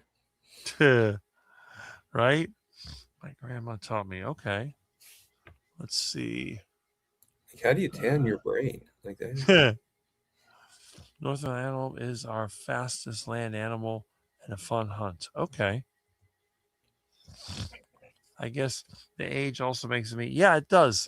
Although we used to eat old dairy cows. The meat wasn't that tough, but yeah, it does make it tougher. My father So and curious, Wendy, have you figured out what you want? You don't have to say anything because obviously you want to make it a surprise. But have you figured out what you want to make for the challenge that Aaron challenged you on? Hot dog eating contest is on YouTube free. I want a hot dog for breakfast. Let's see. Oh, Karen Harrington. Hello, Thomas and Rick. Well, there you go. Had some butcher store chicken. Crispy skin was good, but the chicken itself was tasteless. That's true. Cheers. When you fry it in beef tallow or lard, it does make the skin taste better. Our ducks Oh, I here love are it. Like when it's like soaked in. Mm-hmm. Yeah, I used to when I used to put it in the oven, I used to take almost like a half a stick of butter for each quarter and let it melt in there. It makes the skin nice and crispy. That's what I like. That sounds really good. It really does. How do you make it soft? You rub the animal's own brains on the fresh hide to tan it. Yeah, right. That's for preparing leather. I've heard about that. So, excuse me. we used to use oak leaves over here. You get a bunch of oak leaves soaked in water and throw the hide in there along with some salt. Huh. I'm tanning from my Indian heritage. The size of the brain is always the exact amount needed to tan the hide from said animal. Heat brains with spring water to almost tea, then smash and stir. Oh, okay. I didn't know that. Duck is great. Born and raised in Louisiana, we had duck so many ways. Duck is delicious. What about snakes? Yes, I've eaten rattlesnake. That's the only snake I've eaten, but yes, I've eaten rattlesnake. Often you want it. Okay, into a slurry to dress the hide within. I like to finish by smoking the felt hide to enhance color and durability. That works too. If you fry anything in lard, it will taste good. Yes, I agree. Lard is life. Use meat thermometer. Yep.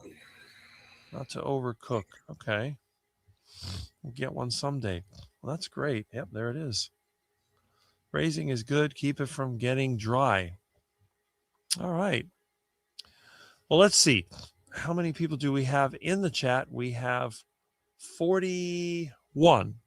So we're down, which is fine. And let's see. But it is dairy. Okay. All right. Yeah. Not everybody can handle dairy, but I have no problem with it. I just don't drink milk. All other dairies are okay with me. Now, can you handle milk or you just don't drink it? I haven't drank milk since I was 20 years old. I never had a problem with it up to then. I'm sure now it would probably affect me negatively.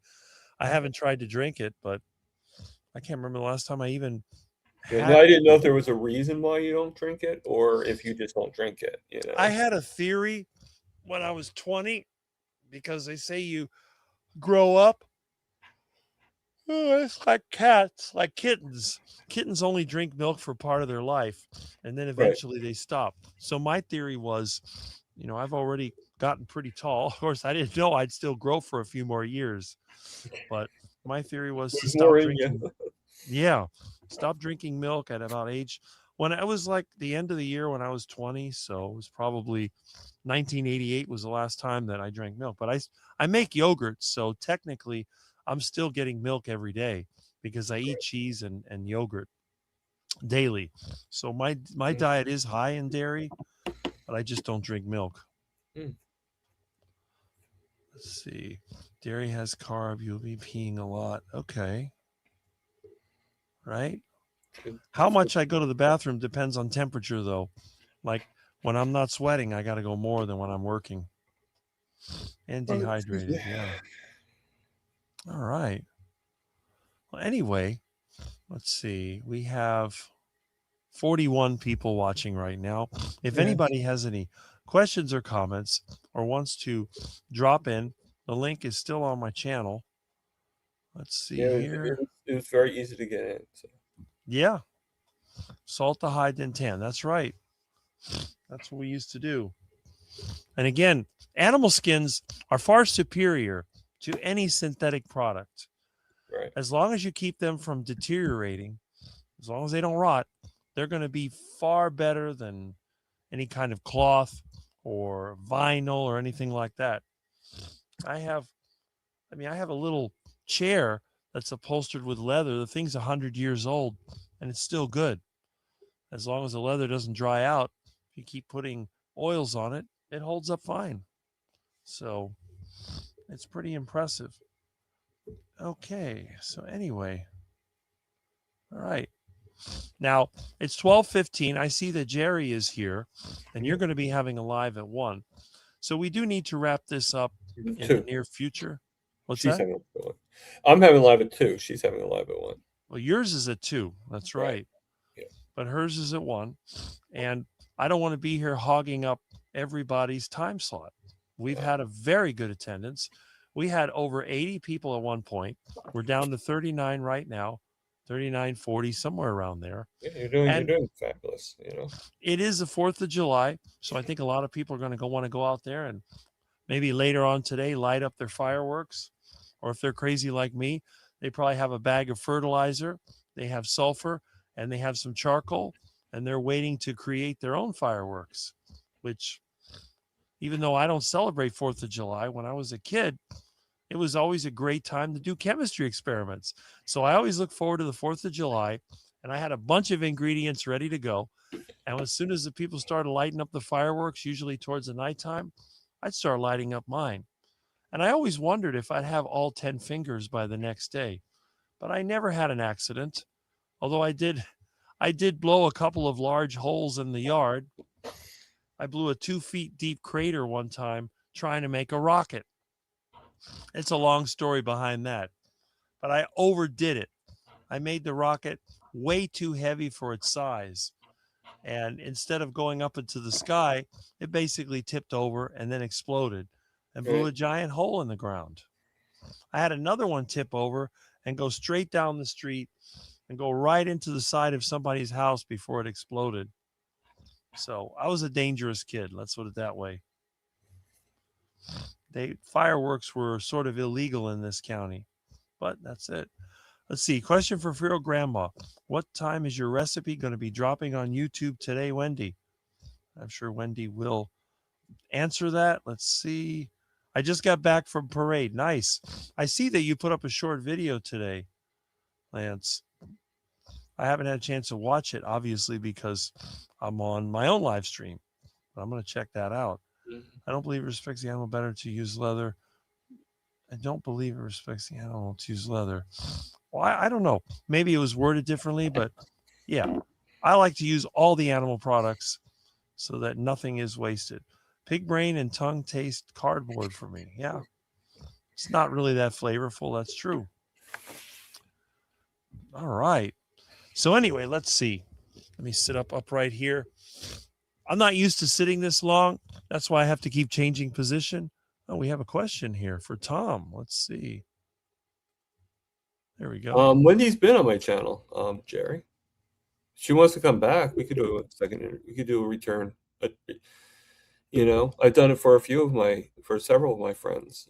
I think I did a second interview with you, right, Rick? Oh yeah. Yeah. I remember seeing her on your channel. That's why I was Yeah. surprised when I saw the question. Well, she wasn't. In Jerry's defense, she was never advertised because Wendy wanted to be a mystery guest. Right. So it didn't go out. But yeah, Wendy was a mysterious guest that came onto my channel, Mm-hmm. which ended up being pretty cool. It was pretty good. But no, Wendy can come on, definitely. Okay. Yeah.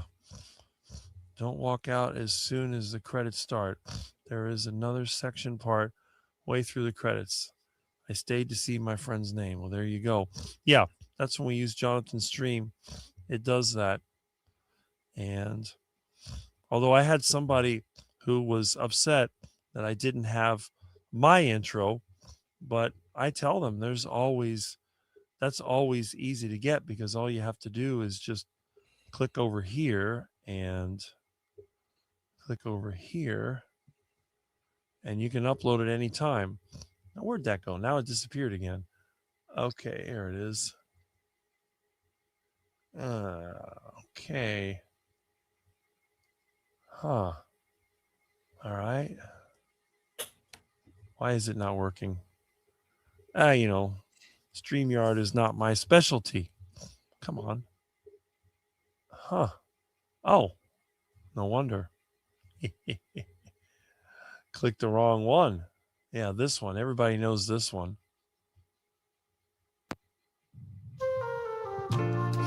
Oh yeah. That's how I normally start my live stream.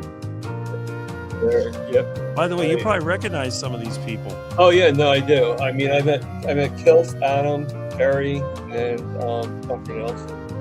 How do I stop this? I guess the player doesn't have. Oh yeah, there it is. Yeah, oh my god. You can see right there. They fixed it up to look like Lurch and Uncle Fester. Let's see. And then there's, that's Adam. That's Adam. Kills. You ever hear what Russ says about him? That he looks like a cardboard. He's a cardboard. Oh yeah, cutout. the personality. You can see how much taller I am than Dr. Kills. Oh god, Kills is not tall. Let's see. Okay, and there are all three of us. I'm like an oddball. Oh yeah.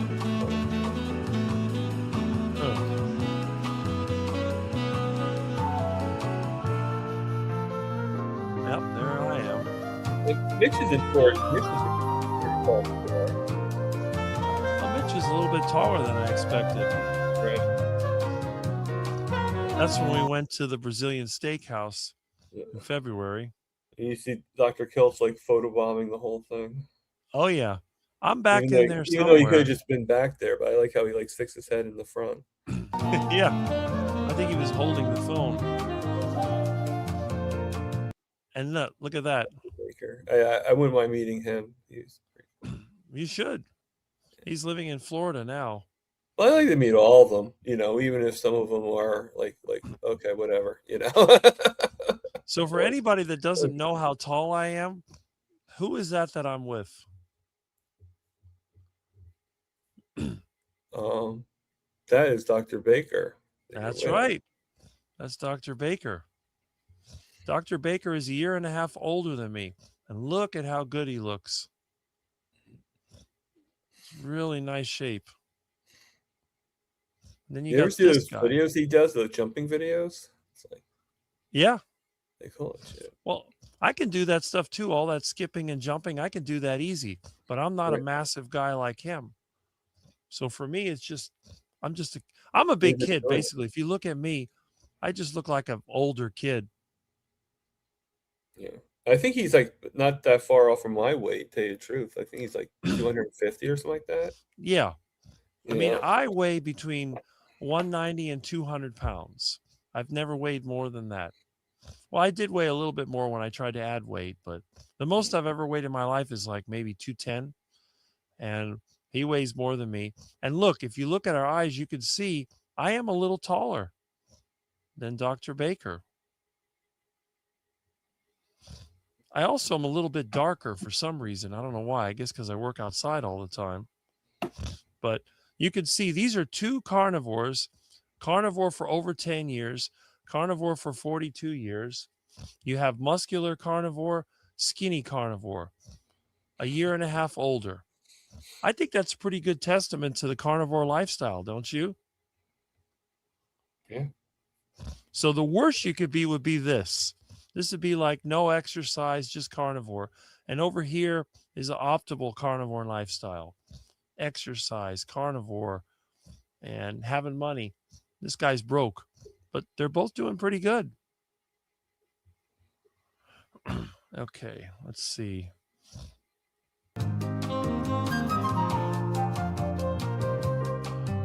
All right, who else next? Yep, there's an AI generated picture.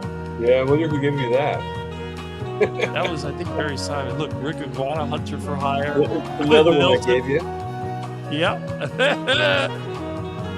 Uh-huh. That Easy was for probably Barry Simon. Yeah. This Hey, one is Barry really Simon funny. again. The Quack Your Health Convention. Well, you gave the idea. You know? Fatty meat is best. You got the ducks. That is funny. The Quack Your Health Convention. Let's see what else.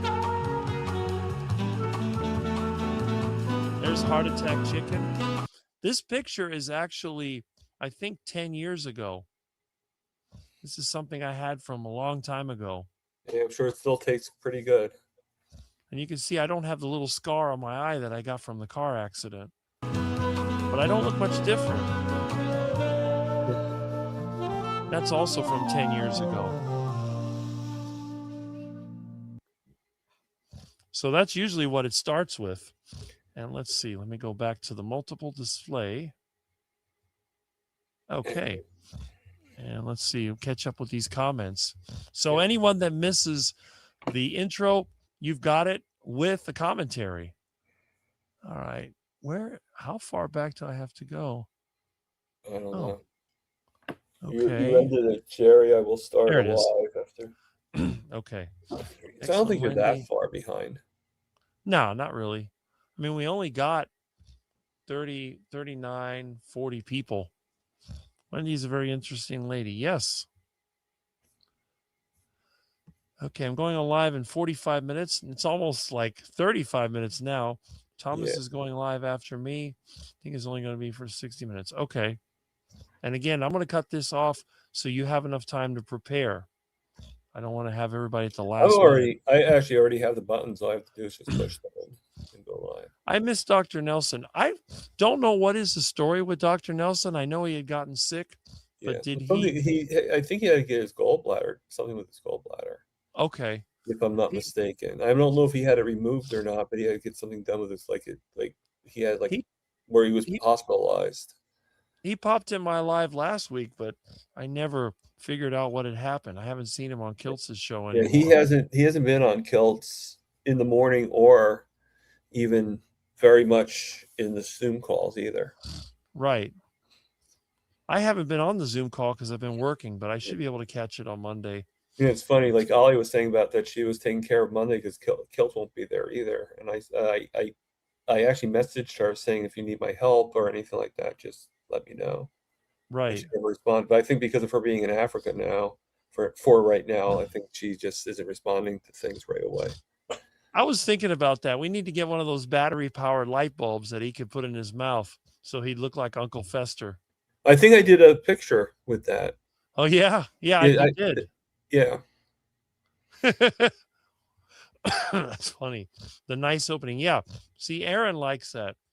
And I'll bring that back once I do my lives a regular way or, whatever. But it's nice to change things. It's been kind of stale for a while. So Jonathan stepped up and he offered to sort of co-stream. And I think it's a good thing. I like to keep people guessing. I don't want them to go, well, I've seen Rick's live stream before. It's the same thing. At least this way we get a lot more participation. For Wendy, are you going to be landscape or vertical today so that I can have my device ready? Well, that's a good question for Wendy. The skinny carnivore versus muscular. Yep, that's Dr. Baker versus Rick. And, again, when you're overweight, a lot of the overweight guys, they do have bigger arms. And people who are overweight have more muscle than us skinny guys. It's just that their body fat percentage is higher. So when they do lose weight, if they do it right, there's actually an advantage. So it's easier for, generally, I've seen the fatter guys on the right diet and lifestyle, they tend to gain muscle and hold it better than us skinny guys. Us skinny guys, we have a very difficult time. My brothers are mostly very tall. The tallest is 7'7". His nickname is Chewy. Oh boy. Your brothers are very tall. 7'7". That's crazy. Did you get Dr. Baker to pick you up? No. Dr. Baker, I think, was a little bit intimidated by me. He never really got that close. I guess. Did you get to pick him up? I could. I mean, I don't know. It might be a stretch because I could pick up 2 bags of cement, which is 200 pounds. But if I tried to pick up Dr. Baker, he might get the wrong idea. He'd probably think that, I want to go on a date or something. And because I always say my perfect girlfriend would be the female version of Dr. Baker. And he probably heard that and thought, well, I'm sure it's gone through to him. Yeah. Dr. Baker with the blonde wig. It's like, oh, Rick's got a new girlfriend, except his girlfriend is bigger than he is. Well, that's perfect because no one's going to hit on her. If they hit on my girlfriend, I'll be like, go ahead. She'll go, what did you say to this, the guy that's hitting on her? I wouldn't, probably say, I wouldn't want to go with anyone that's shorter than me. Have you ever seen the AI videos they do? It's like they redo like a movie, like with like little girls or grandmothers and stuff like that, or grandfather, whatever. But they use Arnold Schwarzenegger's face in all of them. Mm-hmm. I've never seen that. Yeah, it's weird, but it kind of reminds you, like like Dr. Baker as like a 12-year-old like Girl Scout. Yeah. But yes, I am 6'6". No one ever knows it. They look at my video, they figure I'm not that tall. They see me in person. It's like, Rick, yes, I told you I was tall. I guess Deborah's on my channel because she calls you the guest. Right? Okay. You go to Philippines, the high people look at you like you're an alien. Well, according to some people, I am an alien. Right? Well, it's like Jonathan. You look at Jonathan, that looks like an alien too. He's huge. Great picture of Rick and Dr. Baker. Yes. And it was on every one of my intros too, ever since we took it. And our next generation will be superhumans. Uh-oh. Somebody has just awakened. Milton. The Black Menace. Now, I know who Austin Wayne is. I've actually commented on his videos, but yes, I know who Austin Wayne is. It's some pretty boy that tries to push the looks maxing. So he's 20 something or whatever. But yeah, I know who that is. I don't know if he's referring to, if that was the female version, I'd probably chase after it. To answer Jerry's question, no, I don't wear any carnivore shirts at work. I actually have to wear a uniform. I have a special T-shirt I have to wear. Special shirt I have to wear. Right? Oh, Milton went back to sleep. I can't believe it. He was stretching and now he went back to sleep. But believe me, if it did have to, I would still wear the Booby Goat sweatshirt. I don't care. I gotta love this cat. Oh, it's so cute. Look at Milton. Oh, look at sweet Milton. Yes. Okay. It's nice when Milton's nice. He's not trying to, as Liz always says, rip your lips off. He'll rip your lips off. Nah, Milton's harmless. He's looking at me though. What do you want, Milton? Good. She has. Good. Let's see. All charged. Okay. Let's double check. Ladies stare at you and you wear official Booby Goats. Okay. Gallbladder surgery is in and out. It's probably more substantial. What is? Yeah, I mean, it was something with the gallbladder that was serious enough to put him out of commission for a little bit, but nothing. And I think he's okay. I think he just has to. It's gonna take him a while to get back into the groove. Like Right. waking up at 6 in the morning. Now he might, if he's Eastern, he might be able to start going on to the lives now that it's at 9 a.m. Mm-hmm. You know, and I kind of get why Kilt's changed it, because Kilt's now is going to be in California, which would make his lives at 6 a.m. So this way he doesn't have to be on at 3 a.m. in order to be there. Mm-hmm. John, a question for Jonathan. They have a 250th goodbye, good riddance day, Americans. Guess referring to over there in UK. Hey, goodbye and good riddance. That's your problem now. Good one. Let's see. Holiday humor. There we go. Content gets stale for sure. It does. It does. That's why we try to keep things changing around here. The bulb was the only thing missing from that pick. Yeah. Well, Thomas added it in when he made his own version, which I thought was in my pictures, but I might be wrong. I'd have to find my keys. I could probably send it to you if you want. Someone told Dr. Baker you're eating ducks and dumpster chicken. Yep. Well, when you're poor, you got to be resourceful. Although I know Dr. Baker moved here to Florida. He's over there in Kiltz's area. And I think he said he moved into a condominium, which I always thought of Dr. Baker as a rural guy living on 5 acres in a big home. And now he's forced to live in a condo. Let's see if that drives him nuts, because I could never live in a condo. I would be very, very unhappy. I'd rather live in the middle of a swamp than live in a condo. Check the dryer and get my stuff out. Let's see. I got a quick picture with Sean Baker at Meatstock when he was running out to make his plane. Okay. So you got a picture with Sean Baker. It's actually SHAWN, but because some people do not like having their name spelled wrong. And, obviously we have to respect that. Let's see. I am 6'1" and I look every part of it in person. Yes, you do. And anyone that would want to give Jonathan attitude would probably be reluctant to do so when they see him in person. They'd be like, okay. That is, yeah. And Barry's meme, you look pretty happy to see the aliens. That's been on Mitch's channel. Milton is in the house. Yes, Milton has been here the whole time. He's been sleeping behind my computer. This is the best that Milton has been since the show started. And remember, my live show started with Milton. Rick, does Milton get all crazy with the fireworks and noise? Nope. He sleeps right through it. Doesn't bother him a bit. Of course, my house is pretty resistant to sound. I don't know how the cats outside will do, but Milton, no problem. I'm on your channel, Thomas. Nice to meet you, Rick. Well, Deborah, thank you.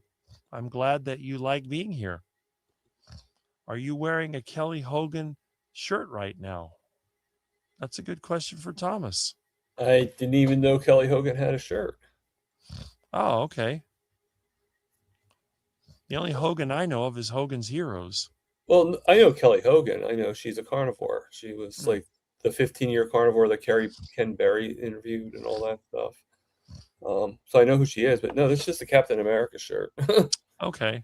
I mean, it's the only shirt I have besides my hat that's of the American motif. So I cannot imagine living in a city with no trees. I'd be stressed. Yeah, I agree with that. I mean, I live in the suburbs of Miami, and I've heavily forested my yard, so I don't have to look at the emptiness. Is Thomas the truck driver? No. not that I know of. Do you have a car? Me, no. Yeah, that's what I figured. Thomas doesn't even have a car. I mean, I have a car, but it's rusted out, and I have a broken down truck, and I have a van that barely works. I mean, I'd like to someday have a car again. But I either gotta do one or two things. Either figure out how to get my shoe not to fall off when I'm driving, because that kind of causes the problem, because you're driving and all of a sudden the shoe gets stuck underneath the pedal. Mm-hmm. Or change it to where the gears are up top. Yeah. which I'm guessing would be pretty expensive. So, That's right. Yeah, custom made. yeah. But yeah, I don't know. Yeah. Depends on the Yeah. model. I mean, I guess I could always just take my shoes off and go barefoot, but Right. Happy 4th of July. Yes. Let's see what else we got here. I look out at the mountains every day. Okay. Well, depends on your location. That's good. What are your thoughts on aliens? Well, I don't know. We got a lot of them here. We got illegal aliens from other countries, but I don't think there's. You look like you got along with them in that meme. So Yeah. I don't know. I guess people that believe in the Bible, they believe in aliens because you have God, his son, and the angels. Those would all be aliens. So I guess it depends on what you believe. But in terms of other planets or solar systems, I think we're pretty much it as far as we know. But who knows? Let's see. you're funny, Jerry. You're funny. Wear the Kelly Hogan shirts a lot. Okay. Is that the lady that says no carb life or something? Well, yeah, it's either no carb life or zero carb life. I know Dave is one of them, and she's the other one. Right. Yeah, it might be my zero carb life or something like zero, that. I might yeah. have seen her. Who's the lady that's really anorexic and sickly looking? Is that There's a Maria? couple of them. Maria something or? Oh, Maria Emmerich. That's the one. Yeah. I mean, she makes me look like a bodybuilder. She's so skinny. Oh yeah. I mean, she's talking about some kind of fast. I'm thinking, man, if I look like that, the only fast I would be doing is sprinting to the store. The last thing I'd be thinking about is doing a fast. Exactly. Yeah, I tried getting her on my channel, but her and her husband are busy right now, so They haven't. fine. You know, somebody asked me the other day, like, why do I have certain people on my channel? Well, because it's the channel. It's just what I do, the interviews. So, I mean, Weren't you going to get Belly May or whatever, Bella or whatever? On yeah, your she's channel? still coming. She just had to postpone. Okay, So she's coming in September. I'm looking forward to her getting out from her walled garden and associating with us poor people because I want to see her more in the community. She's kind of isolated herself, I think, into some kind of a group, but I think she would do a lot better being out and about. I know Kiltz and her seem to be friends. So Kiltz gets along with her, and she gets along with everybody else, I think. But she's going to be on. I forget what one of I think it's like the 24th or something like that of September. And for some reason, I ended up having to get a double interview that day. So it's going to be kind of weird. And we both know it's not going to be a 2-hour interview, you know. Right. So it's actually going to be her and Coach Raymond at the same time. Oh, okay. Yeah, which I would have done 2 different days for both of them, but you know, I guess Raymond or her needs somebody to come on with. So, you know, I guess I make them nervous. Okay. Well, those celebrity carnivore types, they generally don't spend much time on the real channels. They like to go where the influence is, you know. Maybe they'll go to Carrie Mann's channel or maybe they'll go to Dr. Kiltz's channel or something like that. But to his credit, Dr. Kiltz brings everybody. Robert Kiltz is not afraid of anyone. I've never seen him shy away from anybody. Yeah. Dr. Kiltz is very supportive of practically everybody out there. Definitely. I think this is an example of a long-term carnivore success story. And I didn't realize that he was sick before that because every time I've seen him, he always seemed healthy and lean and happy. And then he mentions that he only started carnivore at age 55, which is kind of shocking to me. And he had problems. He said he had arthritis and all these other things. But when you meet him in person, you look at the guy, it's like, there's no way this guy could have been sick. Have you ever seen the energy of that little man? It's insane. Yeah. Oh God. I always say he reminds me of the father that brought him an Italian mob wedding. Like just has to like say hello to everybody, you know.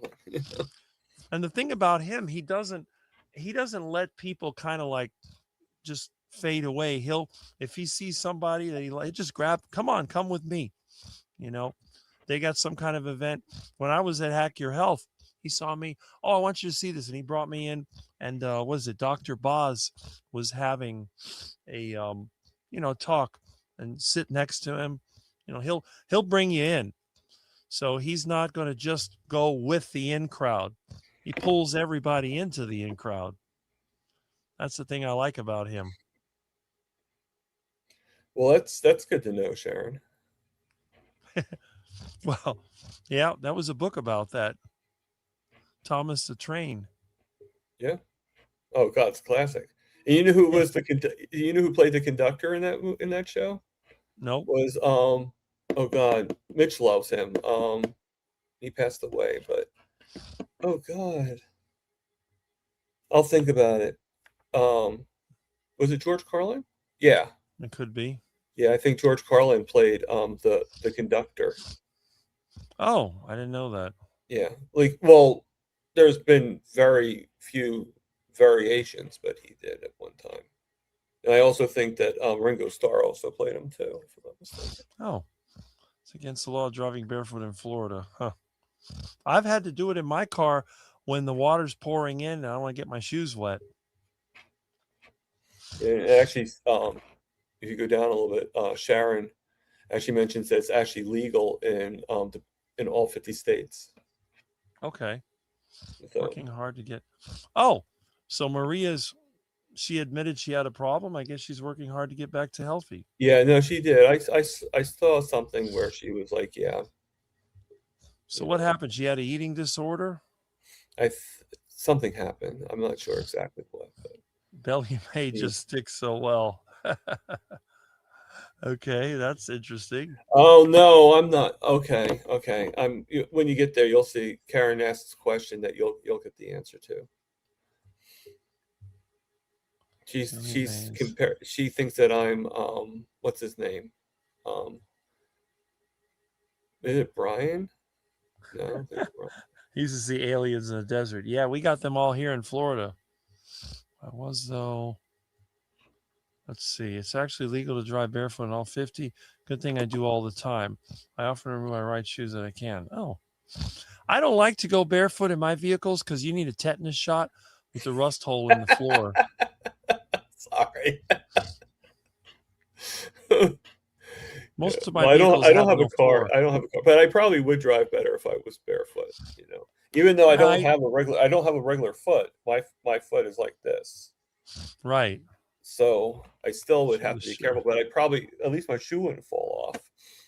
Shoeless Sharon from Aaron. Carlin and Ringo too. Okay. I didn't know that. Yep. Shining Time Station. Question. There is a truck driver on Mitch show. That is that's what's his Greg, name? right? Yes, Greg. The one that always smokes cigars. Yeah. I thought it was you. Wrong color. Yeah. Wrong color. Yeah. Greg I guess I have a tan. Greg has a much deeper tan than much Thomas does. Deeper tan. Yes, much deeper. The same color that our friend Russ Mitchell is. Yeah. Joey Chestnut is definitely not a carnivore. He's about to eat 50 pieces of bread.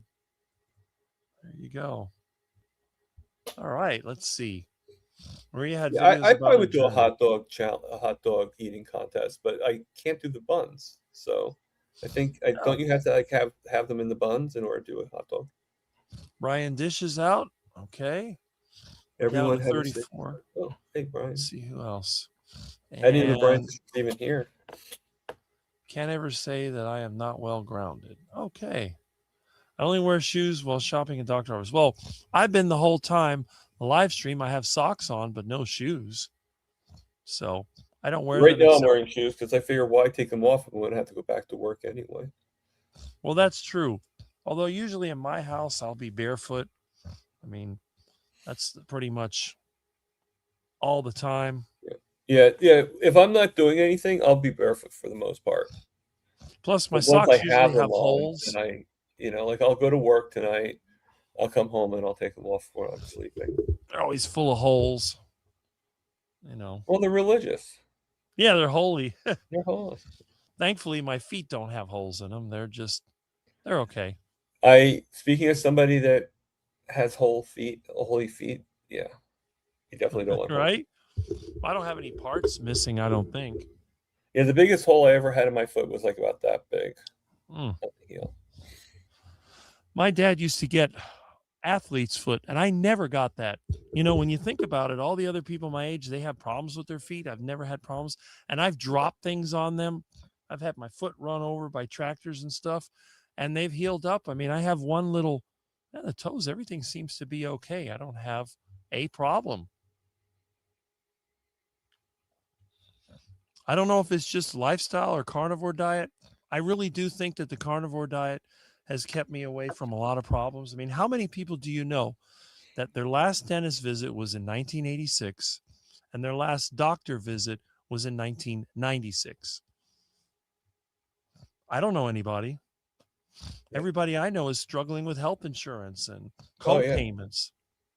I don't have that problem. Maybe I'm sick and I don't know it. But I'll tell you one thing, I feel good. And every time I do get sick, I'm better in 3 days to a week. So maybe it's not so bad. All right, let's see. Okay, let's get these comments wrapped up. Jerry will be starting in about very soon. 12 minutes. Yep. Okay, okay, so we have the link for Thomas's Buy Me a Coffee.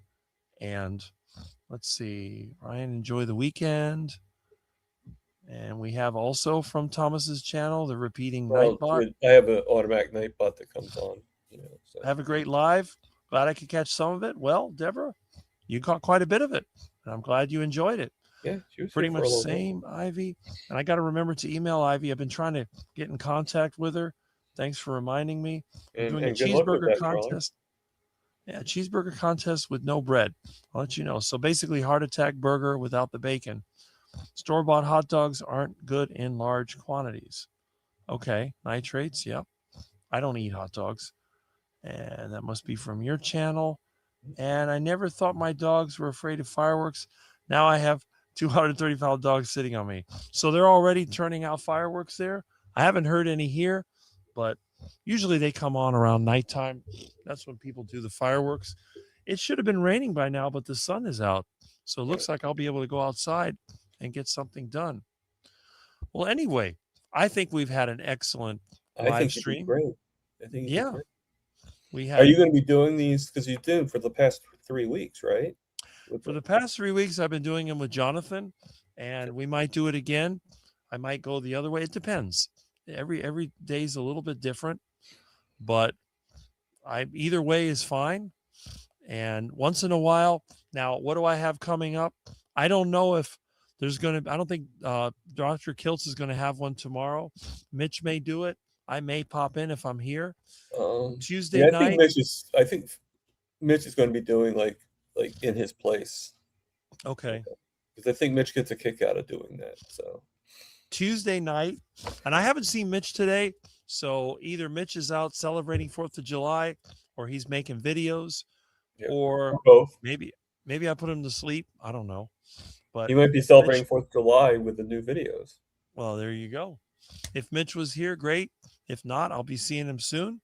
And what is it? Tuesday night. What happens at 8:30 on Tuesday night? Russell. That's right. Keto Cookout with Russ Mitchell. So if you didn't have the courage to join in today because of us intimidating people, obviously you have me as a quack. You have Jonathan, which would intimidate anybody. I really don't think. Yeah.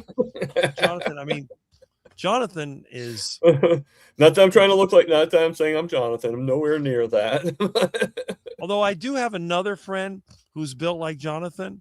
It's my friend that lives in Minnesota. I haven't seen him in years. He was never intimidating to me. But I think to most people, bodybuilders are intimidating. And us tall guys can be intimidating to some people. But I think it's more of a fear thing because they think that I'm crazy, which I kind of am. Well, now you made me want to see you guys all three on a panel with you in the middle between Jonathan and your friend. Yeah. If I could only convince my friend's been carnivore since 1999. And he's actually quite successful. The problem is he's in a lot of businesses and he maintains his privacy. So he hasn't wanted to bring his story out there. But he's been, Have you ever? There's a guy that does. I think he does carnivore, but he always wears like this like mask for that same reason. Like he, oh, is that the one with the little squares on the mask? yeah. But I've seen him. because he can't show his face because of what he does for a living. Right. Yeah, it's the same thing my friend's been dealing with. But maybe one day, I don't know. But for me, I don't care. I'm broke. I don't worry about it. I got nothing to lose. Yeah. So I'm not worried about that. Oh, I guess Aaron's kids are playing with some fireworks. So you must have bought them fireworks unless they're making their own. It's like the Addams Family kids playing with dynamite. And we have from Aaron, bye everyone. Well, bye. And maybe I'll see you in another live stream. And firework may freak out Miss Kitty and the booms freak out my, well, if they do, I'll let them in.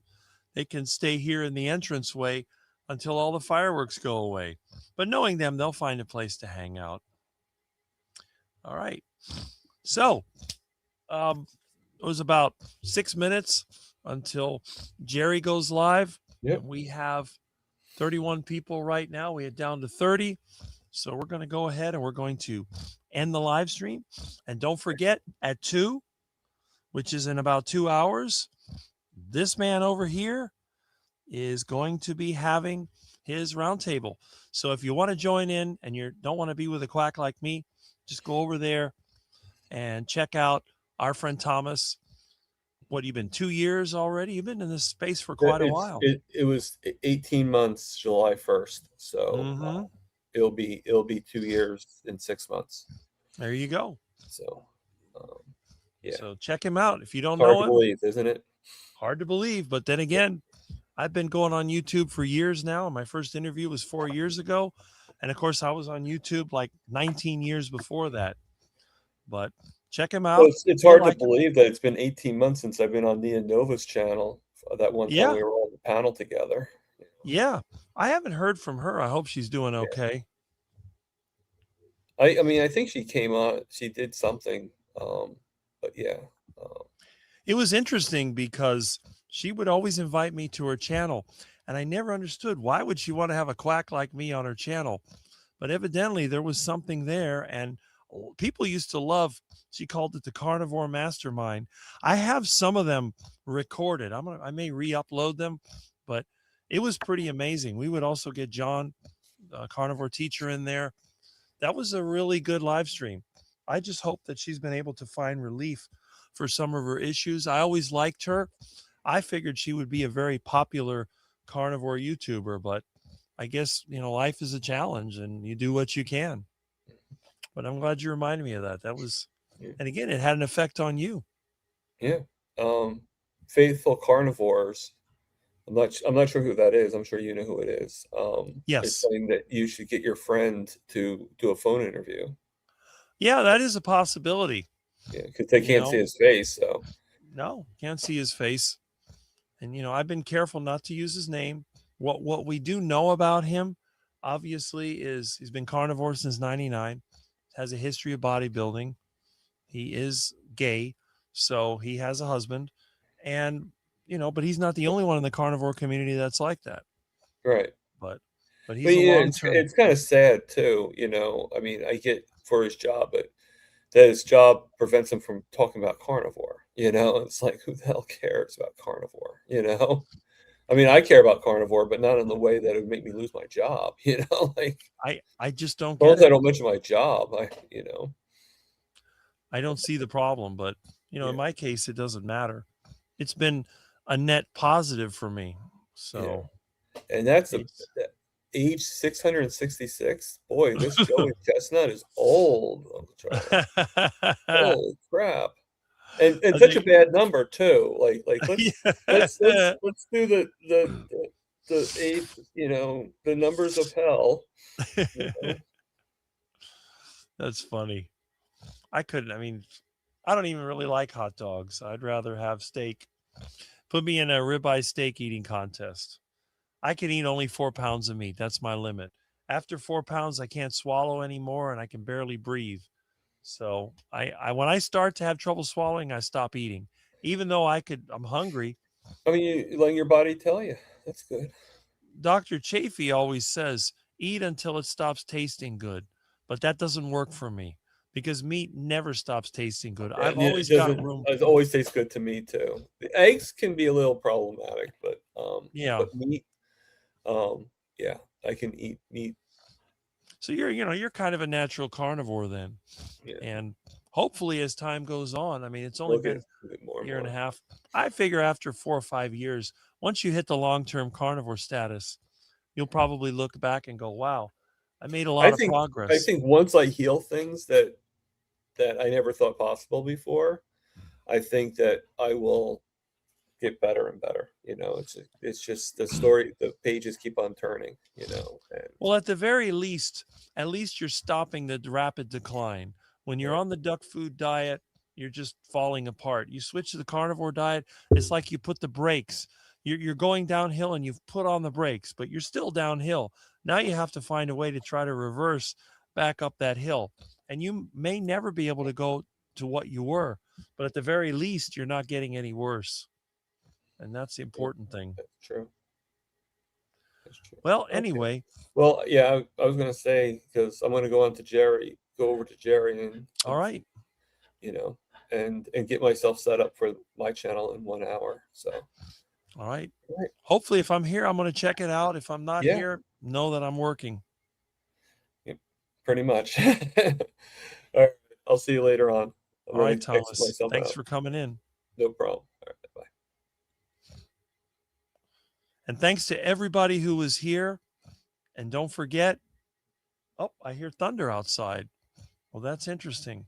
So, what I might do, thank you for sharing. Yes, what I might do, I'll go ahead. Let me see. Oh, no. Let me play the intro going out and then we'll end the stream. How's that? Here we go. Oh, no, wait a minute. Okay. There we are.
I live with a condition called CRPS, which is the most painful condition known to man, and also suffer with autism and chronic fatigue syndrome. I've been having a hard time recently, and I'm reaching out for help. If anyone is able to support me, it'd be much appreciated. And it is for a Give, Send, Go link, which I'll link below this video. Thanks very much, and enjoy the rest of this clip.